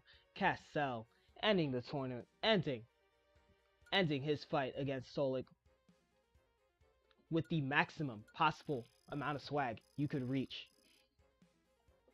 Just completely different in skill. And that was a lot of the problem for Solik in the regular season. Just being unable to hit some of his opponents. Like, and you could tell when he was outmatched. You could absolutely tell when Solik was outmatched. Like, you can absolutely tell if Solik is outmatched.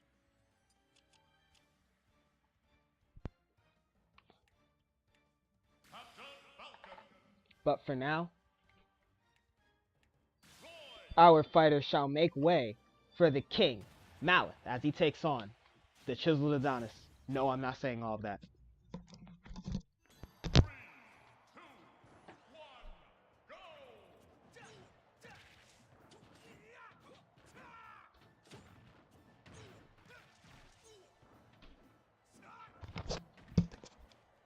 Alright, and off we go. Now you can see the match already got off to a blazing start, as Chiseled Adonis will lose the first stock.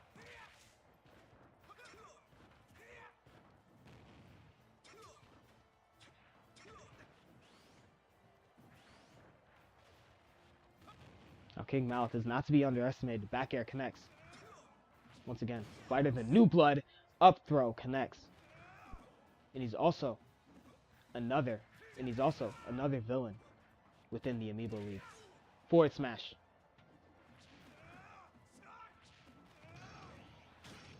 Down aerial connects. Huge for Chiseled Adonis, but not quite killing. There's the ult from him.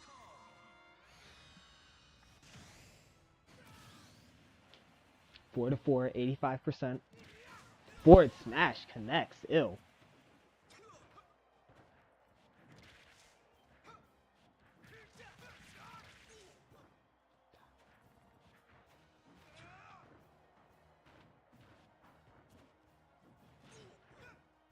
Moving around. There's a hit. Moving. Down tilt.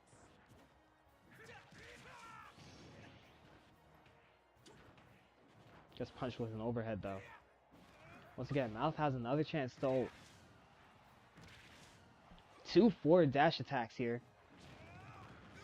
And King Malith is still pouring damage on. He's just so fast right now. Down aerial. Didn't connect the way Chiseled Adonis would like. But that up special does.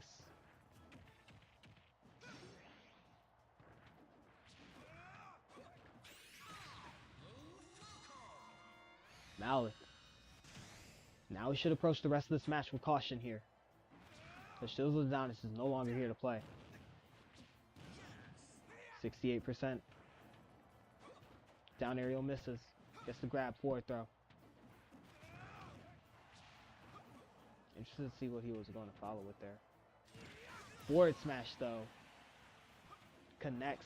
And once again, Chiseled Adonis just can't break a lead off of him.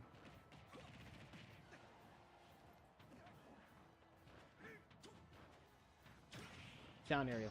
Into a knee of justice from Chiseled Adonis. That's his 3rd stock of the match. Or 4th stock of the match.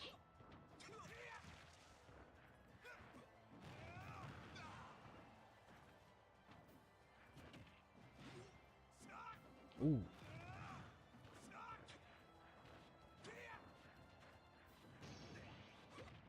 Uppercut. Into an ult, and Chiseled Adonis this time will be allowed a lead against the King, Malith.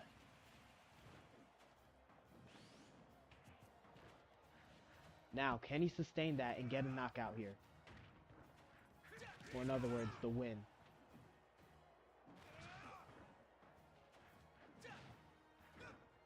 Throws him away in disgust, but Chiseled Adonis dodges out of the way.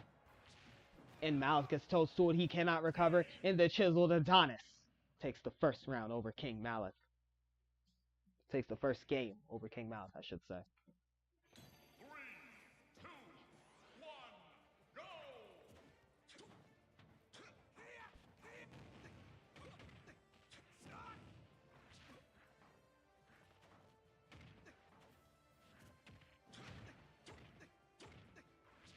Ooh. Chiseled Adonis with the full combo, and that is the kill! For what, son? Did King Malice truly deserve that one? What a combo from Chiseled Adonis to start off the game.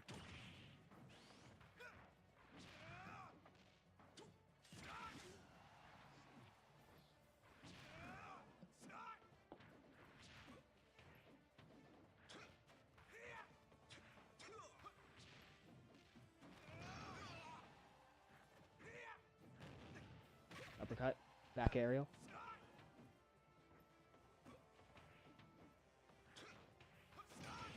And the spike is disgusting. Ooh. Critical hit and it's huge.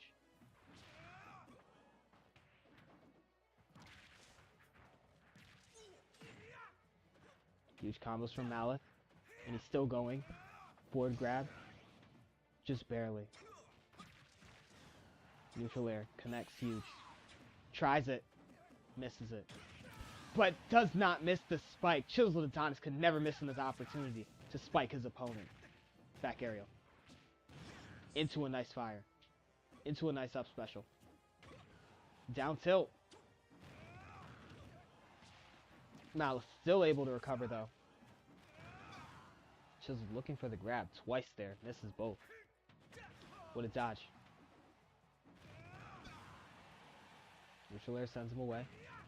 Up smash from Malith.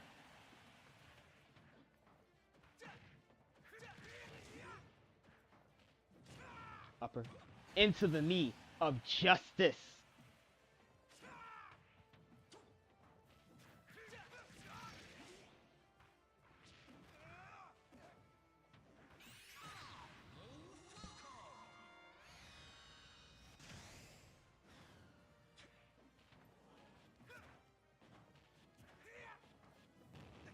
Uppercut. Trying to come down on him with the spike. With the block.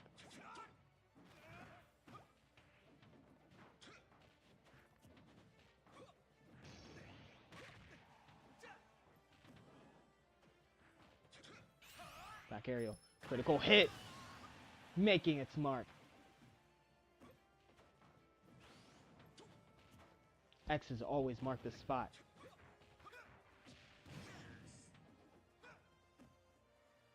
Oh, special. He's still at 144. And he just can't sustain it.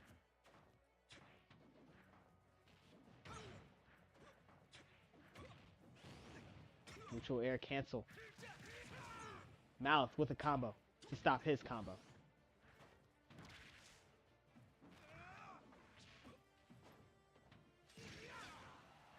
And these two just unable to sustain each other's leads.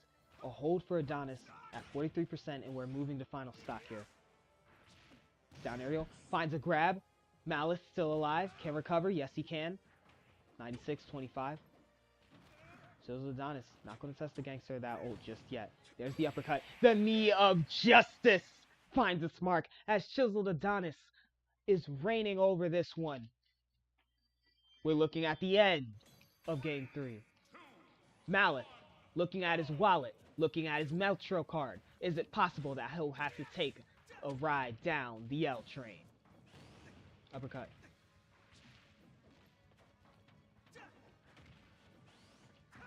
Neutral aerial.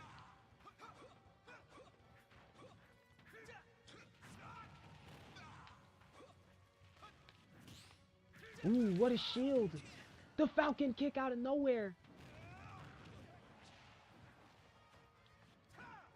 Dodge, uppercut. Who's going to take first stock?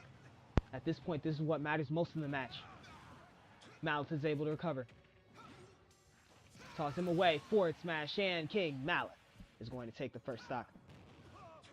Knee of Justice, though, rectifies that 0-0. And just like that, the real game begins. The Toadstool, though, Malith can't recover. Chiseled Adonis takes the stock. At 29%, that is a phenomenal stock for him. Two uppercuts into half of a neutral. Down aerial. He has an ult. And that is going to be stock control. And King Malith is looking at elimination right now. Chiseled Adonis is just destroying King Mouth right now. Just barely a minute 30 into the game, and he's already lost 3 stocks.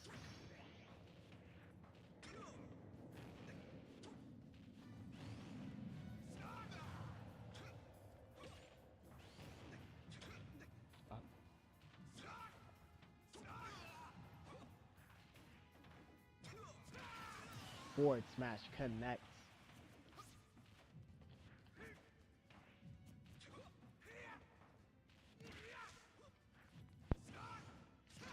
Down area into a forward smash. King Mouth wants that neutral special so bad, but you know what Chiseled Adonis wants? Some justice, and he'll serve it up on his knee. There's the ultimate as well. And it's game. Chiseled Adonis kills him at 30%.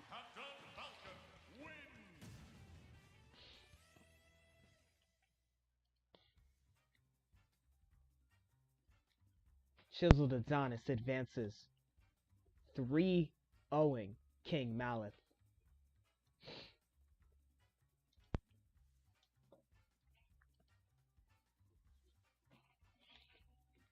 As King Malith will be forced to take out his Metro card and get aboard the L train, while having a higher hit percentage than Chiseled Adonis, while doing less damage than Chiseled Adonis, and while having less final smashes than the Chiseled Adonis. One thing you must learn in the Amiibo League, you cannot hold on to your ults for that long. As B-Side is 2 matches away from completing, King Malith is the first to go from his conference of the Hunters. But however, there's someone that I'd much like you guys to meet. Gyarados. He is one of the main villains in the FMCU. For those of you who do not know what that is, the FMCU. For those of you who do not know what that is, the FMCU is a series of different characters, different people, all come to life. Marvel, DC, all in one verse, and he starts with an up tilt. But Gyarados is one of those main villains, and he's basically the one that brings the Mergerverse together, which is what the M in FMCU stands for. But Karuki takes the first stock. I don't know why he's doing that.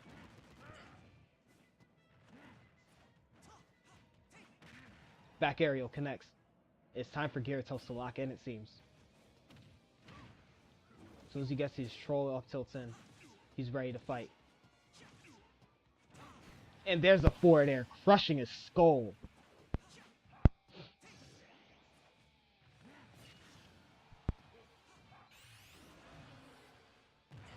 Now Gyarados is one of the strongest villains in the Mergerverse, but hits him in the leg there. Karuki can't run from the up tilt. Gets the grab. Uppercut into the gut. Can I just say Ganondorf has like one of my favorite forward smash animations. Tried to pull out the axe. The Maw of the Black Dragon. Which is also his wife. His wife doubles as his weapon as well. Look, Gyarados is just one of my favorite ones, okay? I wrote him. Forward tilt, forward special, again into a spike! Gyarados! Huge edge guards from the one known as Karuki. The ice-laden blade, Karuki, with the huge edge guard. And look at that quickness. With the quickness, Gyarados gets back again!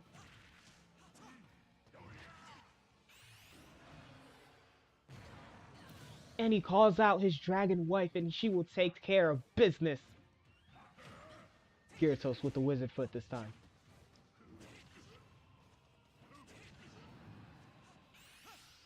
Oh, what a dodge.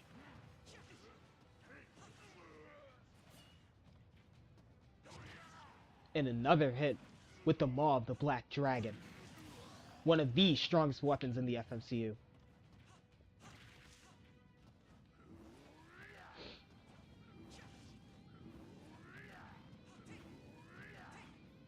But Karuki so far going to great lengths to take this win. 57-61. It's still close. Gyarados has an ult. Looking for a grab. Calls out his wife. She won't get the job done. Gets a grab, and that might be game. No, he misses the down tilt. Gets another grab. Back throw. Gyarados slow walks. Up throw. Into an up smash. Karuki takes game 1. Intently slow start for the main villain of the FMCU. 3, 2, 1, go! But don't worry. Down air. Into an up throw. Into a forward smash.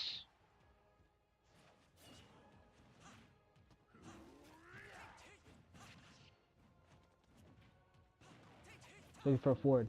Oh my gosh! Gyarados with an up tilt to end all up tilts. Down aerial. Forward air. And another up tilt. Once again, if Gyarados can hit those consistently, then he can just win any game. But those edge guards from Karuki will say otherwise.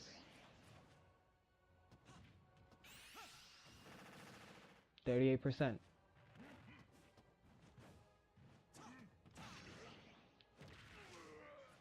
Up smash. Down air misses. Forward throw. But his wife will charge at him.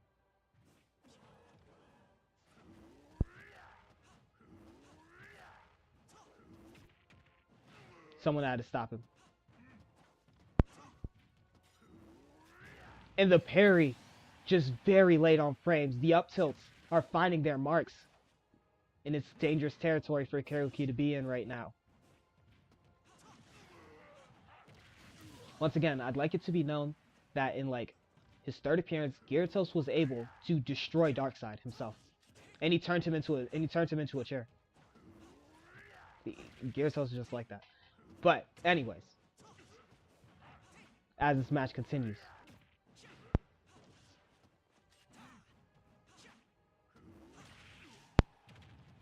neutral air connects. Up tilt.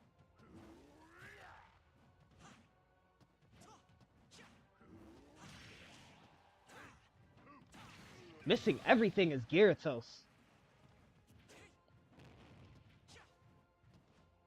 Neutral air. Up tilt.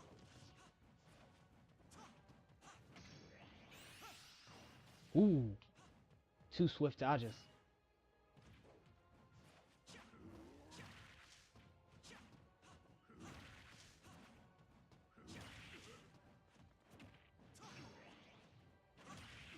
And Gyarados gets spiked. Karuki puts it on stock control, and this may be the game.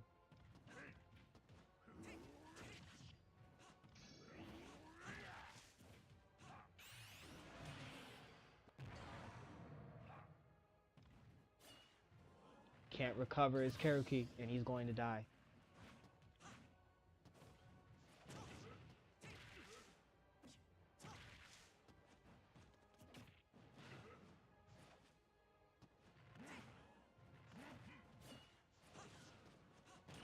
There's the spike again. Gyarados out of nowhere. Back aerial connects. And it's at 23%. He finds it. And a down smash as well to complement. Looking for a forward air. But Karuki is able to block. He has an ult here. Grab from Gyarados. Up tilt. No. Oh my gosh. Karuki reading the dodge.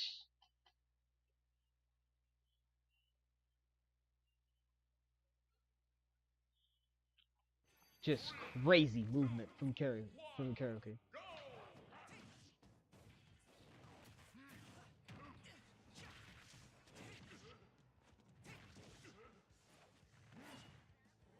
And just like that, first stock to Karuki. The Toadstool. And just like that, in the first few seconds, both fighters have taken stocks.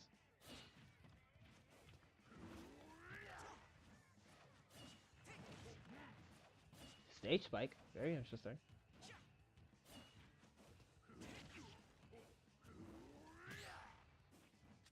For the parry, but he immediately grabs him.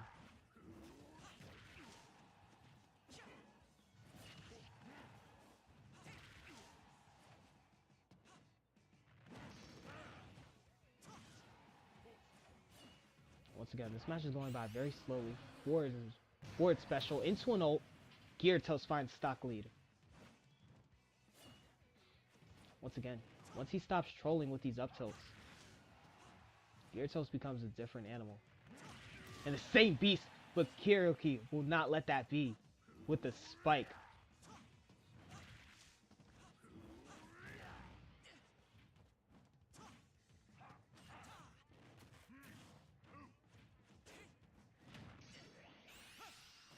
Grabs him with the back throw. That critical hit, wow, just does so much damage. I don't think Gyarados was even hit at that point.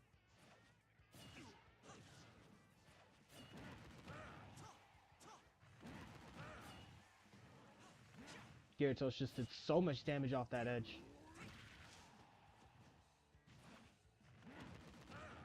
And a little bit more. What a dodge. Back throw. Sends his wife after him. She gets him. Never disappoints Gyarados.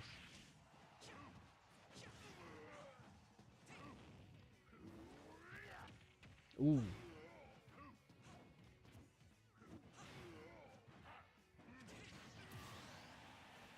$25%. Not a bad hold for someone like Gyarados.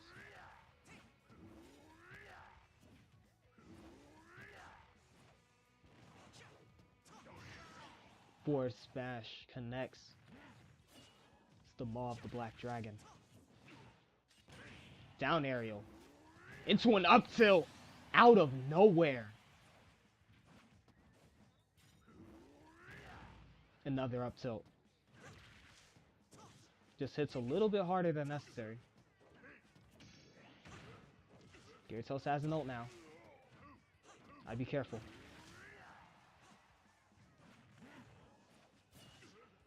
Uh-oh. It's Karuki who can't recover, and game 3 goes to Gyarados.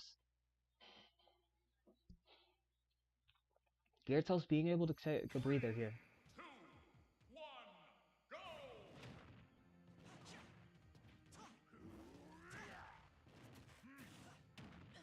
Down tilt. Into a grab. What a punch. Looking for a spike. Misses it. Forward aerial.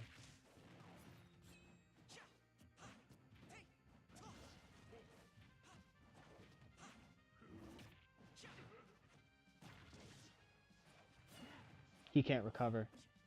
Gyarados loses the first stock.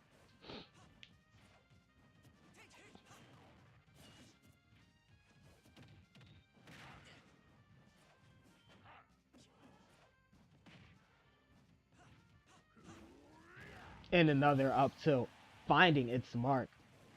Sometimes he just needs to troll a little to find him. Up tilt. Up smash. Down aerial misses. Use the ultimate. Charges. Gets him. 57 to 69 here. And once again reading the dodge. Back aerial. Neutral air into a back throw.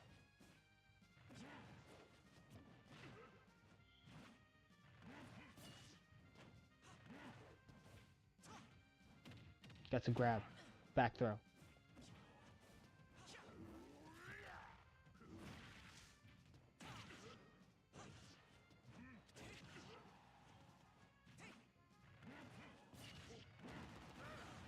Blasts him away. That's pretty far. And he can't recover. But 105 is a fantastic hold for Karuki.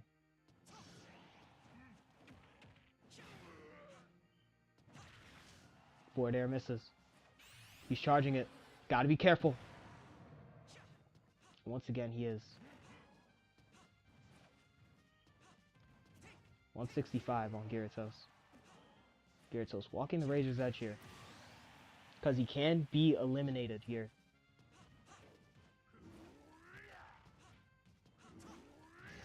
Up till again, it's huge.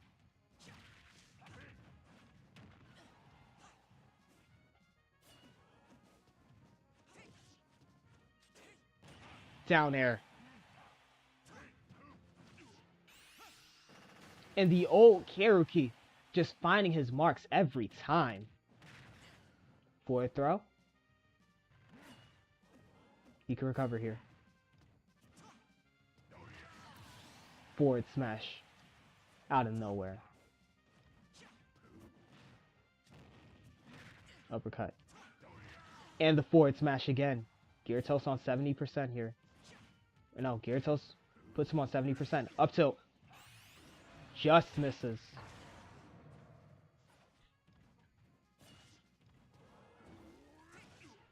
He looks for it again. Gets a grab.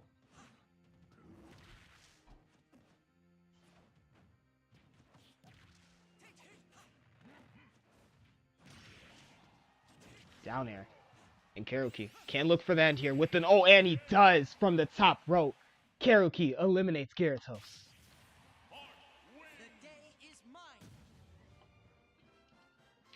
Amazing match from Karuki, able to exploit the weakness of Gyarados wanting to clip farm.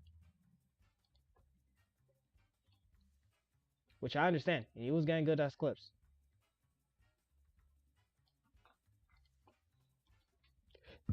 But sometimes clips are without substance if you cannot sustain them in a meaningful way, which is winning.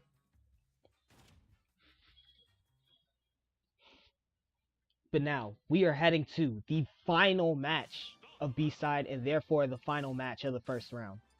I know, we're 4 hours in, it's still in the first round. Crazy.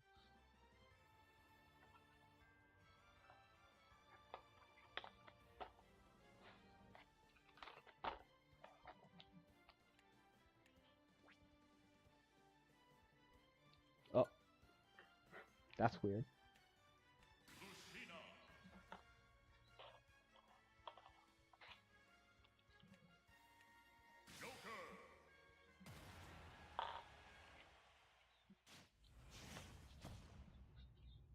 Lex has been consistently one of the better fighters in the Amiibo League.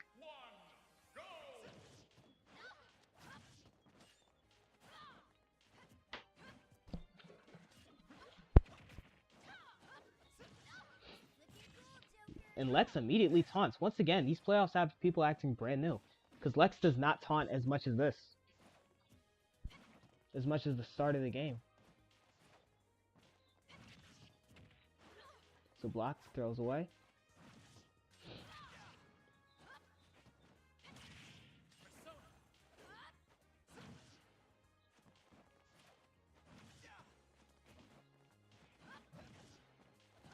Alright, has a lot of things going right for him here.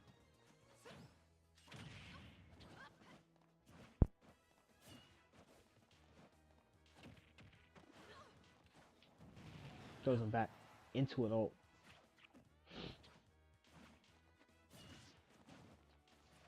Into a side special, I mean. Up smash, Lex finds the first stock over Nanners. Now Nanners is also coming off a very disappointing run in her conference playoffs. As Lex, I believe, was top 8 in his.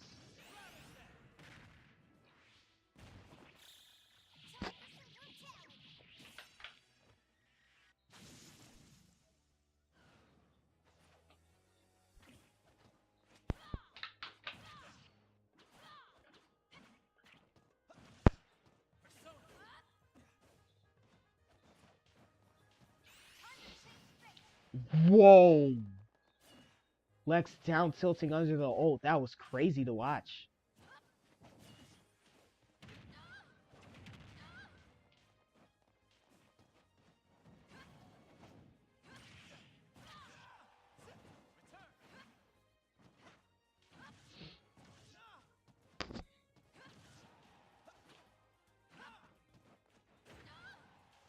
Down tilt interrupts the forward. Down aerial takes Lex's second stock.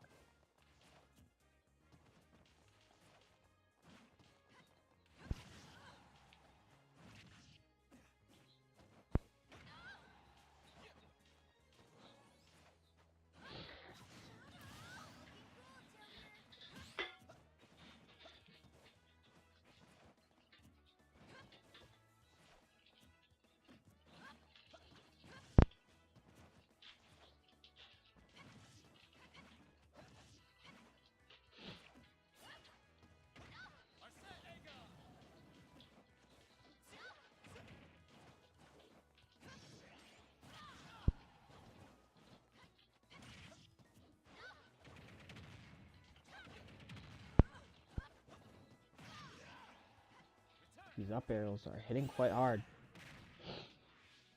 Daenerys had to stop it at some point, as this ult will connect.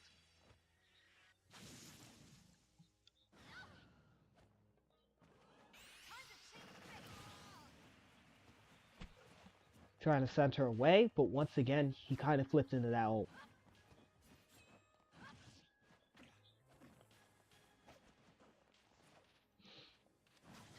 Up smash connects.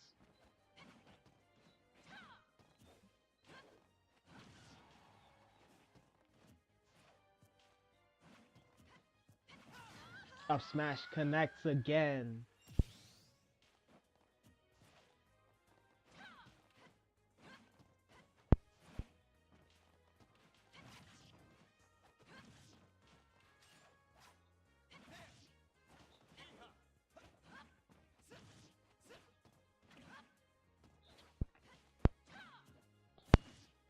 Ooh.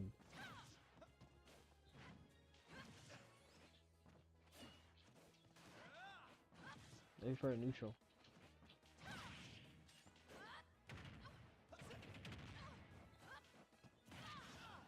Up smash connects and it's hard. Looking for another up smash.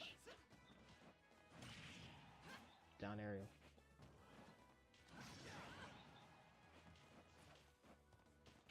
He has an ult, he's going to use it, and he gets her.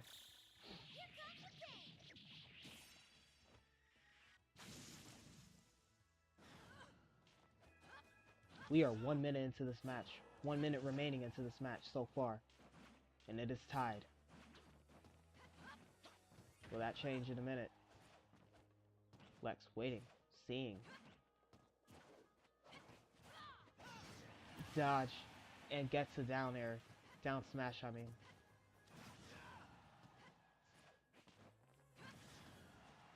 Down aerial. Has to taunt. 30 seconds remaining here. Can Yanners find something? And just look at that. Using the neutral air. Using the neutral special to dodge. But you can only do so for so long. Gotta find a hit after that. 20 seconds remain. Will this be going to sudden death? Our third match to go into sudden death so far. Lex putting in work to try and prevent that. Forward smash connects. Tries to grab. Time. Missed the ult. And we are going to sudden death. First hit wins. And it's Lex.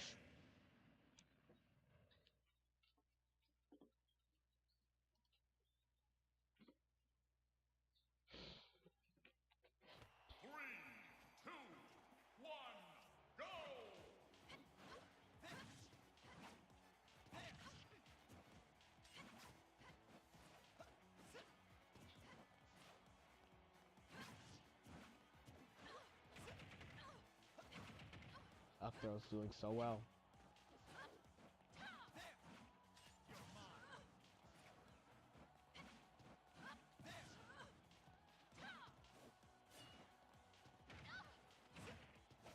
Ooh, looking for a down smash but misses. 86 to 25 now. 96 to 25.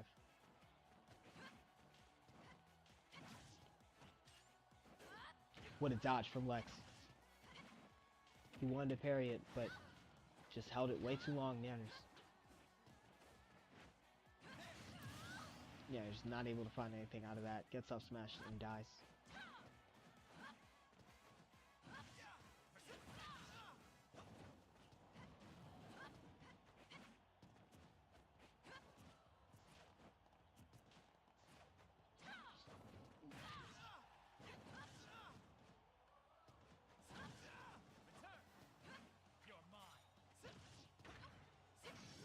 Ooh.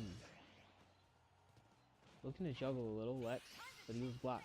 Has to dodge that ult.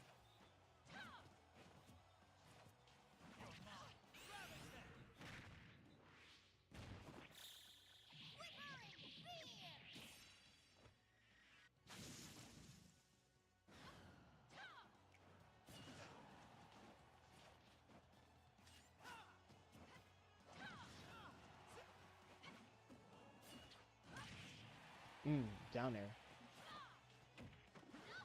Lex at 172% still hasn't lost the stock.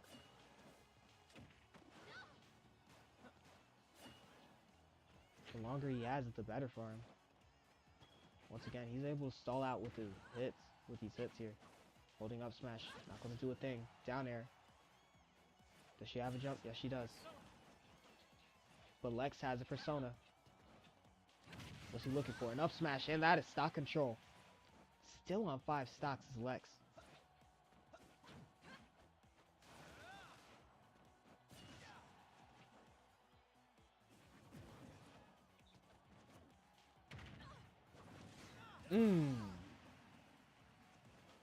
Beautiful hit from Hijinx.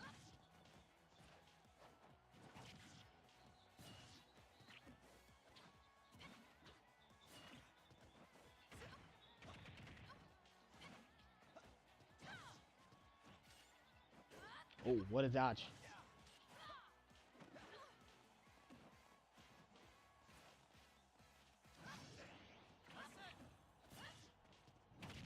Forward smash connects. 4-2, and we are still on stock control.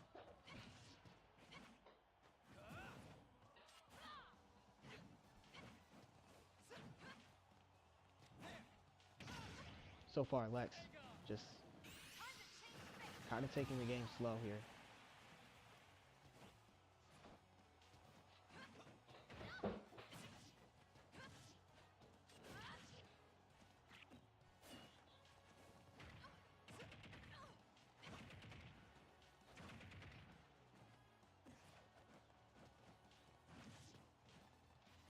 Kind of taking the game slow, taking what Hijinx is giving. Oh, wow, that is a crazy parry right there. Because once again, you think you have the hit, but he just suddenly presses down special.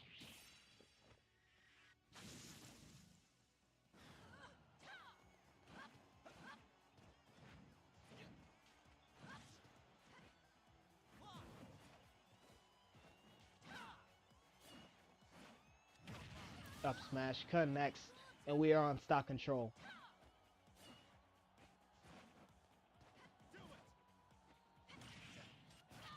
Up smash.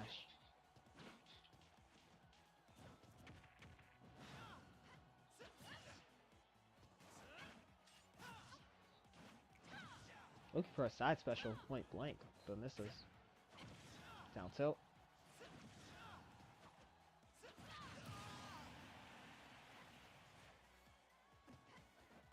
Hijinx can somehow take the rest of these stocks here.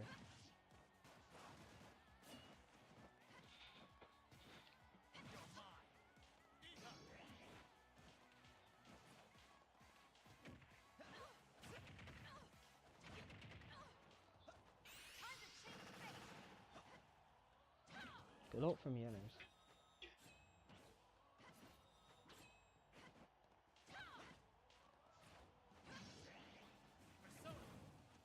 Not a good hit here. Neutral air. He has an ult. 86%. 30 seconds left. What does Lex do? Another down. Another dodge. It's looking like Lex may just take this via stock. Hijinx is starting to put on the pressure. Down air. Does Lex want to thief this game away? Up aerial. Misses. 10, And she finds it, and we might go to sudden death. 5, 4, 3, 2, 1. Time. And this game is just Sudden death. Go. so close between these two that it had to be 2 sudden deaths. Nieners ties the match. That's insane. 3, 2, 1. Go.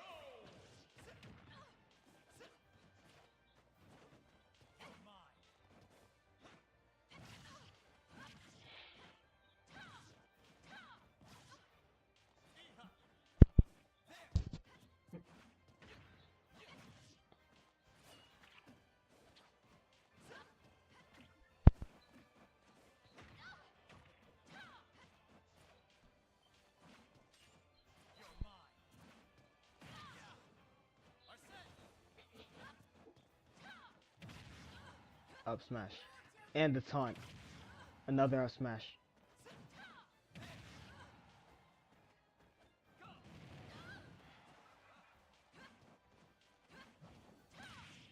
Down aerial. Flies back up. The power of the moon in Lex's hands there. Helping him out.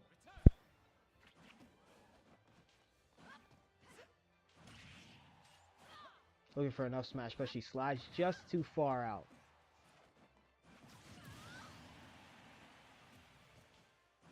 Those up smash hits are just so... Those up smash frames for Lucina are just so precise.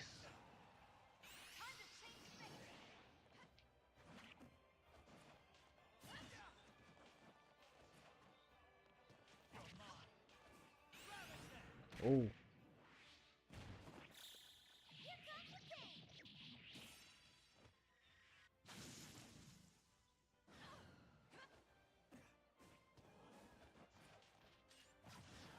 Up smash connects. And another taunt. And a spike out of it. Taunt to get bodied. That's just what happens. And after 2 minutes, both fighters have some stock.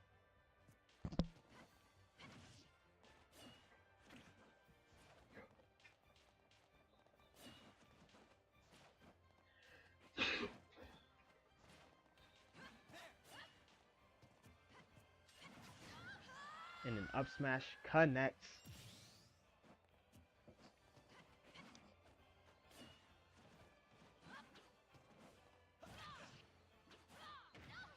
Down tilt. Looking for it. Can't find it.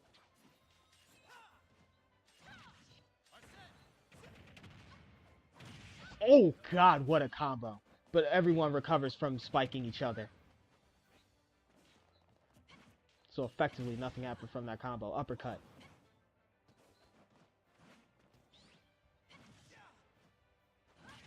Looking for a parry was a questionable choice there as Neander finds the spike.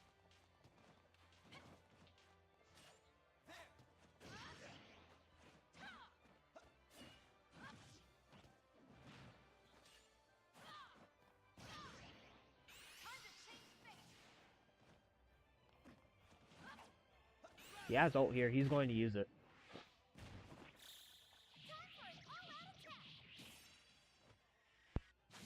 Once again, this game just ridiculously tight. These two are tied right now.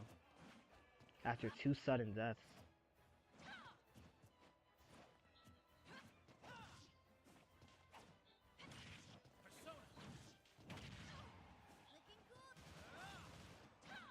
Once again, using that neutral to the best of his ability. Even getting a nice little upper out of it too.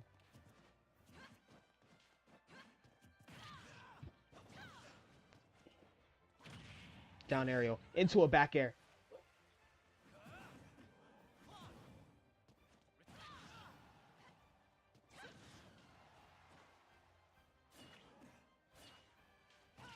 Neutral. A forward smash. Finding stock control for Lex.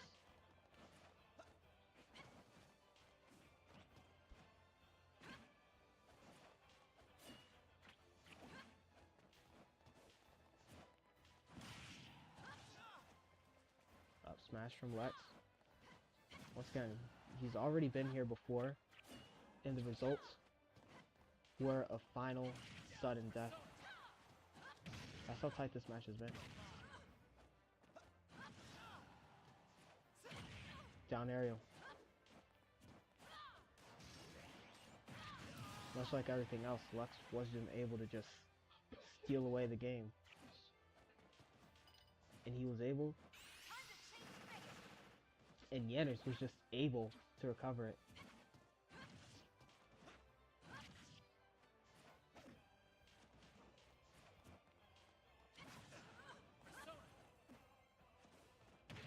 Persona again. Down tilt. Up smash misses.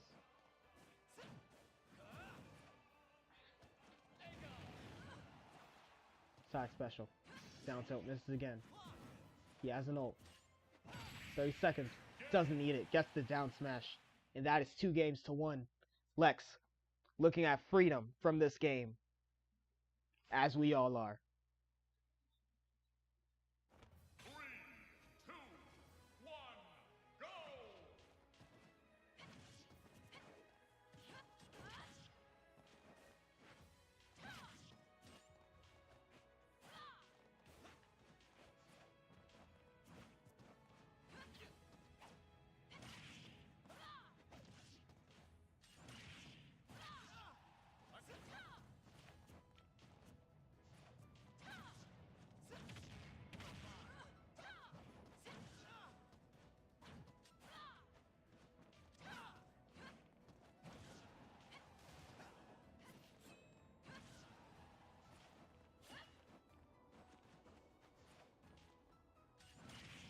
For an up. No.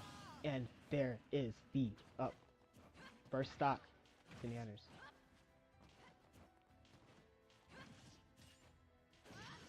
Oh, what was going on right there?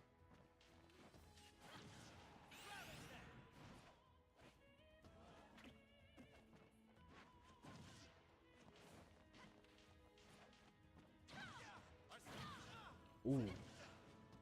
Calls out Arsene. But ends up taking some damage for it. Down air. Down tilt, I mean. Up smash. Those glides are just really helping him.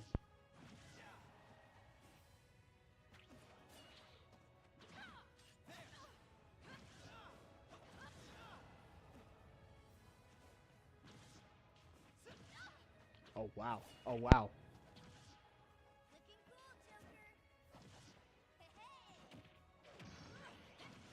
Back air misses. Has to dodge the ult. He does. He's on 157%. If he can find a nice hold here, 66% is pretty good. But I don't think he wants to give up this stock just yet. Just maybe he has to.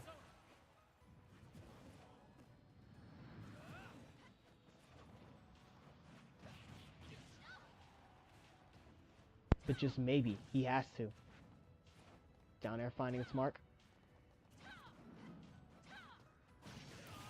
Wow. And Yanners is able to take it. After 2 minutes and 30 seconds, 3 stocks have been taken. Once again, it's the slow motion pace of this game that is allowing some of these characters, that is allowing them to just cruise. What a parry. Looking for a spike.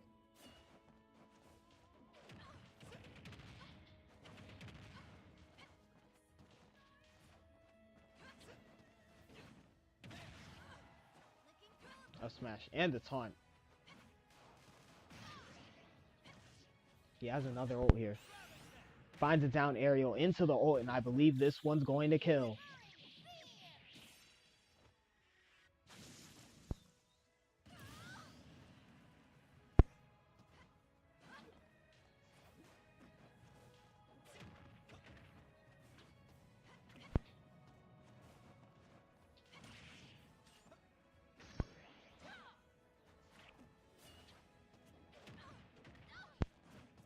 What a block.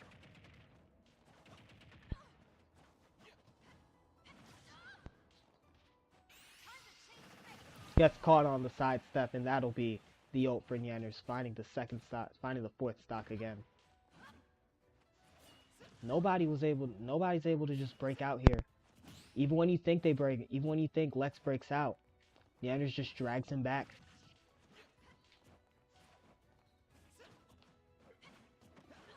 Back throw.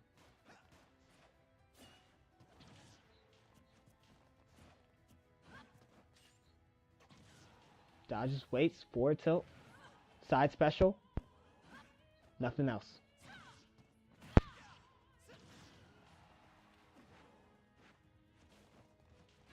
He's trying here. Down aerial, connects.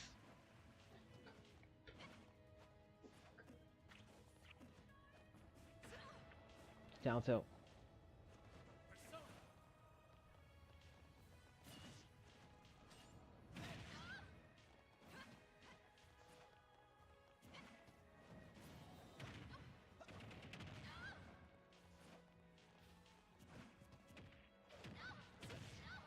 Gonna miss back aerial. Looking for the spike, but misses. And once again, 1 minute remaining here. Can Lex full take this game here? Nobody is full taking a game, and that is just the most poetic possible way to end the game.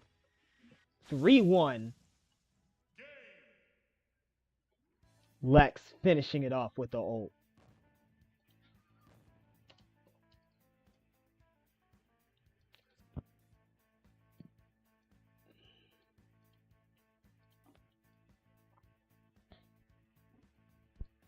All right, now we are in the Sweet 16.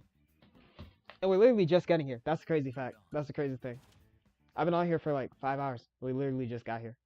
Honestly, it's my fault for falling asleep. But look, we're going to try to speed through this.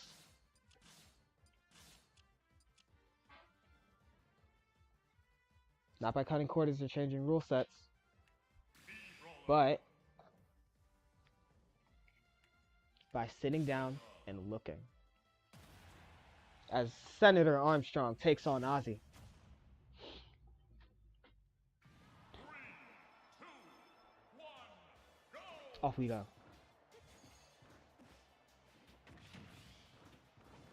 And there's a type advantage. When you hear that sound, you gotta do everything in your power to not get hit by this person. But Senator Armstrong is not allowing her any space.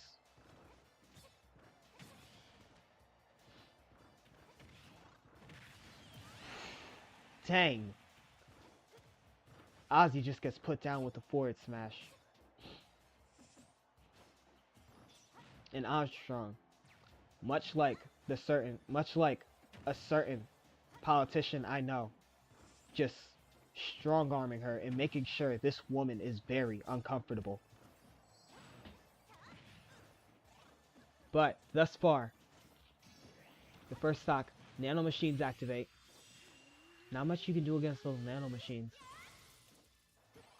as you can see. But there's the up spec. There's the up. But there is the up. There's the up aerial. Don't know why that took so long. But yeah, as an ult, the forward aerial cancel into the ult.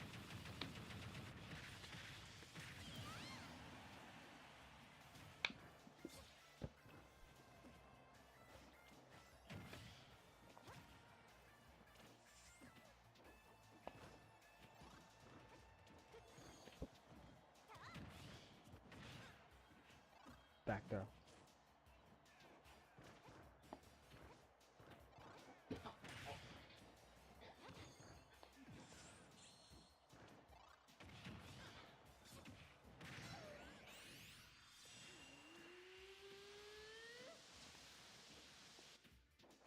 He resisted. Nanomachines son their heart in response to physical trauma. This is what General Armstrong says. He has enough time to parry.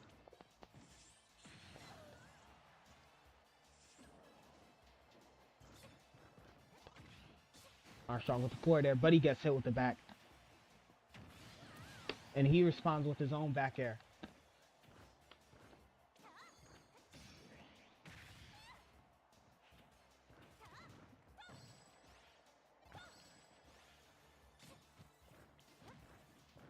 The hurt box comes first, Armstrong. But that forward smash will put him on stock control.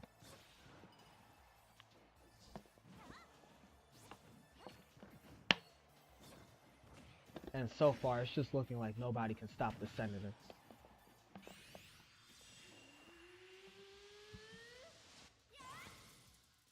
Nano Machines, hard in response to physical trauma at the wrong time and drop him.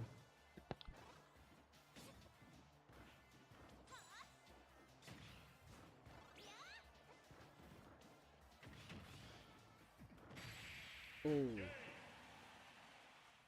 And finding that forward special is Senator Armstrong delivering game 1 to himself. And right now it just looks over. This side, the type advantage.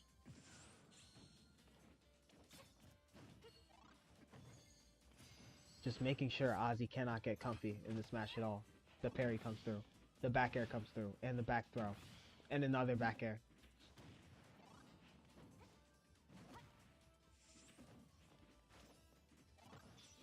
Looking for a forward smash.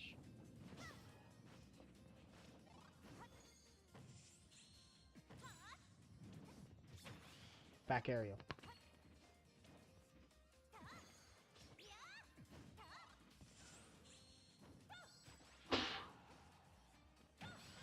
Back aerial again. He'll slam his fist down. Those nano machines were hard in response to physical trauma. The suplex. Down smash connects. First stock to Senator Armstrong.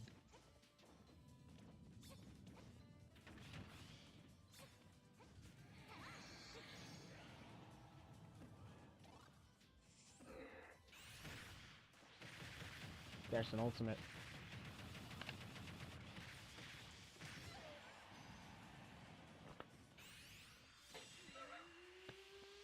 Armstrong's not going to go for anything else.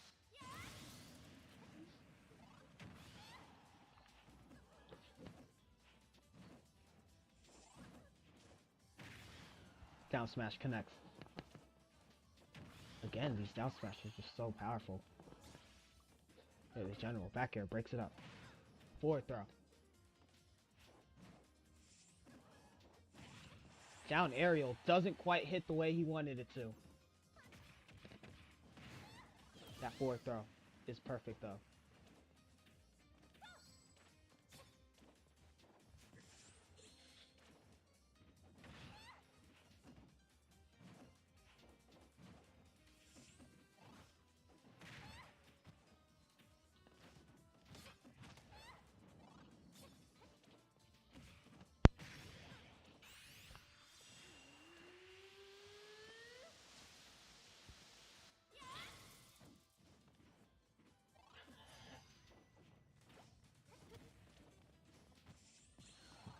So yeah, what's he supposed to do?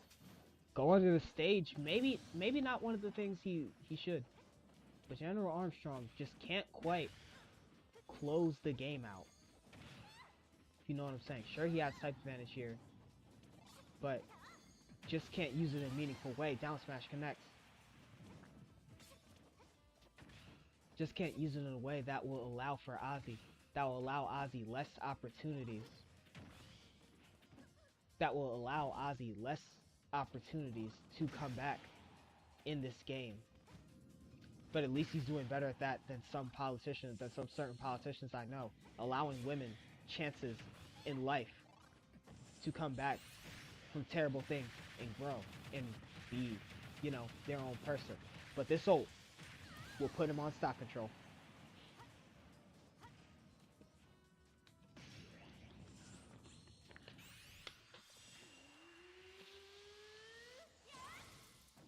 Nano machines respond to physical trauma.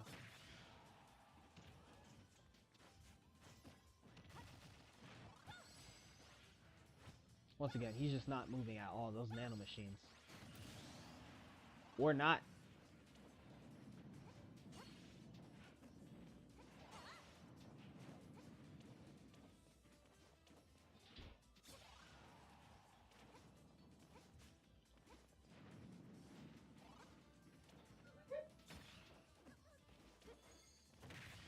Forward smash connects.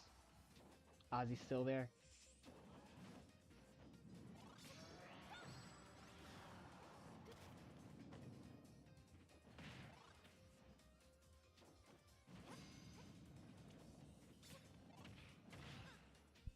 The throw, the back, the ult, the game. Second game to Senator Armstrong.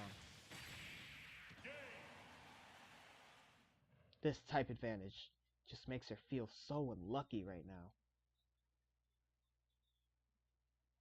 3, 2, 1, go!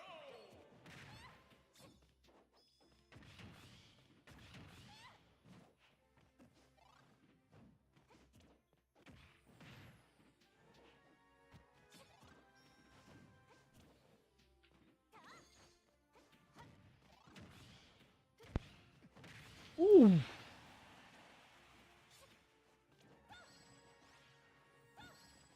And it's just over right now. That combo may have just put an exclamation point on this game. The forward air cancel into the forward smash. And Ozzy misses her back aerial. And the nano machine's gonna turn on. What more can she do? Forward smash connecting again.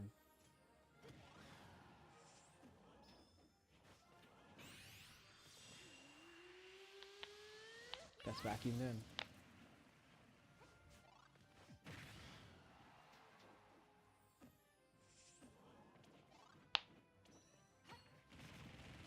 And the neutral special connects as well. Senator Armstrong. Big suplex. Up tilt, up smash, up aerial, up smash again. Those nano machines coming down. Careful, Oz. Those are nano machines coming down on you, son. What even happened there? I don't know. But I think he canceled his neutral special, his neutral air into an ult. But either way, that's stock advantage. And it's looking like Ozzy could get bounced as the 1 seed. Once again, no 1 seeds besides Mira Morishige or Rage from the Grab Conference have made a run farther than the final 4. Double suplex.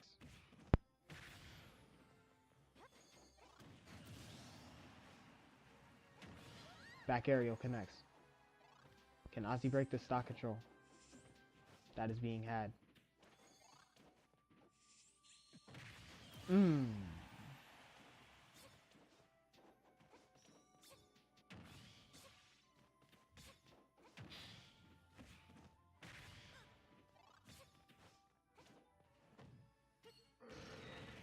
And it's a neutral special. The uppercut, not quite killing. The Senator will be taken into an ult here.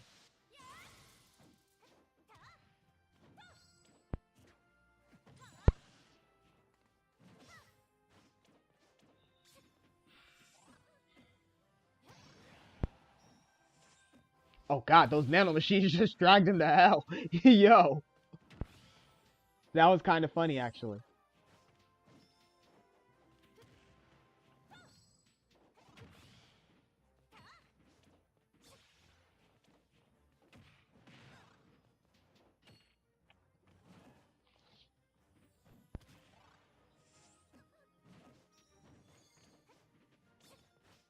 Look at these dodges. It's game.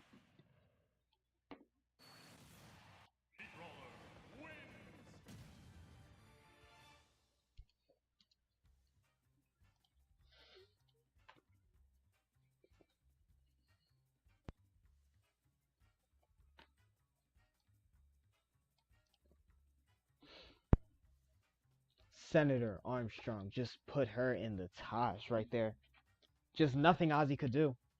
Welcome to the league, rookie. Just absolutely nothing she could have done right there. It's like every politician just gains like a plus 20 stat boost against women. We don't know why this happens, but it just does.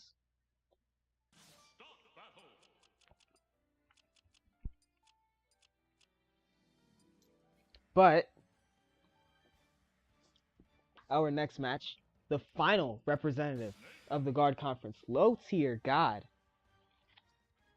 faces Violetta, who is coming off a hot streak. Was able to slam Nanami Kento in his 5th game. After how ridiculous it was. And right away, Violetta's going to find a nice little combo. C4.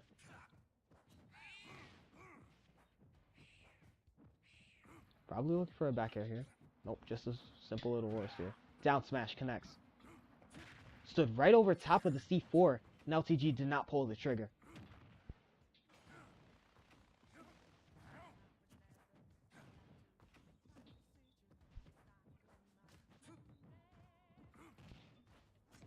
Ooh, forward smash.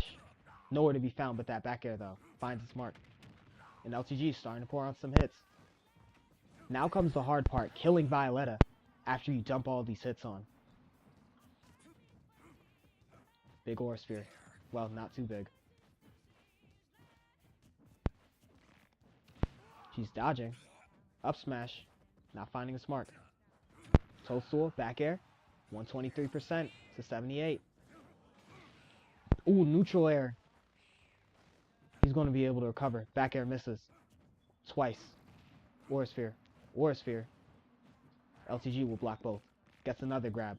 Puts her to sleep. She's going to wake up. Aura sphere. Attaches C4 onto Violetta and sends her to the sky.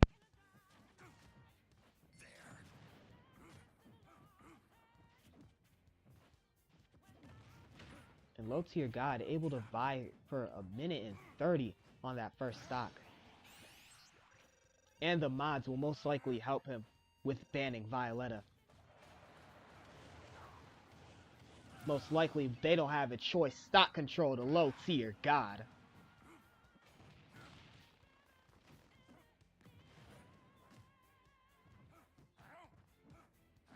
How does LCG do it?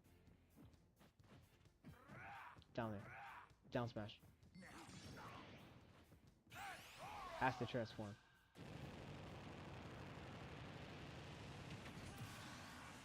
There's the ult taking his first stock.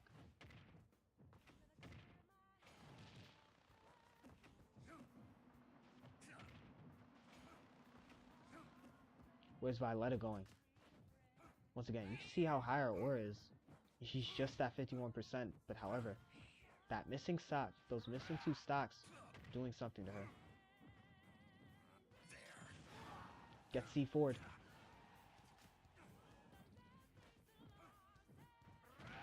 Down smash. Looking for another one, but she's put to sleep. C4 again, but Violetta's able to fade it out with jumping ahead. But that C4 that time is going to find its mark. Low tier God. Stock control again.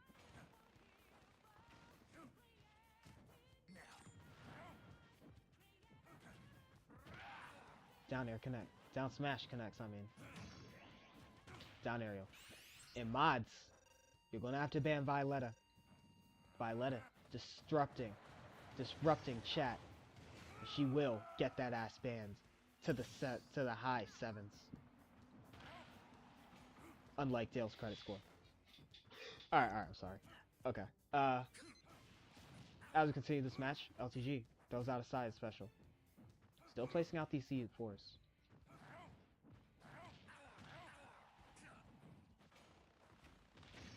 Ooh, interesting. Most likely want to use the Solar Storm.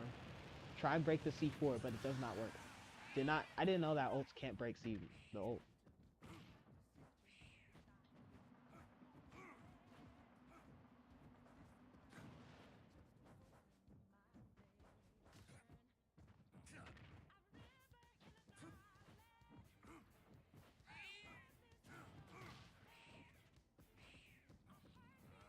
He's trying to bait Violetta into walking over the C4.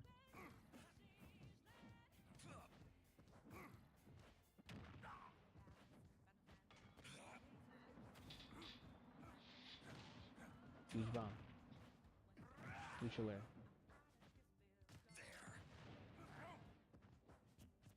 Dodges again. Up tilt out of nowhere, out for the spot dodge, low tier god. Violetta has to find something in quick, but LTG finds it quicker, and it is a rocket launcher. Game 1 to low tier god. 3, 2, 1, go!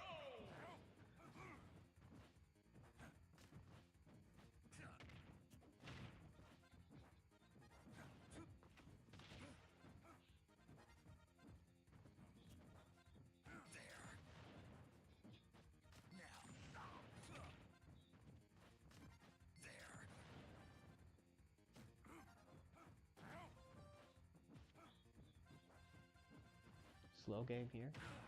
Down throw connects. Violetta finds a little bit of a combo.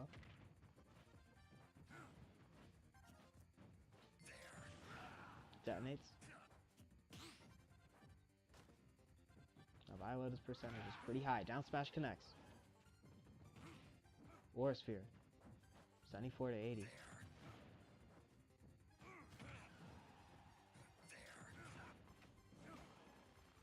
LCG wanted that back air. Up aerial connects for Violetta. Down smash connects, and that is the first stock.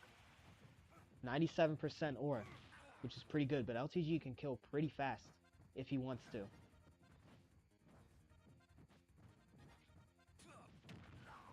LTG looking for a grab.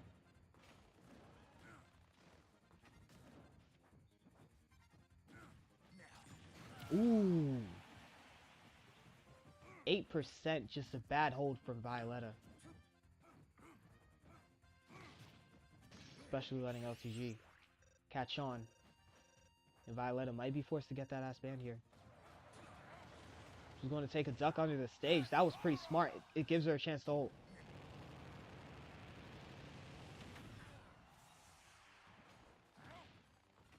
And gets a nice little neutral air on top of it. So 54. 48 now. 74. Down smash.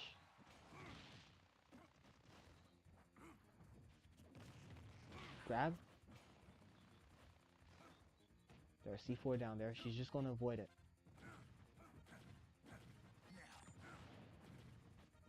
LTG and CU and Violetta went to watch the fireworks show. That was LTG CF4. Down there. Into an Aura Sphere. It's huge as well. Violetta takes the stock. Now this match is starting to get into breakaway territory. Who can break away first is the question.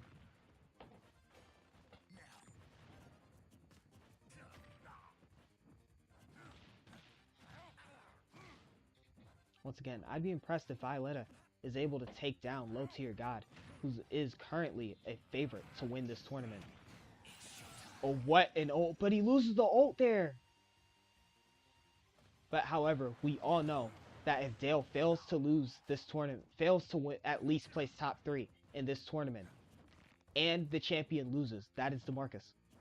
We all know that what is that called? Doomsdale will in fact happen.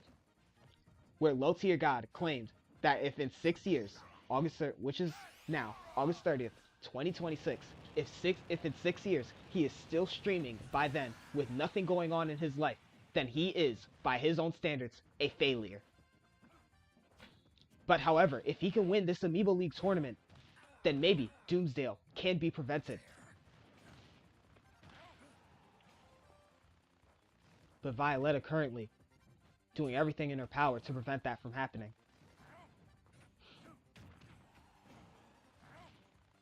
Violetta's going down deep for these edges. Back throw. Into a neutral. Low tier god's able to recover though. Once again, you just can't be underestimating the recovery power of low tier god. Trying to challenge his recovery option without an Aura Sphere that big. And mods will come to ban Violetta here. No avoiding it either.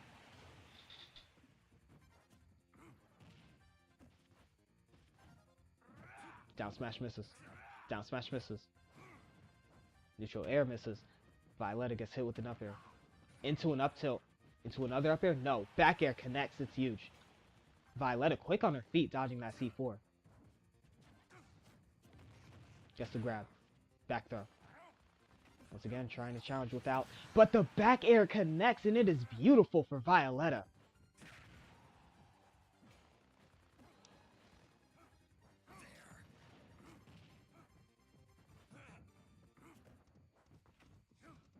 What's Violetta doing? Boosting up a little. Once again, she has an ult incoming. Yep, this is going to be her stock. Maybe, maybe not, but that ore is pretty high. To justify it? No. Low tier God still in the game, with 45 seconds remaining. LTG has to take not only the stock, but the game here. Once again, low tier God's ultimate goal here is to prevent Doomsdale from happening.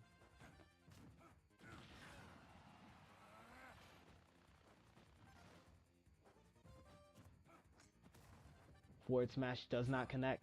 Low tier God just needs one hit. Violetta dodges the C4. 10 seconds now. Well, almost 10 seconds now. 10 seconds now. Back air connects and Violetta gets 2 stocks on low tier God. This matchup is becoming more of who can run away. Who can run away with the game faster. And so far, there's accurate proof to back up that it is Violetta.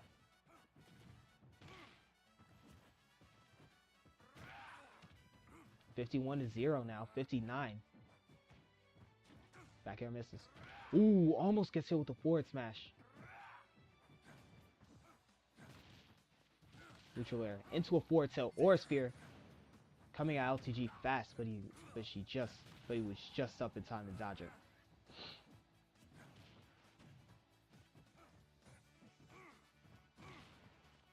The low tier God is most likely going to tank a lot of these hits, so his mods can come and ban Violetta.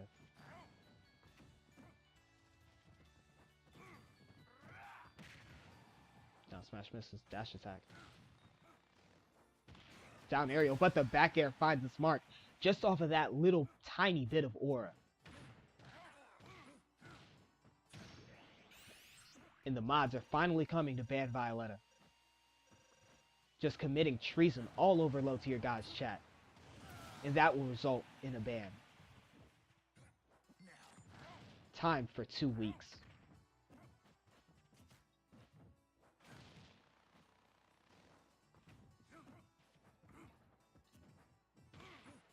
Back aerial. Looking for another back aerial. Here comes an ult. And even hits him into it.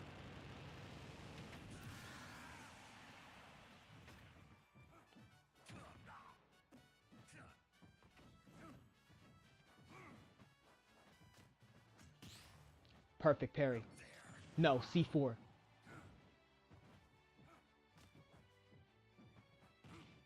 Or sphere. Gets a grab into an up smash. Into an up throw. Into an up air then. C4 once again missing.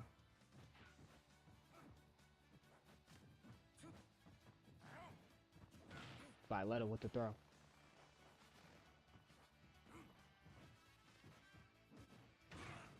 Gets a slam off. And it's detonate. Low tier God with the perfectly placed C4. Eventually they just forget about it. I think that C4 is on Violetta. Mods coming to time her.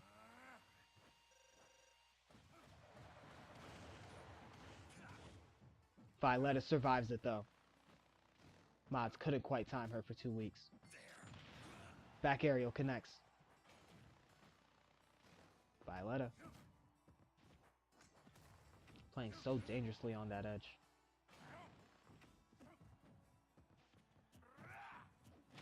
The grab, the back throw. Into a neutral aerial. Low tier God just too slow with the recovery. Tries to detonate the C4, but he gets hit instead.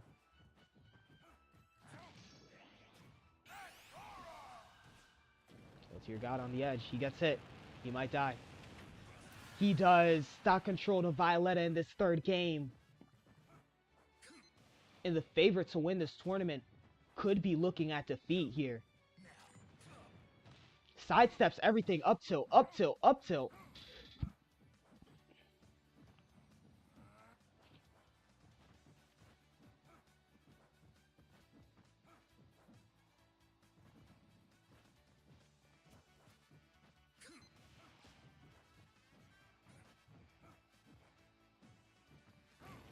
Aura Sphere connects. And it's just a lot of damage.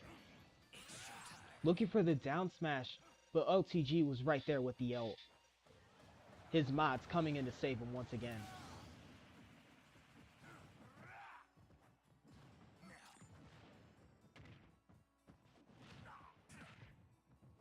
Look at the damage from low tier god.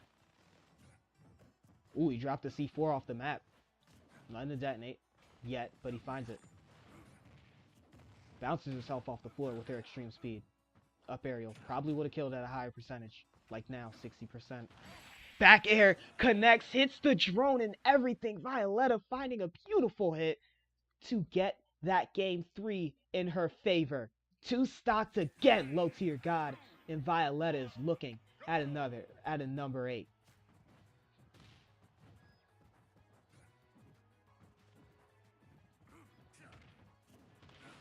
Up throw. Back air.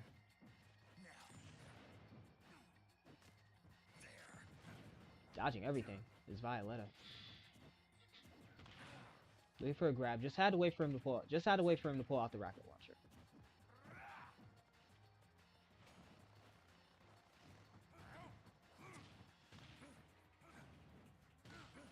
Up aerial connects 69 to 57.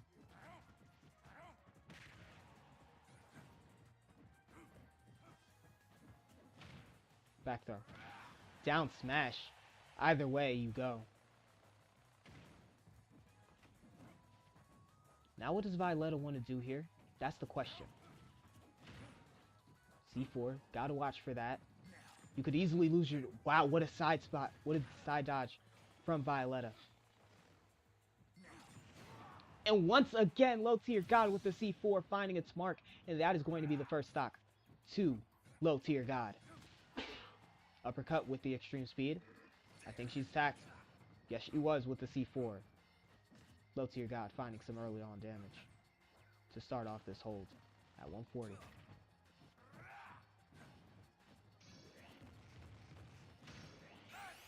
Down throw. Back throw into the ult here. That's going to take the stock. Interesting choice from Violetta indeed.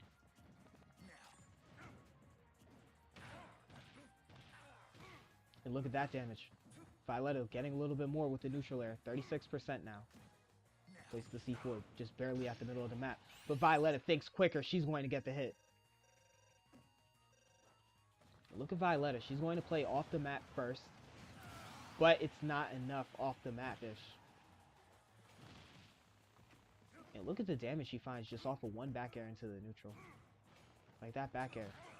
Just so much of her damage comes from it. 20% now. Pretty good aura. Low tier god baiting out the C4 here. Violetta just quicker. Down smash connects. Not quite where she wanted it. Down aerial connects. Not quite where she wanted it. Once again, who's going to break away and eventually take this game? Low tier god at 128. He needs a good hold.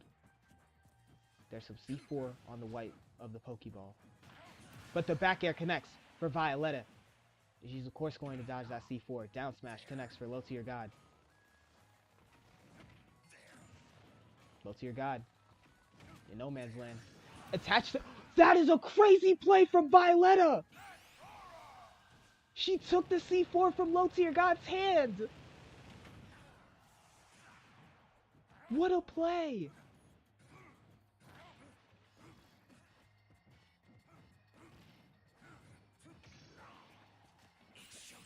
How does this end? Mods, you have to ban her.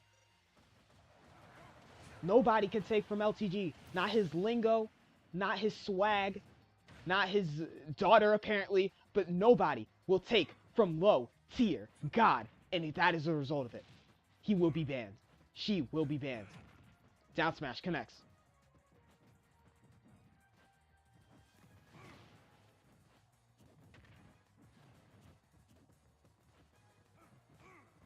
Missing these grabs here. Gets it, back throw.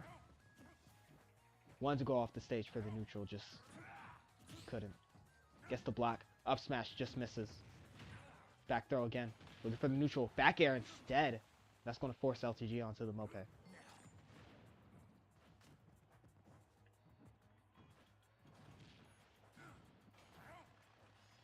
Once again, just one of the best recovery tools LTG has. Ooh, Violetta just barely misses. That's C4. Just looks so steppable. Violetta waited out perfectly. Force palm. LTG, questionable air dodge. She's not going to challenge the recovery. Dash attack. 169 seconds remaining for this game. LTG tries it with an up smash. Challenging with the neutral air, not the best idea. 159% for LTG. Back air misses. Neutral air connects. Violetta just needs one more. She misses it. Lands on the map. Drops the C4. Low tier god. Anybody that takes a stock right now, maybe in the good to win. That wasn't a smash attack, so guess what? Violetta's fine. She's going to ult. Not quite conservative of time, but it will restart the ult. But the C4!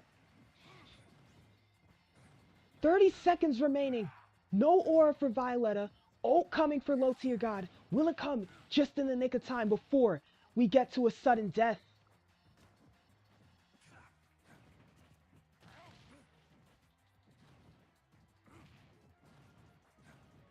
Ten seconds remaining.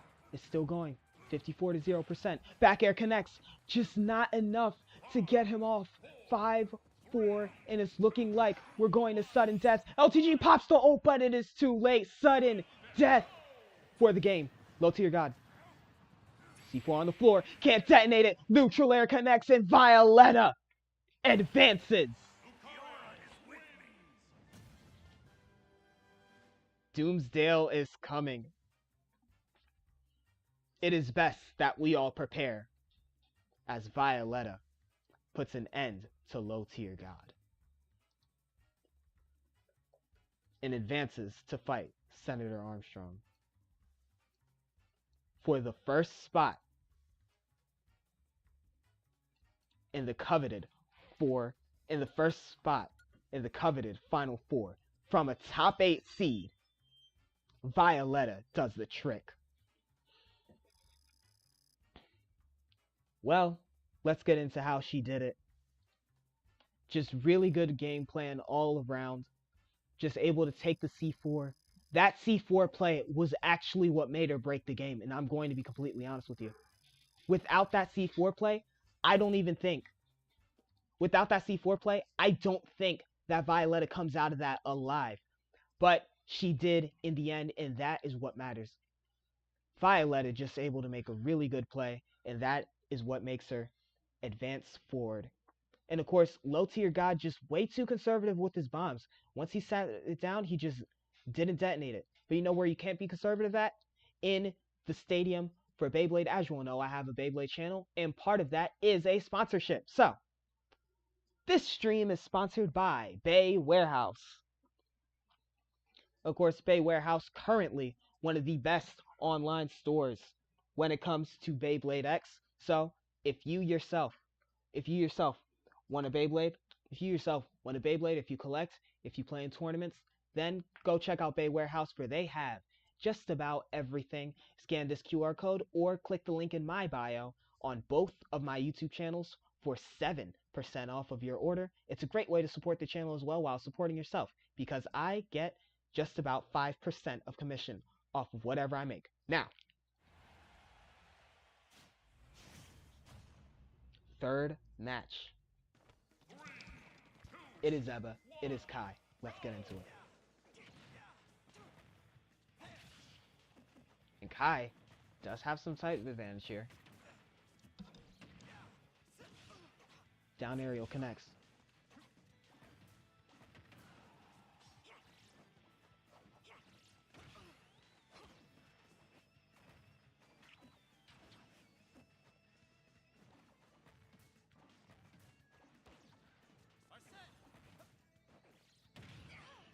Once again, connecting with the slide.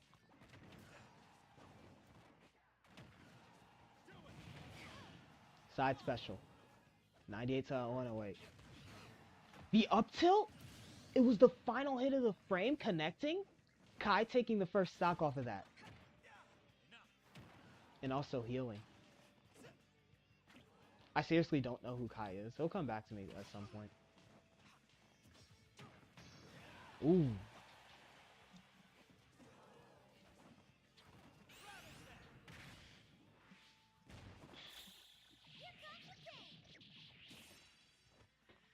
But Kai is the 4th seed in this tournament, and he is rocking, shocking, and amazing every Amiibo League fighter so far. Being able to defeat Ichiro Yamada, one of the strongest in his conference, is whoa. Whoa. He just lived that ult. Okay. Once again, just rocking, shocking, and amazing.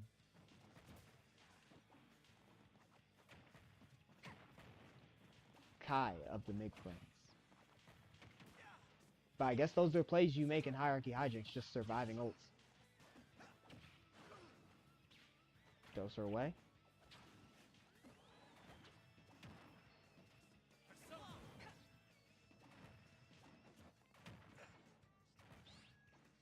Arsene wanted to deflect.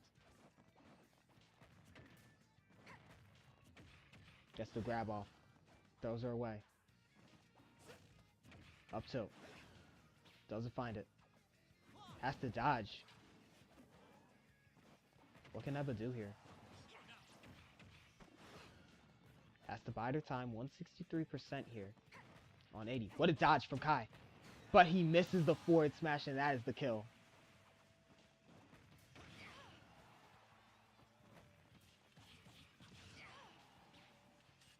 Two, 3 hits. Looking for the up. That's a huge hit off.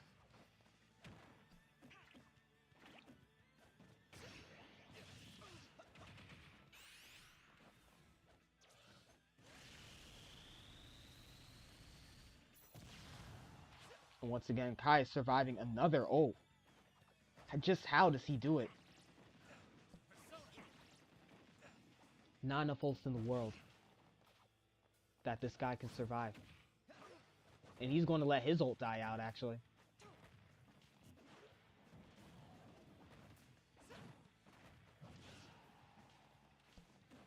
Enough said for the disrespect here. Back throw. Looking for a spike. We're getting a little disrespectful, don't you think, Kai?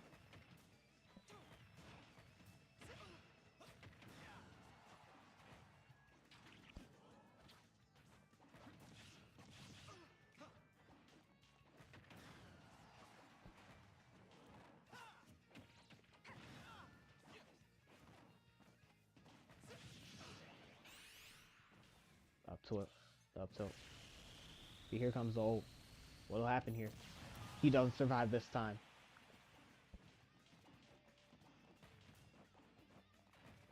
Everybody gets one.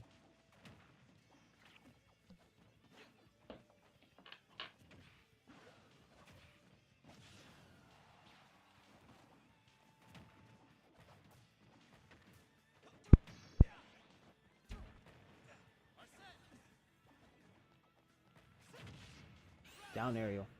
Into an ult.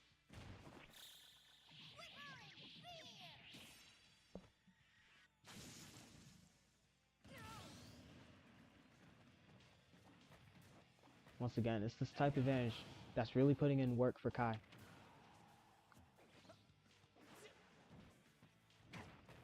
Ooh.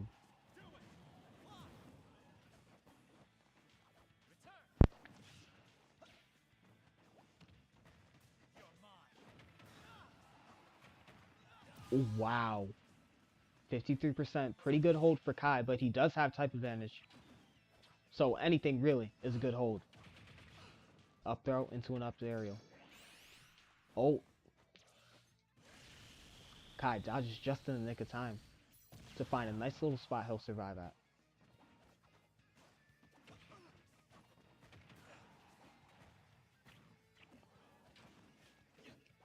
Uh-oh.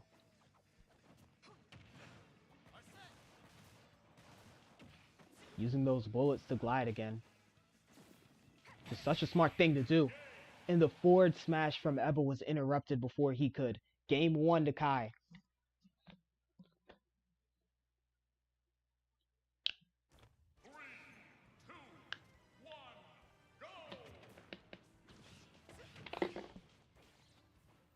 Oh god.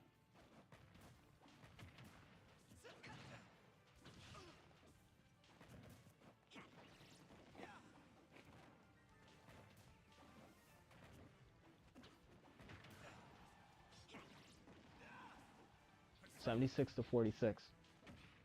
Arsene's here. Looking for an up smash. Doesn't quite get it. Ooh, Ebba with the first stock off of a smooth forward air. You would think the healing in the middle of it would kept her alive. Would have kept her alive. Prim and proper, but no. Kept him alive, prim and proper, but no. Ebba was able to snatch. Down special.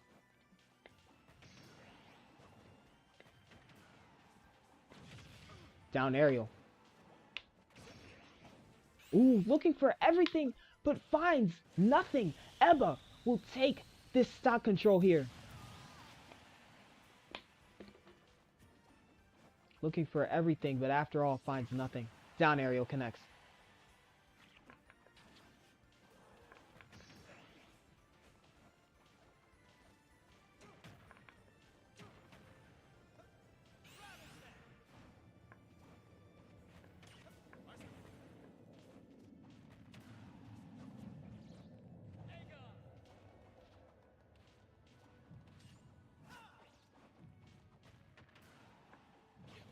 Oh no.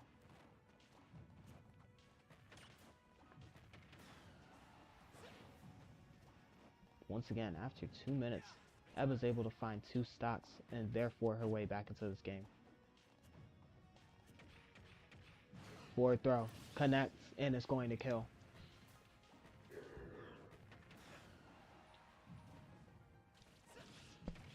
Down aerial. A few kicks. Has to taunt. Oh, Kai can't recover though. So stock control will be reinstated for Ebba. Ebba finding her flow in this game.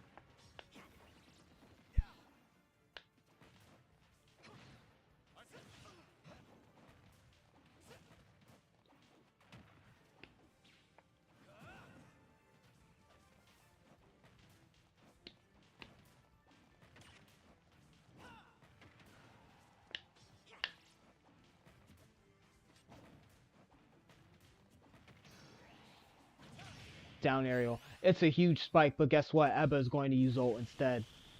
So even if she dies here, it is 1 stock. And she won't. She still has all 4 stocks. Kai is being exposed here in the second game. Well, I shouldn't say exposed, but more so. But more so kind of getting dunked here. But there's an ultimate. Gonna find his rhythm. Just build his rhythm back, little by little. Good little toss. And what a move from Ebba. He can recover though because of his wings. Looking for a parry. Very questionable parry right there. Up tilt. Neutral air. He won it again. Down aerial. Into an up smash. 2 minutes remaining. And Kai's starting to find his way back into this match. But hopefully, he can find his way out of that ult like he did last time. He doesn't. Ebba with game 2 in his palms. Within her palms.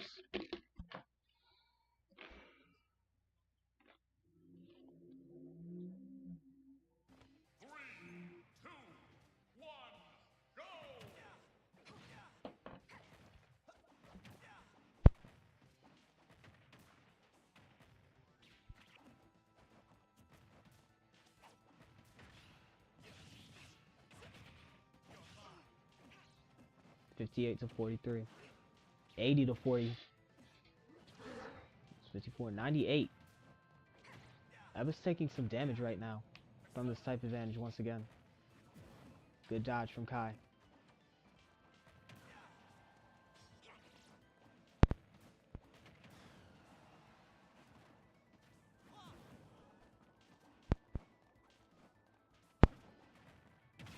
Up smash connects, and Kai will find the first stock. After a clean 40 minutes or so, 40 seconds or so. A good play, but what a spike, but he's able to find his recovery. And he taunts, letting Ebba know she just ain't shit compared to Kai.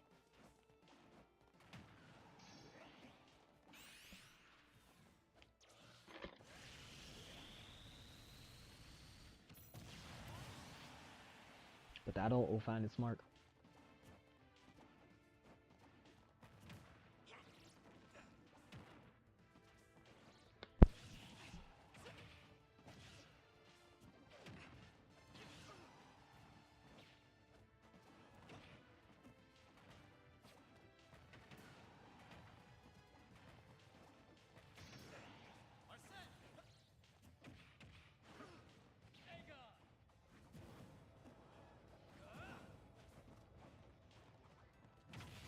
Up smash.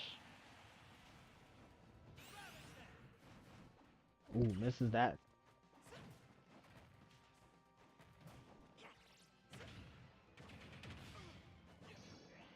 After 2 minutes, 3 stocks have been taken. Oh wow, Ebba doesn't ult there. That was quite a throw.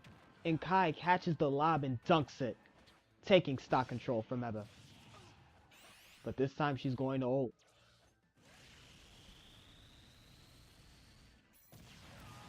He's not going to survive.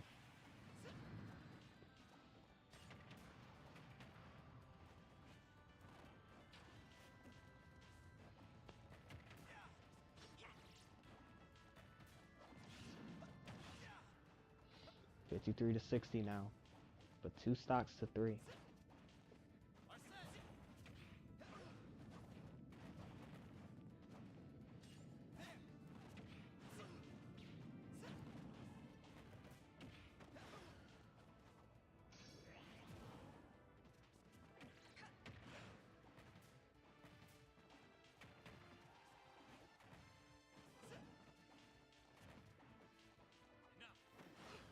Back throw. He has an ult. Not afraid to use it. Can't be afraid to use it, actually. And he will.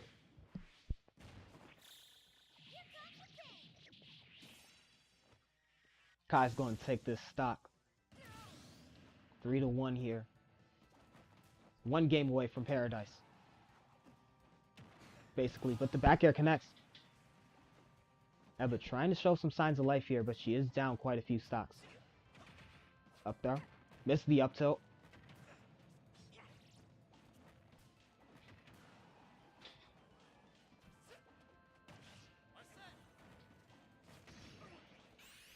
And Ebba's going to ult. Showing some signs of life, only giving him a 37% hold with Arsene.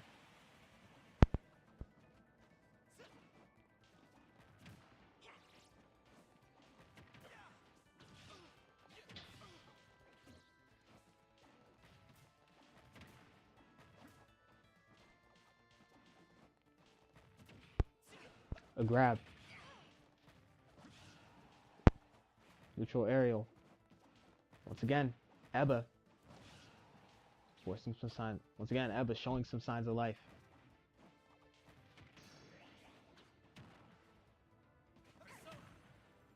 With the ult. Misses it. Going to be missing that ult in a second if he doesn't find this kill. Can Ebba steal this game? Back throw. Side special, not making its mark. Ebba with the grab. Neutral air. And Ebba steals game 3! Barely so!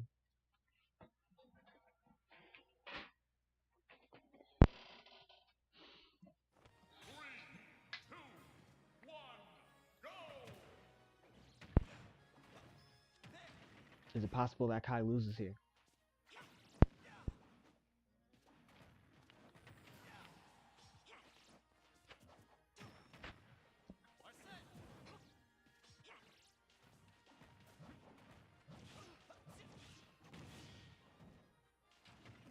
Ooh.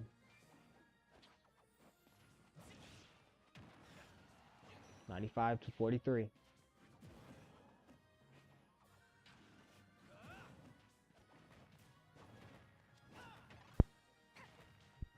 $90 more. The reset hits just in time, but that forward smash doesn't find what it was looking for. Forward aerial, though. Forward smash. Kai connects. And he's going to find his first stock after a clean 55 minutes.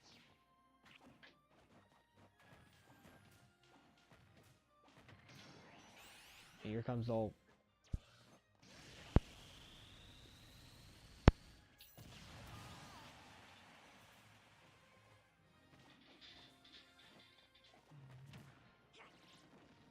Up smash again. Up aerial, cancel, into the down smash. Avoiding her hit. Once again, all that training with Miji Labazar showing its merit. Kai able to read every single one of her moves and then hit it down air to finish that kill. Miji Labazar will be in the Multiversal Championship tournament, so you get a chance to see her after she disappointed a majority of her fans, missing the group playoffs. Lives after disappointing her fans by missing the group playoffs via being defeated as the 1 seed to the 4 and 6 seeds consecutively. But she managed to snag a 20 seed in the Multiversal Championship stage. So hopefully you'll all be there for that. In the meantime, Kai takes on Eba. Just trying to clutch it out here.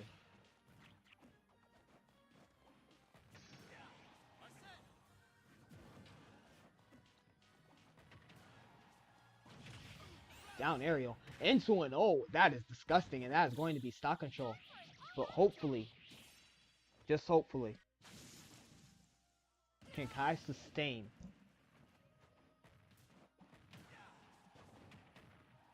Can Kai sustain the stock control here? Because he's been failing to do so. Eba with the bad dodge! He sustains it. 5th game on the way.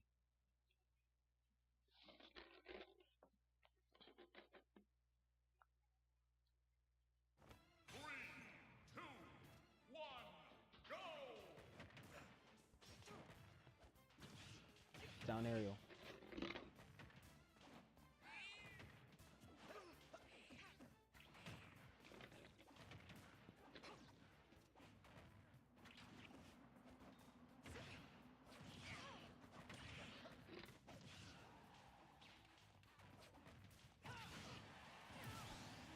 Huge hit. And Kai finds the first stock in this game 5.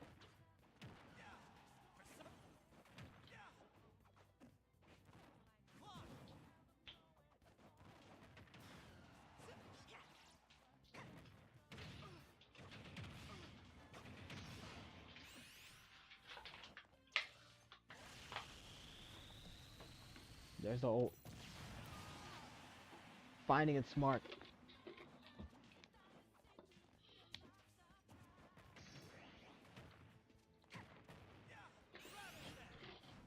Oh wow, Kai with a very interesting ult, but it sets him up for a nice little down area. And I can't stress the little enough. Good dodges. Looking for a spike, but it misses.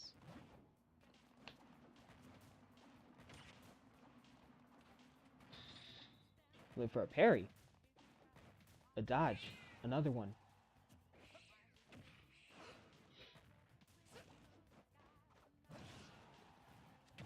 Kai finding his mark with the up smash.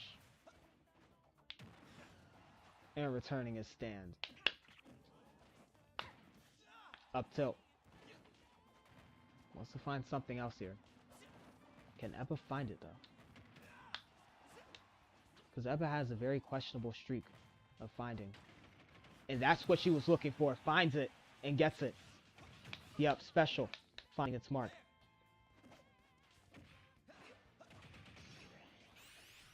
It's crazy that Joker. It's crazy that we're playing. It's crazy that we're seeing Joker in game five. And we're listening to the thing to his literal theme song right now.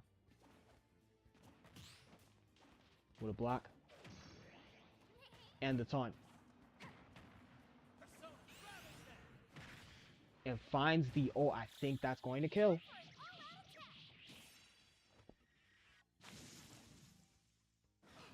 It does not. 54 to 116. Tried to down aerial, but he just gets uppercut out of the sky.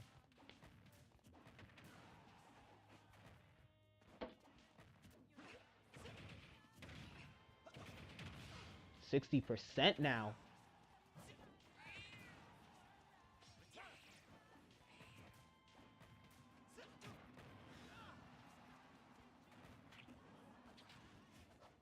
Eba can't recover again.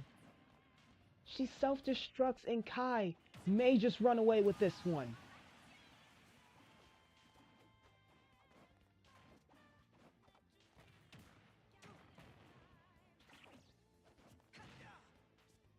Up throw. And once again, there's just simply not enough time on the clock. There's just simply not enough time on the clock to bite your tongue on a stock and go for sudden death. There's just simply not there's just simply not enough time for that. So Eba either has to put up or shut up. Kai with a huge ult hit. This can kill.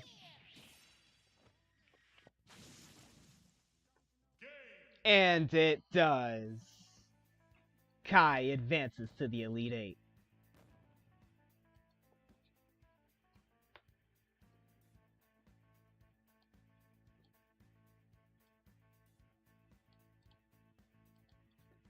Taking down Eba 3-2.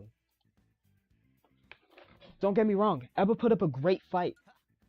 It's type advantage at the end of the day. Not much you can do about that. 3,000 damage taken. And 45% hit rate. Just not a good matchup for her at all. But, of course, we got our next match. Now, hold on to your hats, because this one might be the best match of the night. Because I remember the first time I did this off stream, it took like all night, and then we did it in a second, and then we did it in a second night. So y'all are very, very lucky that I'm trying to do this all in one day. Our next match is Kuriyami Suzuki versus Dimitri. After Kuriyami put up a dominant performance against Vegeta, can he do the same thing against Dimitri, the 1 seed of the Attack Conference? I just felt like it wasn't worth mentioning up until now, because, like, you know, his run was kind of bad. Dimitri with a huge forward air. But let's see what he does. Missed the forward tilt.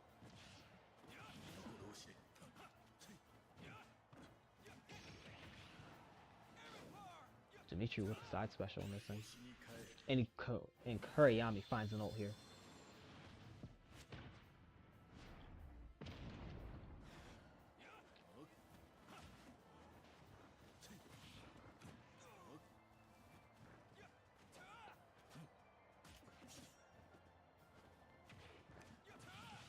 Fungi, that reversing your movement, so useless here. The type advantage, though, very useful to Dimitri. And Kuriyami just getting slammed with this type advantage right now.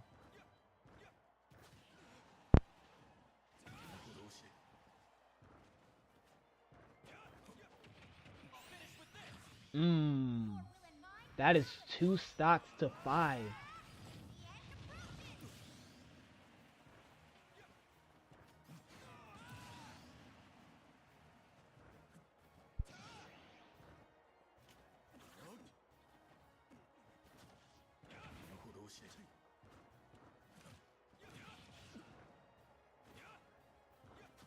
And Dimitri is forcing Kuriyami to work here. Unlike what Vegeta did. We don't talk about what Vegeta did. And Kuriyami's actually doing some damage, but once again, Dimitri's just doing more.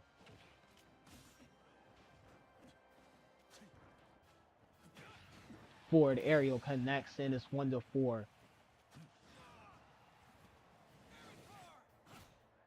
He can't even recover to get hit by a bomb.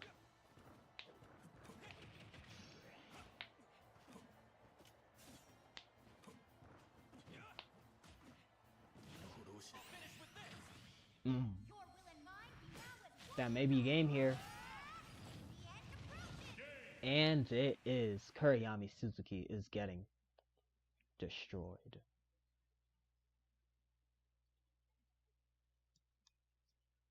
3, 2, 1, go! Can the Future Breaker make a full bounce back here?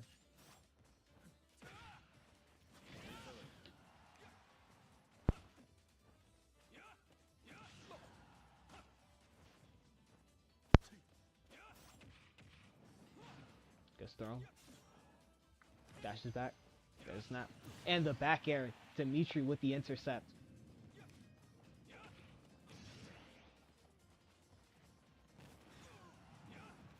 The dash attack.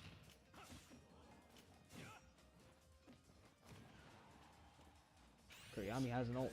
He's going to pop it, but Dimitri was just right on top of it. Up aerial.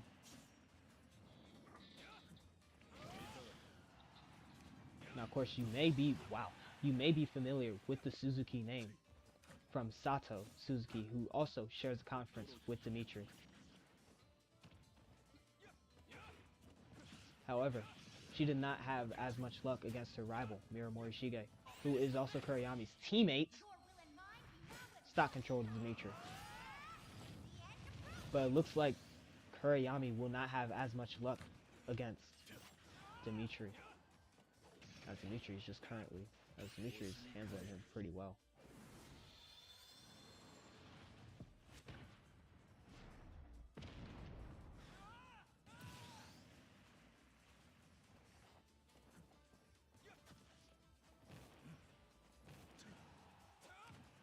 Two dashes and a snap.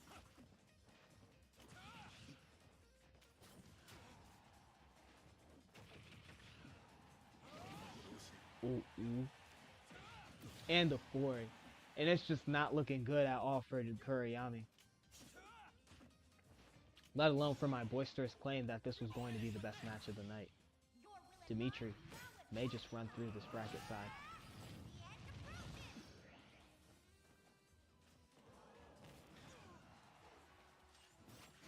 Charges it up and slices.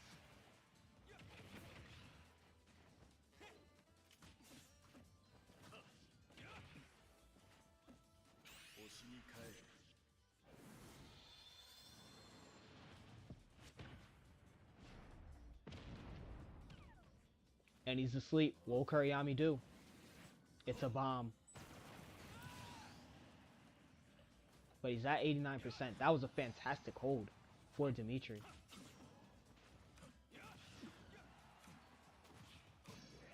The snap again. Kuriyami has to avoid that ult. But he does not, and Kuriyami will die in this game too. Game 3. Looking so out of reach for Kuriyami. 3, 2, 1. As the winner of this goes on to fight Kai to punch their ticket to the final 4, which will determine who faces the champion.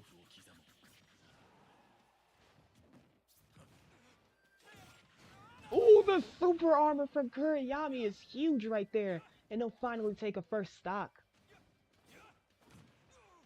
Well, Kuriyami, is that all the courage Kuriyami needs to lock in, to shine some light in his House of Darkness right now? That is his soul after getting 2-0'd in the ways he did.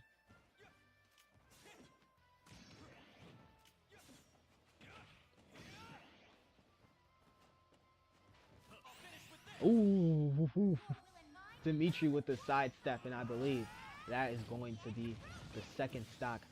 And after 50 seconds, 2 stocks have been lost. 4 tilt, it's huge. But Dimitri can still recover. The hit.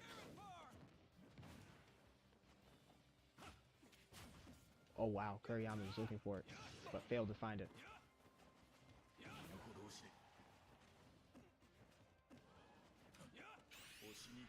And there's a sword. This ult probably going to be big here. It's a shield break. What? What? What? Yo, wrap it up, man. What was that? What is that? What? Yo. What even happened right there? We just watched Kuriyama get robbed of a stock in broad day.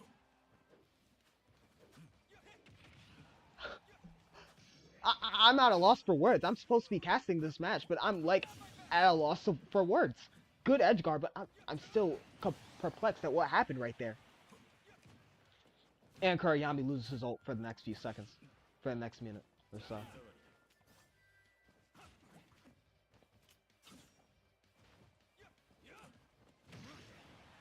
Yo, no, because I'd be mad. I'm mad for you, Kuriyama. I'm mad for you.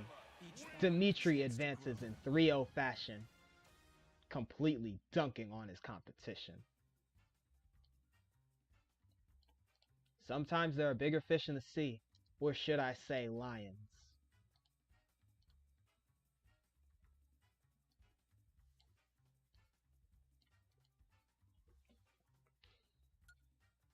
And Kuriyama will lose his opportunity to get in to that sweet, sweet Final Four, which is basically a guaranteed championship run.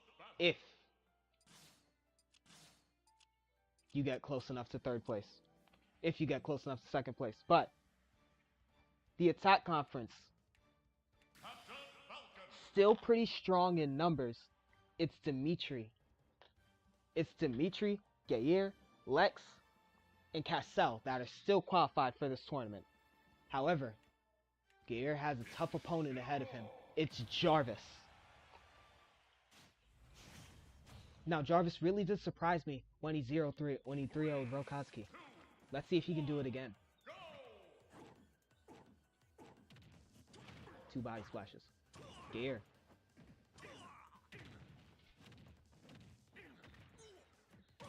Down aerial.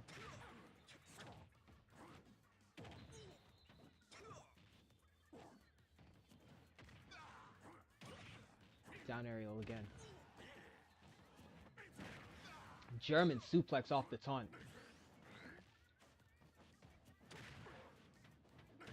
Ooh, Gair plays that too far, and Jarvis punishes with the beautiful spike. Gair with the back air.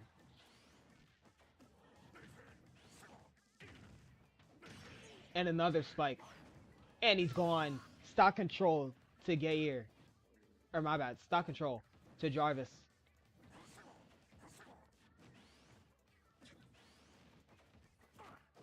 Grabs him. Clothesline. It's huge. The taunt. Up throw.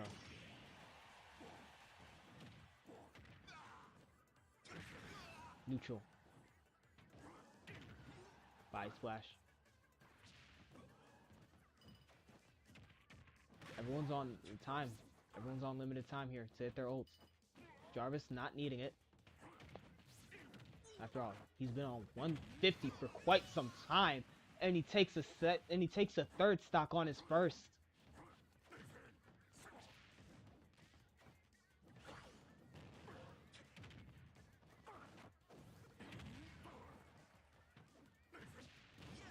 Looking for it down here, but he is just blown up.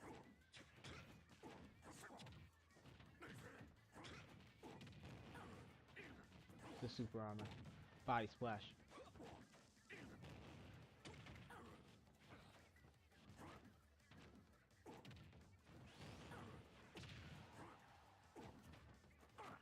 Dodges. Clothesline. Huge. Sends him away. Looking for a grab again, but the knee is blocked.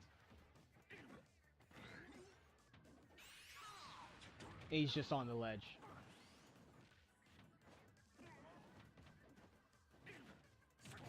Body splash again. It's 4-1. And the attack conference is most likely going to drop a member.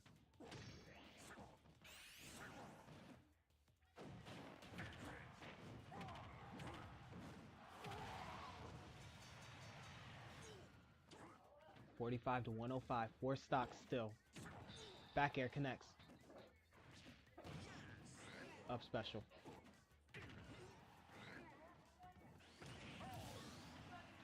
That was disgusting. Side special.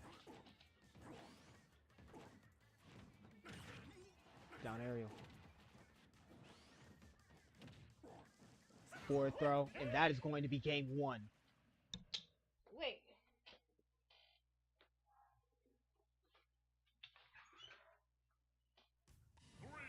Working out.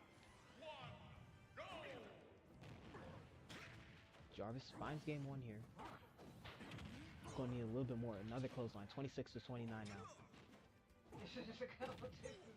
Body splashes again. Talk to 8 million stories, right? Up aerial. Backbreaker. Ooh, bad kick. That's going to be a clothesline. I hate to hear that. Well, Just wrong answer after wrong answer here. yeah, that's what I'm saying. Like, we all out here struggling trying to do it, dude. But you know what I noticed? We do it to each other.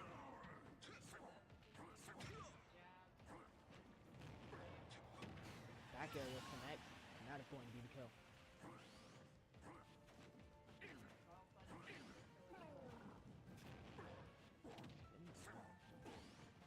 You rarely ever see the neutral special come out for most of our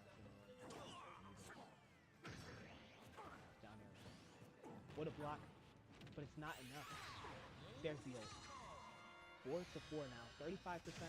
Wouldn't call that a pretty good hold, but for an Incineroar Amiibo, I'd call it a great hold.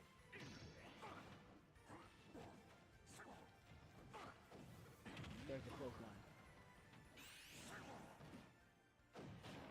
Incineroar with a huge grab.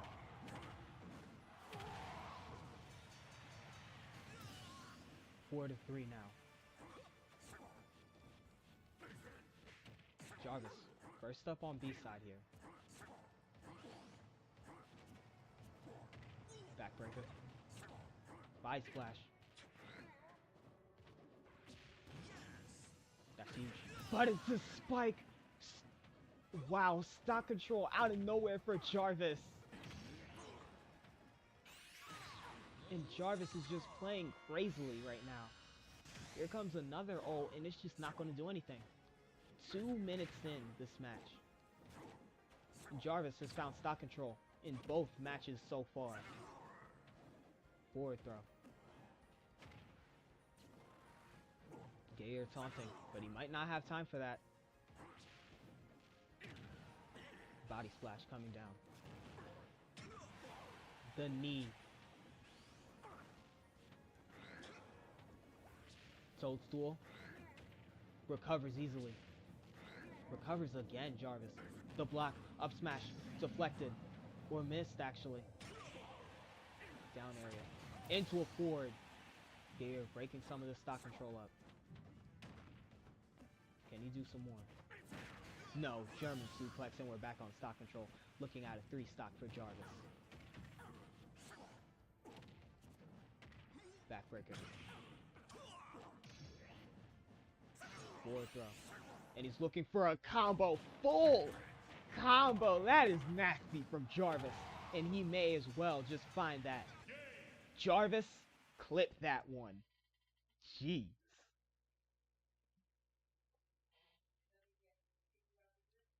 And once again, Jarvis coming in, rocking, shocking, and amazing.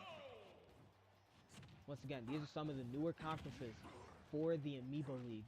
Jarvis, Eba, Kai, most of these characters are coming from some of the newer conferences. And especially after the Grab conference got reshuffled, it's great to see these fresh faces be able to perform at the level they are. Down arrow.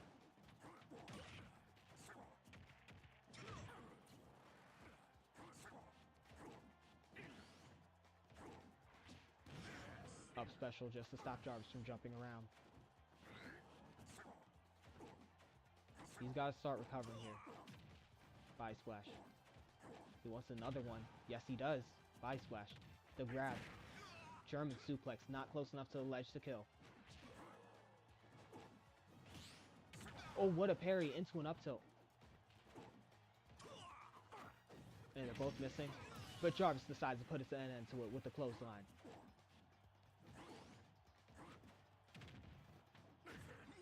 Down aerial. Finds a huge up special. But Gayer's able to dodge. Body splash. Down aerial. Dribbles him off the ground. Body splash. Forward throw.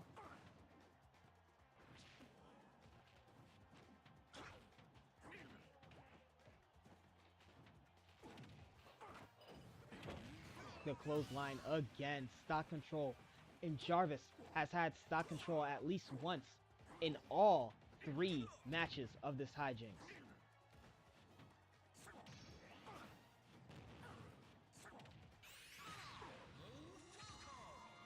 Just a hard fight for Gayer right now.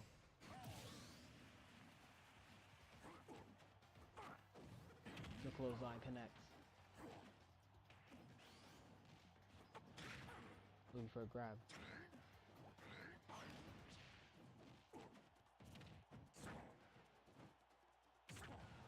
Eye splash. A dodge.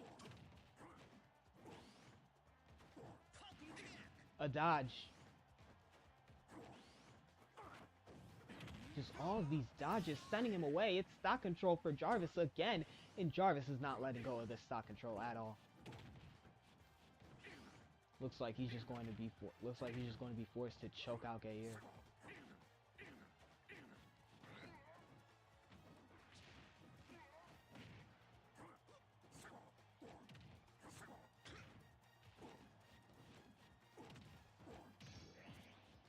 Look for an up smash. Not enough super armor for it. Wrong answer, son. Here comes the ult.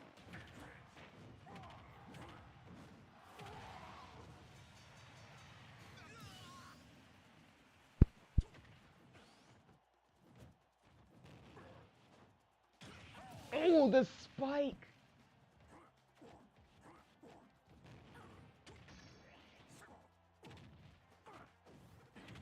Clothesline.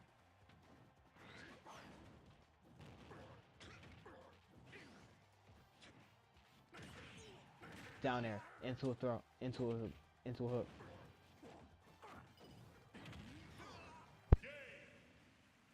And that is the game.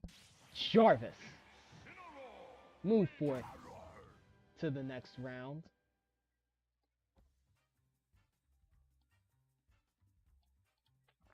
And so far, Jarvis is one of the only fighters that has not given up a map so far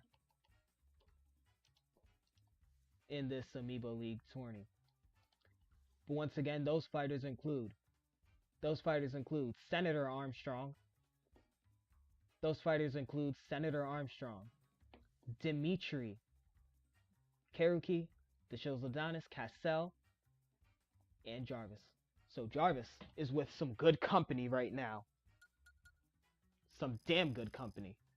Out damaging Gayer with no type advantage by more than 800%. That is just a crazy, damage difference. 37% hit rate, just nothing you could really do.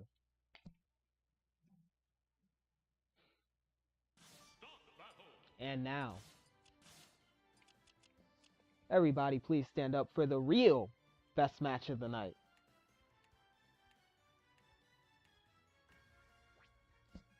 Wait a minute, I accidentally put him in the box. Wait a minute. Black. And he will be taking on Takawi. Oh, damn, I hit. 3, 2, 1, go! Alright, off we go. Body splash. And right away, this match starts pretty fast. 17-33. And he's going to find more, but the super armor from Black. Looking for a body splash. Can't find it.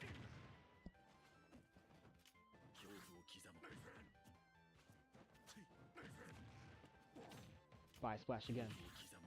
Looking for enough special, but he grabs into a clothesline. Sakaui's going to survive that and find the ledge.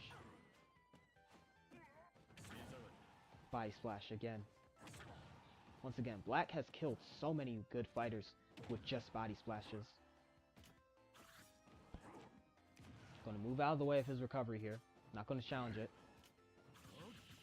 Try to challenge it. Wrong idea. Maybe it was the bright one, because he got the stock anyway. Maybe not, because it was a trade. Down aerial. Once again, this match determines who fights. Once again, this match is determining who's fighting Jarvis. And Jarvis is just on a run. Just on a phenomenal run. Clothesline connects.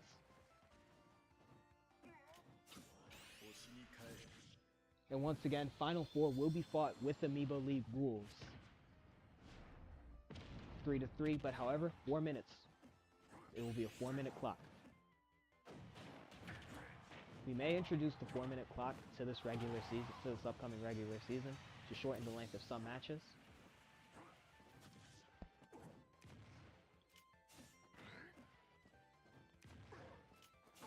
And hopefully make for a fun and fair Amiibo League for all Amiibos. And so far, Black can't recover, and once again we're back in the early stages.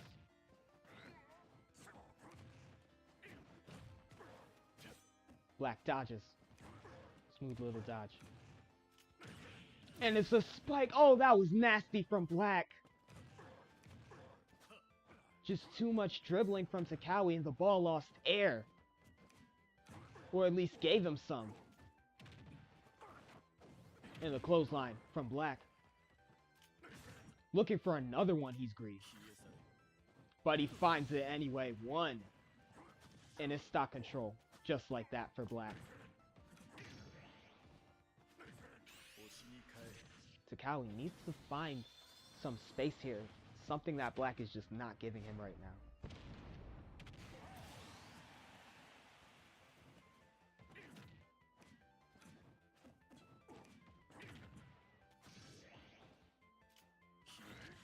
Ooh, super armors his recovery, but didn't quite work the way he expected it to. Going for the grab, he gets it. And that is going to be the game.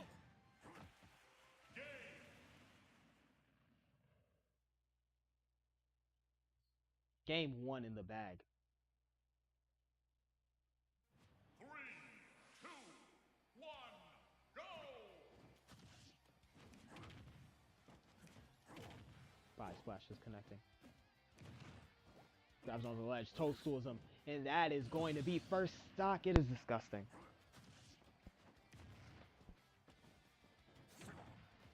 It is truly insane from Black.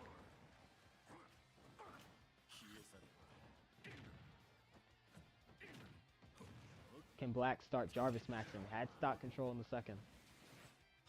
Looking for a fire, but misses it.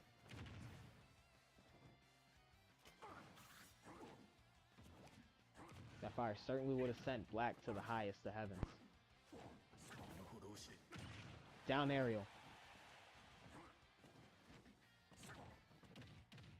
There's a grab. German suplex sends him away.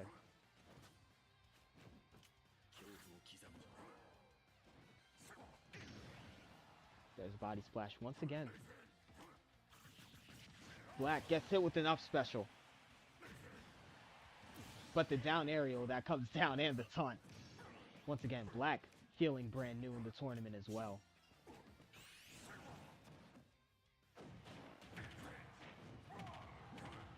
He is number 10. Was qualified number 10 for this match.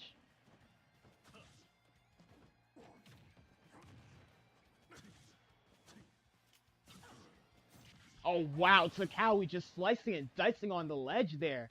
What an insane hit. The 27 seed showing off some life, but that clothesline might have took it out of him.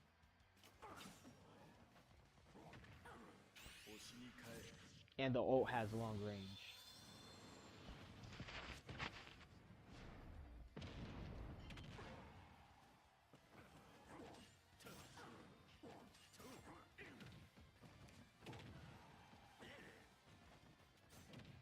grab.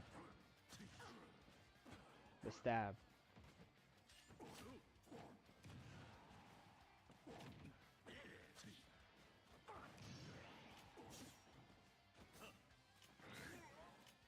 Grabs him. And from the top rope, Takawi thinking quick on his feet, but he might have given Black what he wanted. The swing, the throw, and he's just out of there. Home run. A little bit of stock control. Wasn't able to hold it. Black, just a dog like Rin Tin Tin in them. And he cannot recover. Takawi brings it back 1 stock to 1. Can he do it?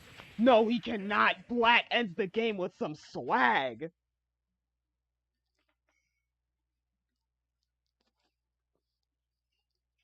Third game incoming, and we're still on the Pokemon Stadium. I promise the maps are on random.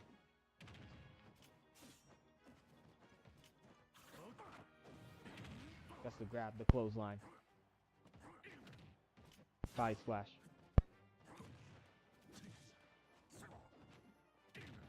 Body splash again.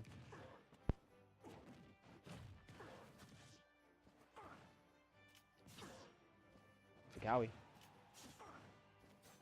He's taking away his recovery options, and he successfully does so. First stock on the board to Takawi for the first time in forever. Body splash. Body splash again. Up smash. Up smash twice. He wants some fire. Black accidentally dropped too low and he was on the ledge.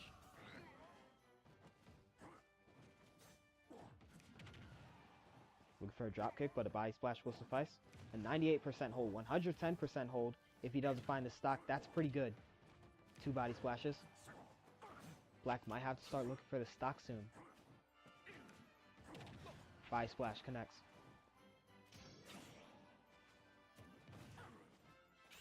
Throws him away into an ult. And that might be stock control for Takawi.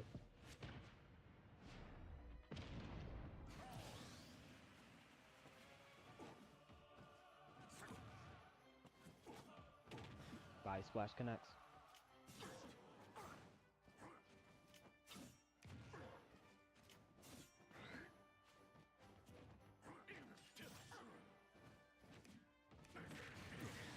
And there is the smash attack. But once again, Black, he can't recover. He has no jump. Takawi just finding this edge so well. Finding out what his win condition is. And that is why Takawi is one of the better fighters in his conference. Just being able to find his conditions. Looking for even more edge guards here. But Black will be able to recover safely.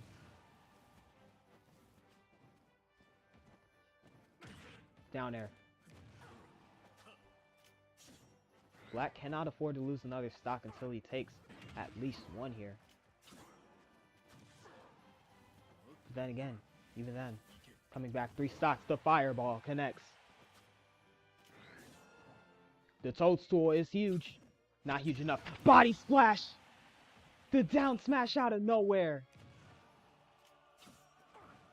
Black just waited for it like a linebacker. But however, can he bring Takawi to 1 stock here? Oh, yes he can! The game is back to normal. 2 stocks on 160%. Black just needs to find this game and he's through to the Elite 8. Sure, it's not where you want to be. You want to be in that final 4 for a shot at a championship here. And Black takes this stock. It's 9% to 0. In a game 3, how does Takawi respond? Body splash connects. Misses the clothesline, but the up smash. Neutral specials. No super armor on that. Body splash. Once again, Takawi had such a huge lead in stocks, but Black was able to claw his way back looking for the spike. He misses. Body splash. And it's the ult.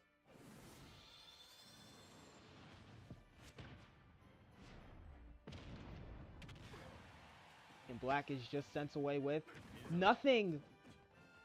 81-79. This is a ridiculously close game. Takawi has the wing, but he gets grabbed. Forward throw. Black going to play it safe. He's not going to play off the ledge. No, he does play off the ledge. Toadstool connects, but not quite the way he wanted it. Down tilt. Body splash. Once again, Takawi had another golden opportunity for a smash attack. Wasn't punished for landing awkwardly. 128 to 106. The snap. 116 to 128. Snap again. 28. The spike is game! Black. 3 maps to none. Just how does he do it? He is the one. He was the 1 seed in the hardest conference in the league for a reason. So something like this just is nothing to him. 40 to 37% hit rate. Just inhuman gameplay from Black. But up next, we are 7 hours into the stream. That's not who's up next, but it is a neutral versus attack conference match. An absolute classic in regards.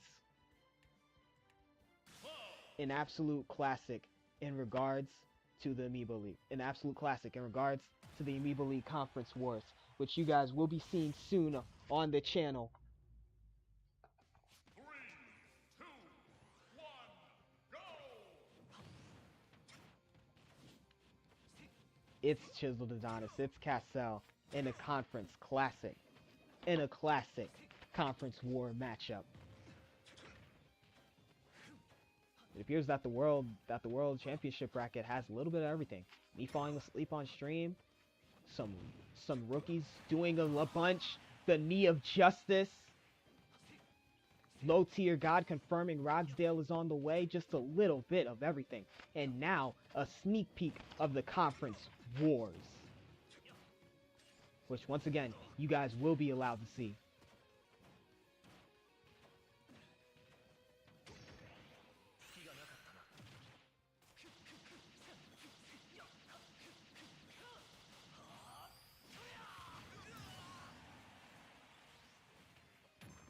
The knee of justice connects again.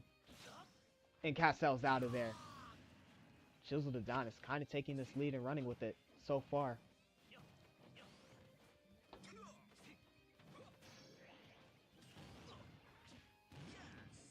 Once again, Black has advanced to face Jarvis, so that may actually be the best match of the night.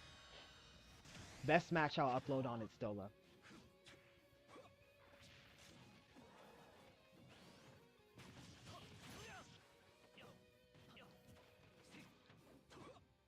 Down air, misses. Trying to recover, he does.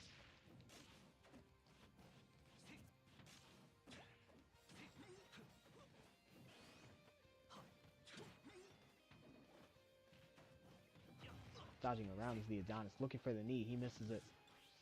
Once again, this one right here is for stock control, or just keeping the match at bay, at regular. An 81% hold though from Chiseled Adonis, that's pretty good. Down aerial connects. And it connects in the way he wants over the stage. Stock advantage to the Chiseled Adonis. The banner of the neutral conference flying high in this match thus far. Stock control to Chiseled Adonis already. But Cashapp will find the ult here and just whittle away at that lead. Let's see how much more he can whittle away at.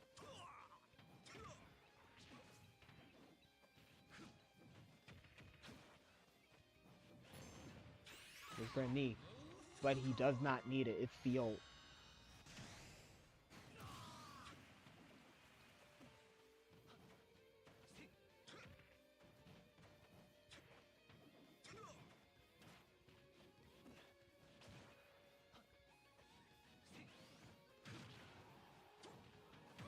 For a spike. Down aerial connects. But right now, Cashapp is in such a rough spot. But finds a forward smash. That's a huge hit.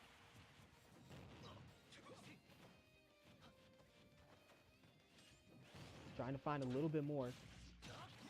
Chills Adonis gets hit with an up special. But the down air to up special combo is huge.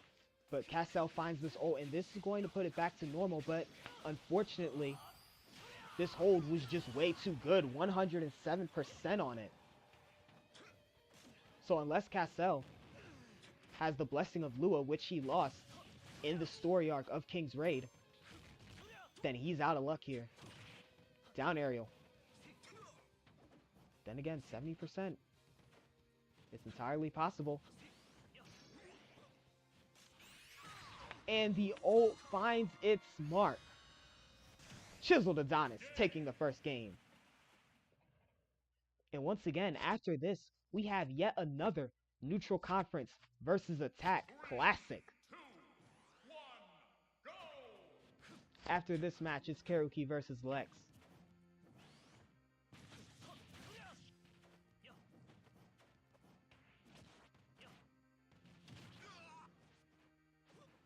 Cassell getting some huge hits in.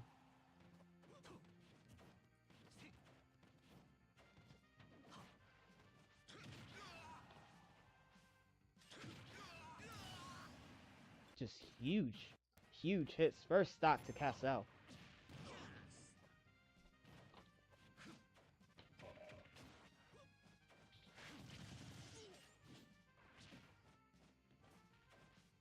Once again, this is a sneak peek of what is to come. The Conference Wars.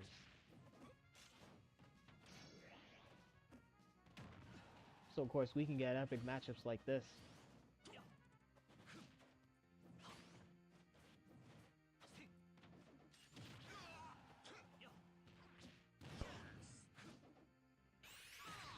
And look at that. That is a beautiful ult. 77%. Great hold for the Cassell. Great hold for Cassell. Up smash. So again, these two rely on such good holds. Once again, these two are relying on good holds. The ult connects.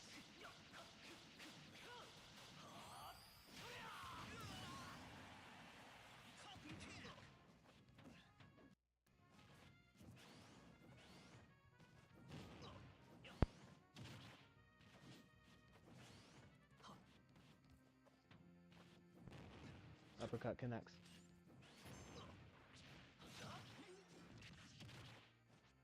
Down aerial.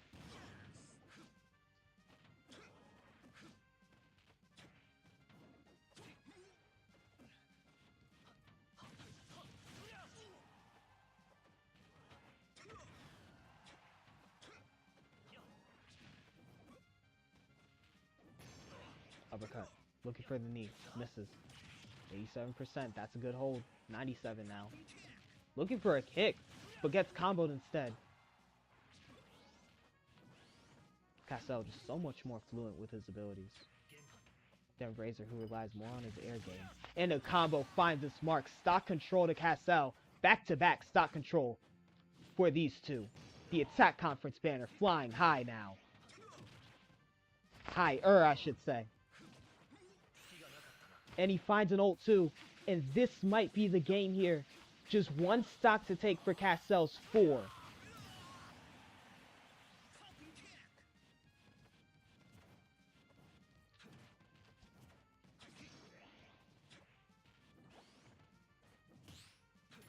Parry. Up tilt. The knee of justice finds its mark.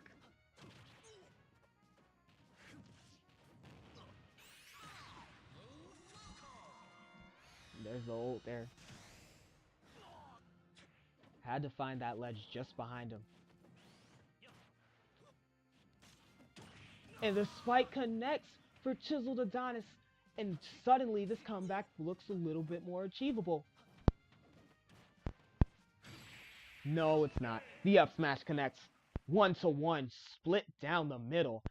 But once again, you can just see how closely comparable the neutral conference and the attack conference truly are.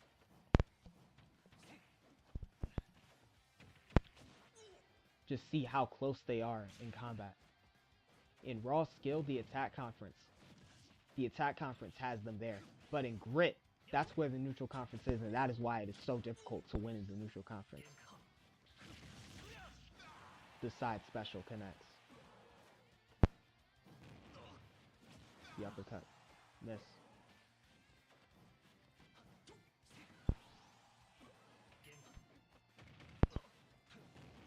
Uppercut again. Kills Adonis. Gets forward aired, and that is the first stock.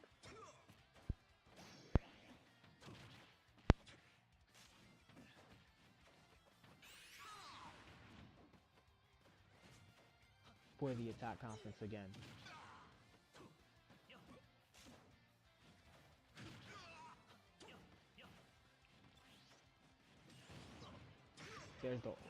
There's the side special into the back air. 77% once again, very good hold.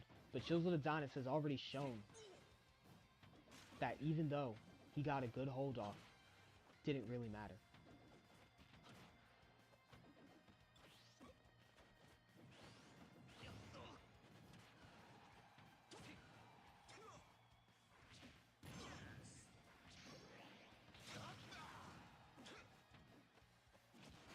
And the back aerial connects once again.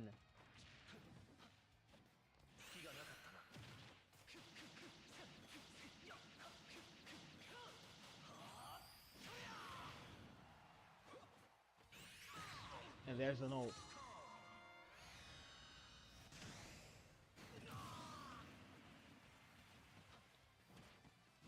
Just clearing these two. These two are just clearing their stocks right now. Much like the Dow in 2026.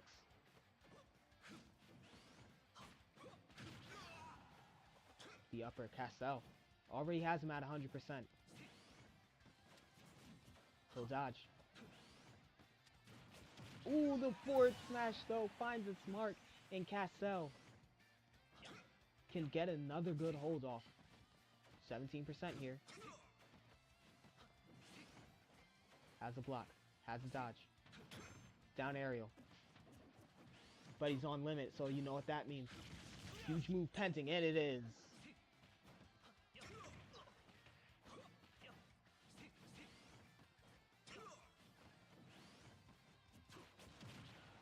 Ooh.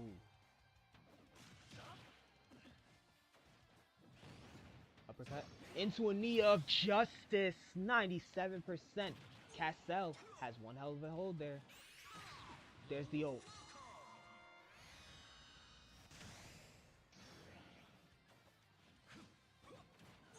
Cashapp was able to get off the hold. There's the hit. Sidestepping everything into a dropkick, into an ult. One stock remaining for the Chiseled Adonis.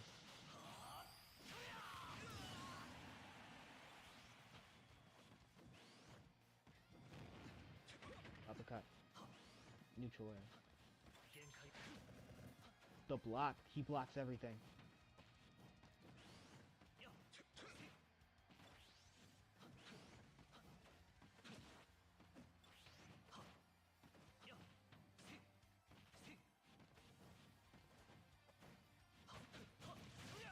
Ooh, tried to block everything, but he risked having that shield break.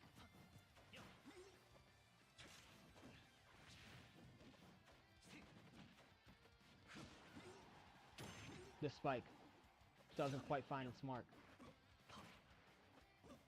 105 to 88. Once again, the winner of this one might as well be the winner of the match.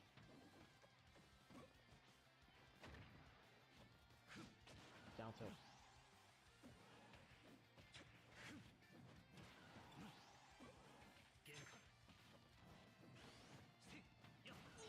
Down aerial. Dodges the neutral. Neutral air.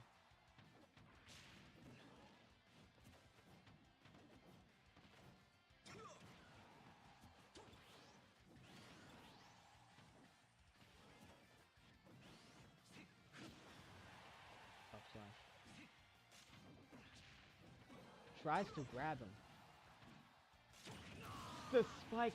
162 is just too good of a hold though. He's one shot. Cashapp needs one hit and his ult is coming. Neutral aerial. Just one good hit from Cashapp. 185 to 0%. Cashapp just misses that one. The neutral, the side special, the neutral air, the uppercut. Another one. Misses the up aerial. Chiseled, dodges the ult! Are you kidding me? Cashapp still has the limit to recover. Up special connects. Chiseled dodging for his life, but it's not enough. Cashapp sticks it out once again. Raw skill meet grit. That is what it's always about when it comes to the neutral conference fighting.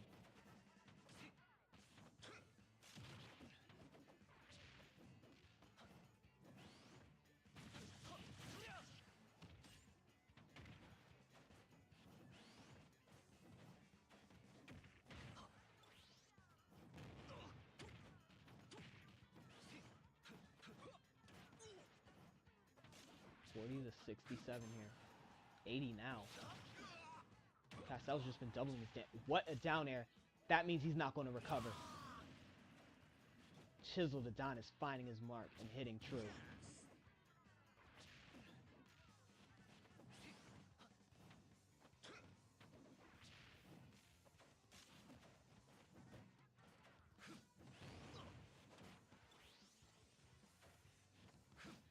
But once again, this is one of the tighter matches in this run so far, because this is a 3 versus a 14 seed. Down area. You would just expect nothing less. Uppercut. He has an ult. Misses the knee of justice. Both of them have an ult, but Cashapp wants to pop his early. It's giving such a boost in confidence when he hits that. Uppercut. Looking for the knee.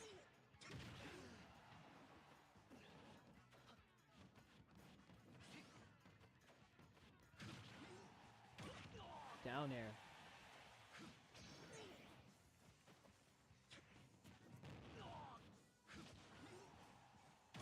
Down aerial connects again.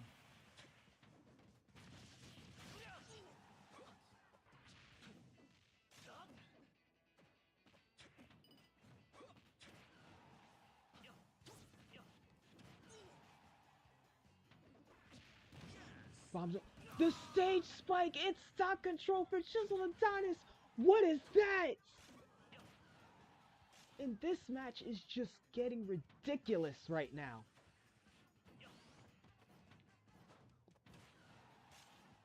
Neutral air connects. Can't recover. Chiseled Adonis. No way.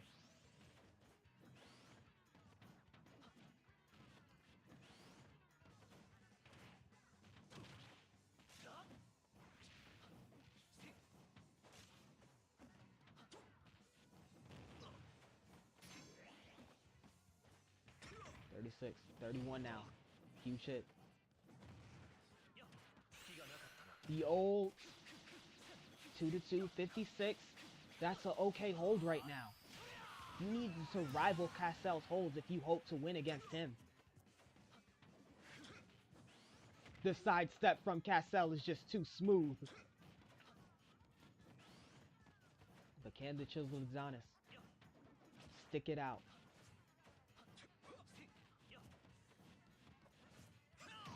Up smash out of nowhere. Just something he never hits. The block into a double crush. Well, triple crush. But, you know, double crush because, you know, in King's Raid he calls that a double crush. But, the ultimate Cashapp. Chiseled Adonis is still here though.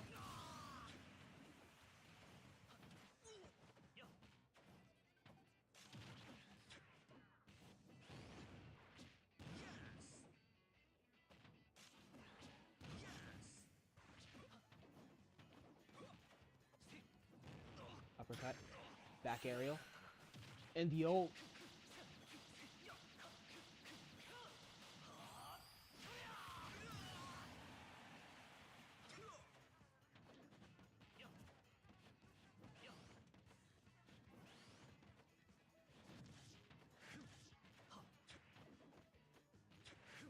And so far it's one stock, but 95% is too good of a hold. Can Cashapp just outskill Chiseled Adonis here? You can see him dodging. The sidestep is smooth. Down smash. Neutral air, but it puts him back on stage. He's back. Neutral aerial connects. Cassell still out. No, he doesn't have a jump, and we're going to a game 5. How is this game still going? Just how? The neutral conference is here to stay and invade right now.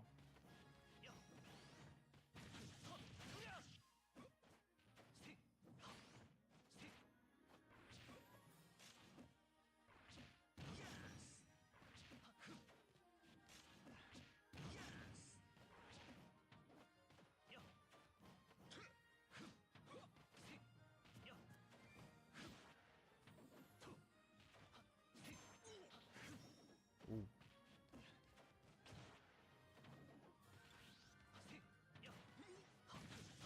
And it's an air, and it's just the neutral air into a side special here for this game 5 to start. 50 to 133%, 146 now.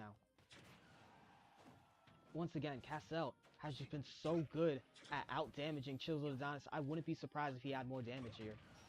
I wouldn't be surprised if he had more damage at the end of the stats chart here. But once again, Chills of Adonis is looking at it. Oh, he can either pop this one or let it go. Back air connects though, and Cassell says you get no ult. Only death. Knee does not connect for justice. The limit. Chisel just runs right into it. Up smash twice actually. Tries to get up attack. And it's looking just so well. And here comes the ult.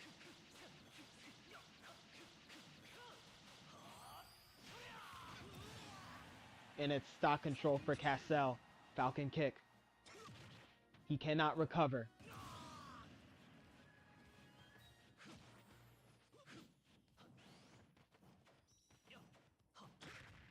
Back aerial connects. Knee of justice though. Will stagger him. Down tilt. Uppercut. Misses the knee again. And it's a special move from Cassell. Power of the Goddess.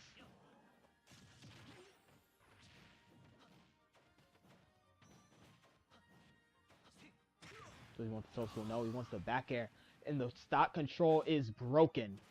96% still a good hold for Cassell regardless. As he just gets an edge guard and sends that stock away for this game 5. Once again. Tries the uppercut there. But he dodges. Blue Falcon not finding its edge. Neutral air. Cassell has the ult ready. And he finds it. 37%. Can that kill? No, it cannot. Chisel is A-okay here. 25% in this game 5 still. Cassell is just looking too good.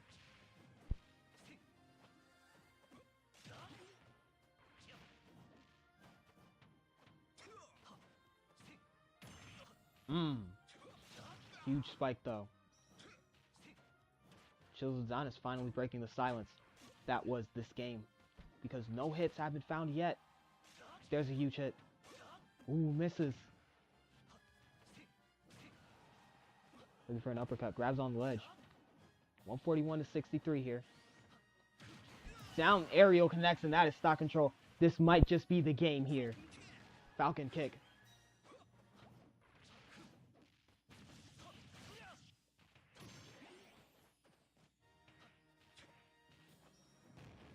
There's the uppercut.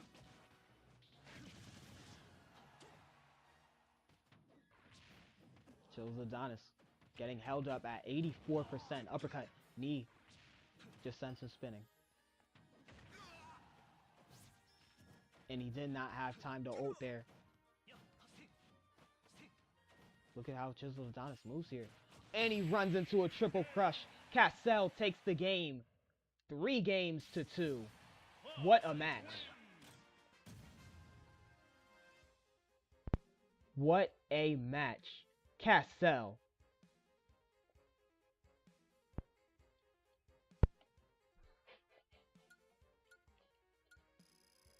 Just let's talk about it. As I said, I wouldn't be surprised if Castel out damaged him. 3,000% damage given. With the 31% hit percentage compared to his 28.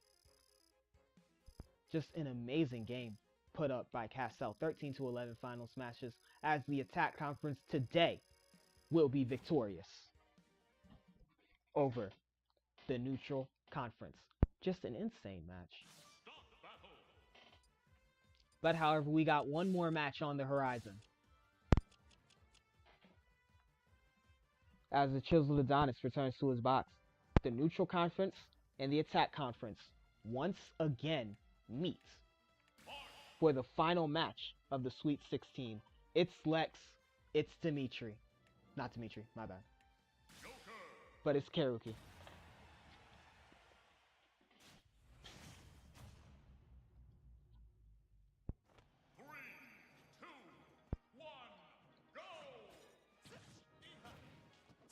And Lex starts off pretty fast here. Karuki bringing the sword down.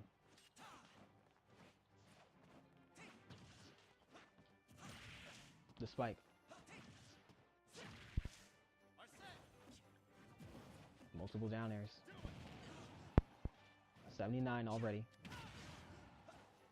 Once again, while most of Karuki's matches in his season, during his regular season, were heavily influenced by type advantage, Karuki still managed to show off a degree of skill that not many type advantage abusers have shown, but not right there, as Lex takes the first stop in this neutral conference, attack conference meeting, but he'll take another. And just like that, in 50 seconds, both players have lost the stop. Both fighters have lost the stop.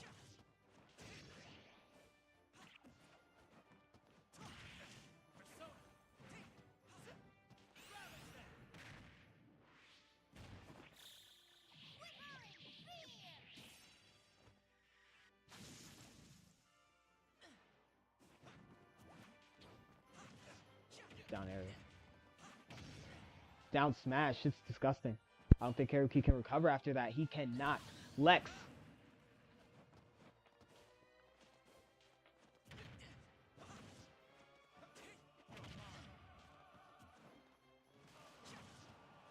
Down air.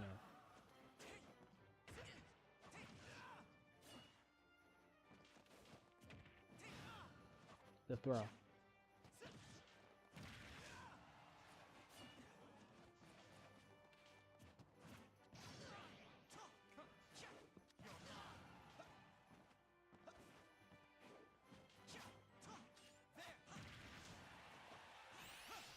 Looking for the ult and he misses it.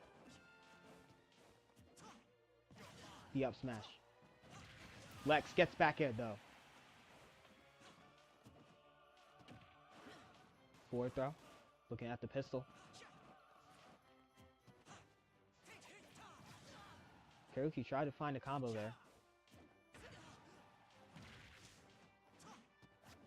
But unfortunately, no gold to be found.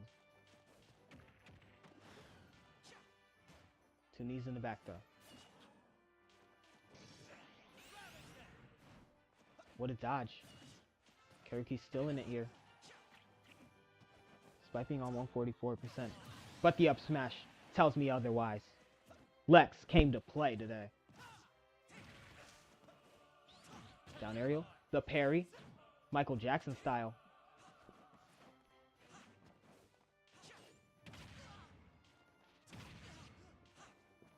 This is the thief bathed in moonlight after all.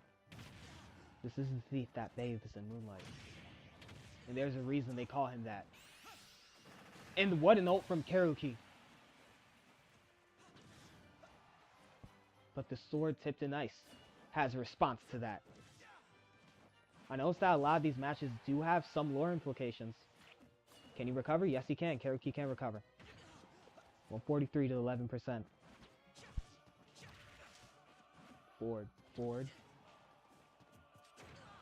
Down tilt.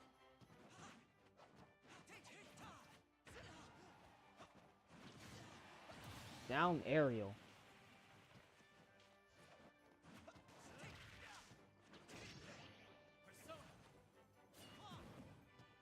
But once again, Lex is looking at the game here. 2 stocks to 1. He just needs a good hold and some huge hits.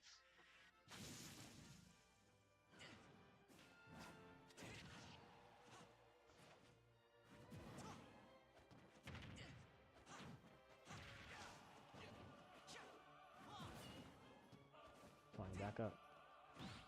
And another parry. Karuki just never seems to be ready for these. And that is why. Just got hit by a smooth criminal. Lex with the first game in this Attack v Neutral Conference battle. 2,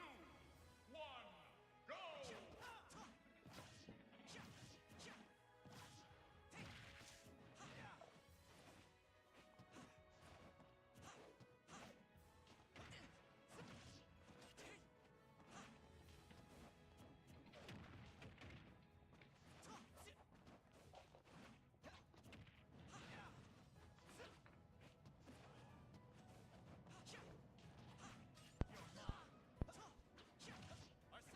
Down aerial. Playing footsies at the ledge. Down tilt interrupted by a grab. Karuki with the forward smash.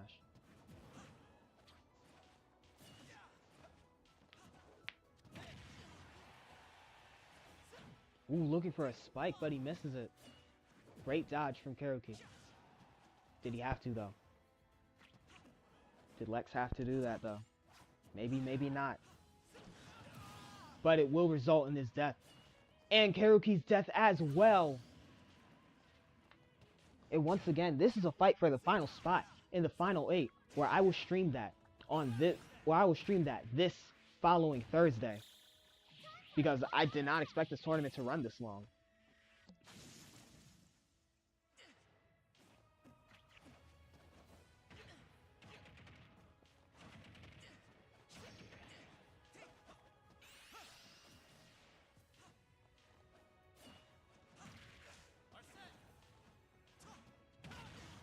Up smash. Lex with the back aerial. But once again, heading into this, nobody could have told you that Lex perhaps was one of the favorites for this tournament, as he came in this tournament at number 27. And he's competing with the 10 seed, the 18 seed, the 17, the 8, the 8, the 4, and the 21. But once again, these two are fighting for the final spot right now in the top 8. But once again, that's not really the ranking that matters.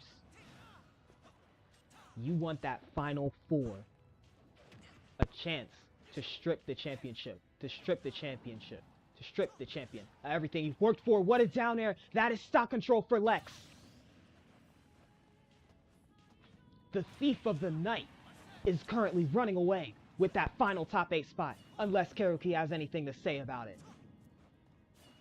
And there was a reason he placed number 8 in his conference. And this is the exact reason why. And mind you, he's going against somebody who qualified.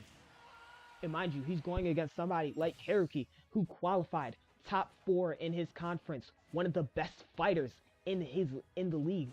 One of the best fighters, and by that, one of the best fighters in the league, because that conference is the best in the league, the neutral conference.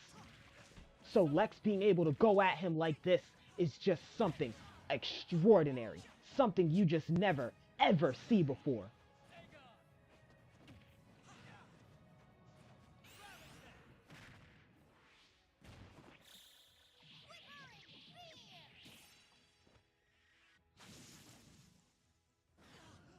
Just absolutely amazing. Karuki was the one who qualified number 4, placed second. Number 4, placed second in the neutral conference playoffs against Y&W Shelly. While Lex, somebody who's a bit more underground, in a conference full of all of the champions that they are fighting, the very champions they are fighting to face. Lex qualified at number 8 and was bounced in 2 rounds. So to see him in single elimination, in single to double elimination, to go at it like this is insane for Lex. And the taunt. He's just feeling himself too much. Karuki had to silence him.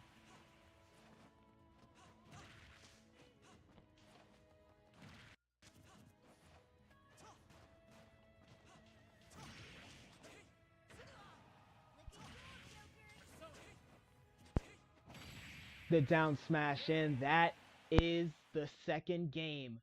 Game point to Lex.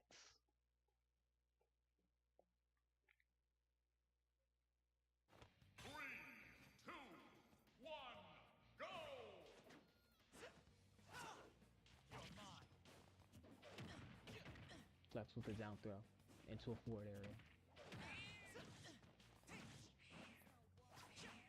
Down air. What a sidestep. The perfect parry as well. And Lex is just feeling himself this match. It's just ridiculous. He's moving like an actual smooth criminal.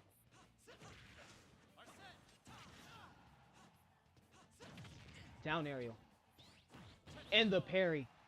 Karuki's just never ever prepared for those parries. And Lex looking for a spike right now.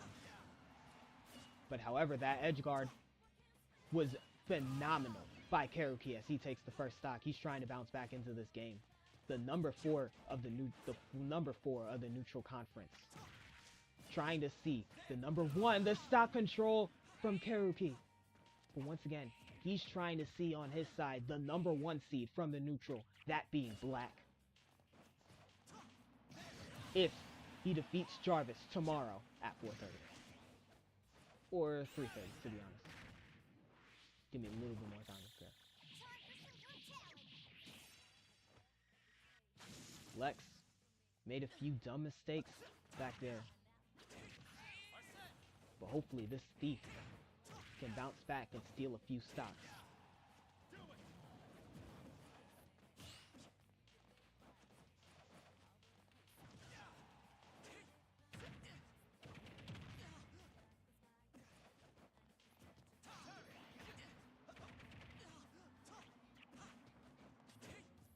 Block.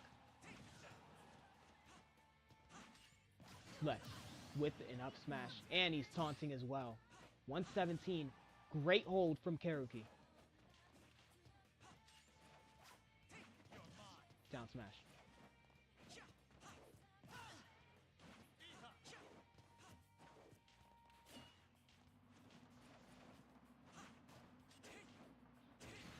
Forward smash from the Karuki. The ice-laden blade. Karuki is trying to put in the work.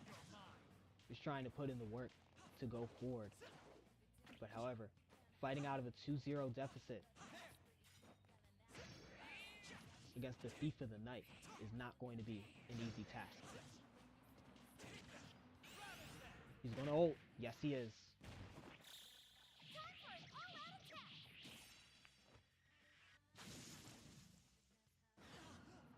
%93. And he's going to move out of the way. Once again, Lex was just feeling himself throughout this entire tournament. Just no ifs, ands, or buts about mistaking it. And the smash attack is huge. Lex taking loads of damage in stock control. And losing stock control. This game just no longer within an arm's reach of him. The neutral special. Coming for an edge guard. Perfect parry. And an up smash. 15%. Has a second stock to try and hold. Can the ice-laden sword make this stock of use? 46%. 18%. Up smash. Another dodge. Lex just moving so smooth, so swift.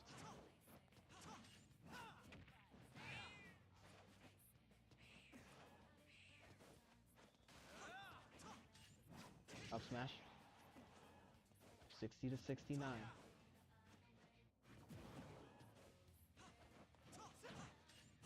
Up smash is disgusting. It's crazy. And once again, moving like Faker. What a bunch of dodges from Lex. Can he find the ult? Yes, he can. That's going to kill. And it's simply too much time on the clock to bet on a sudden death. Lex has done that quite a lot against Neanders in his first round. And wow, Karuki managing to extend the game by 1.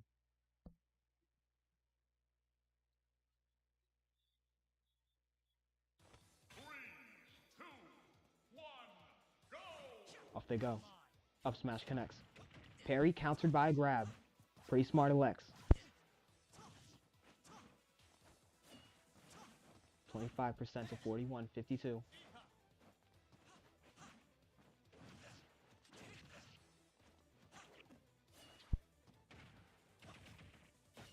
Ooh, the parry from Lex. From Karuki, I mean, it's just smooth.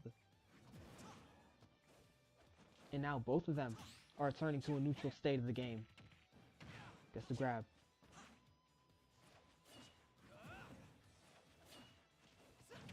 Down aerial.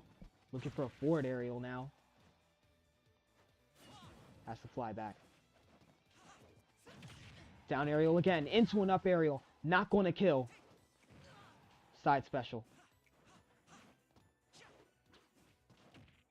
Lex with a back throw. It's still not enough. Karuki has a jump after all. Down aerial from Karuki. Up smash. Lex finds it.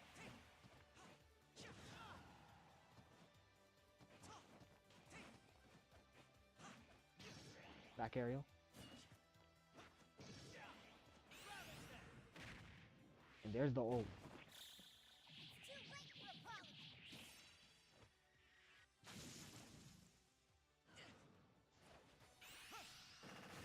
In another ult. Ult for ult. Karuki comes out on top of it. For 41%. Not a bad hold for Lex, considering the type of fighter he is.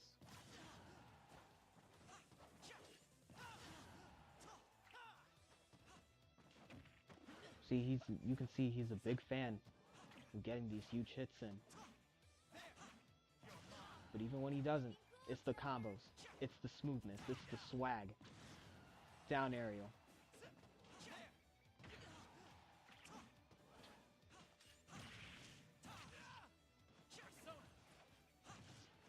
Has a back air ready.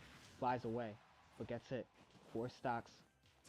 It's 3 minutes in. It's 2 minutes in. This game could accelerate at any time now. And that's the scary part about these two fighters. That they can fight so calm for so long and then just suddenly just pick up the pace. He has the ult. Lex gets forward thrown. But there's the ult coming out, and that is going to be the kill.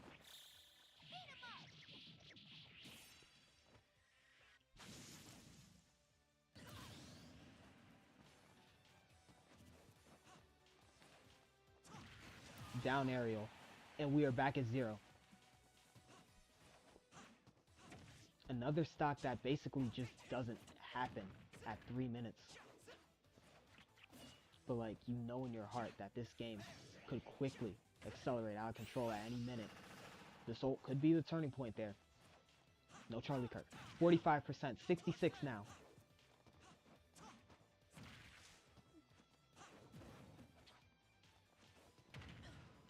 Down air, looking for the up smash, doesn't find it. Down aerial.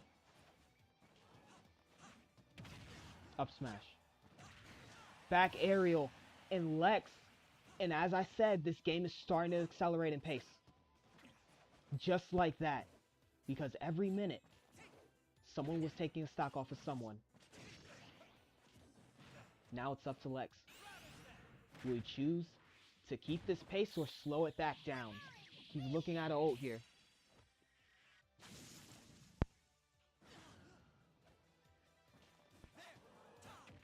What a block.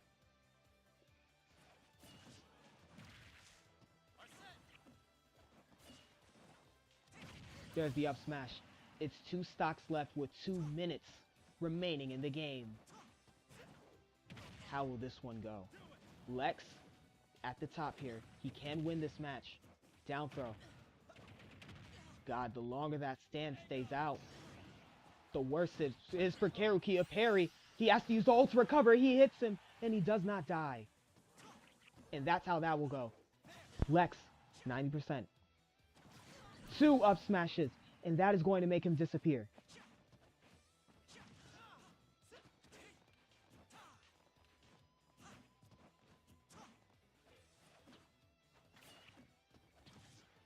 One minute.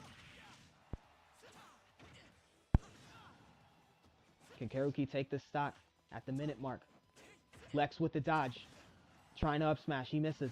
But it gets forwarded, and it is 50 seconds left. 32% was the hold for Karuki. Can it happen? Down air. Gets the up. Another up air. It's 55% now. He has a ult. Oh, God. Things looking dire for Karuki. He's getting hit so much. Down aerial. And the ult. He dodges. Karuki's still in it. Down aerial connects. Up smash connects for Lex. In the attack conference goes 2-0 against the neutral conference in this bracket run.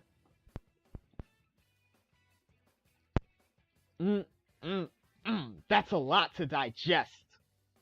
As Lex, as I said, steals the final 8 spot on the bracket. Let's take a look at these stats, shall we? Just overall, a ridiculously close game. You can see damage is literally identical. That is how close this game was. And even hit percentage, I'm willing to bet it was identical. It's not 42 to 31%. Just one hell of a match from these two fighters. But once again, as this stream was 7 hours long, and shout out to everybody who clicked in, who stayed, whatever. Shout out to everybody who did that.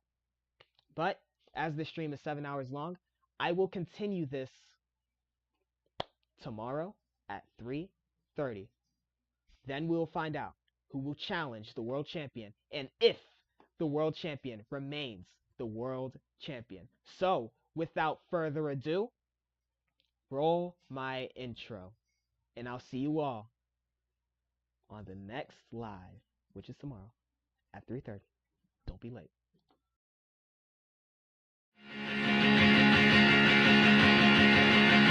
It's coming to a close. I guess I should know that I'm never gonna see you again in a place that sells vintage clothes. I guess you should know that it hasn't been the easiest years for a band living in the throes. And then I see a smile between repetitive aisles of flannel shirts, and I thought you would show like a beautiful ghost caught in a saving throw. And I don't even care that it's over, and I don't even care.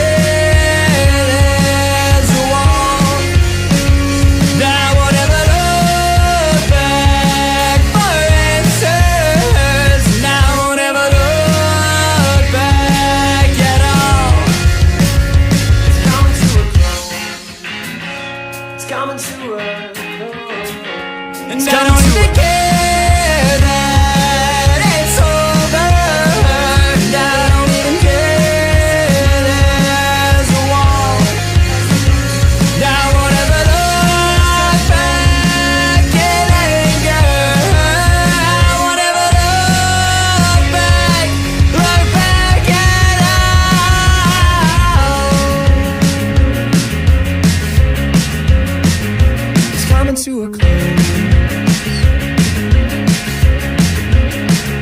It's coming to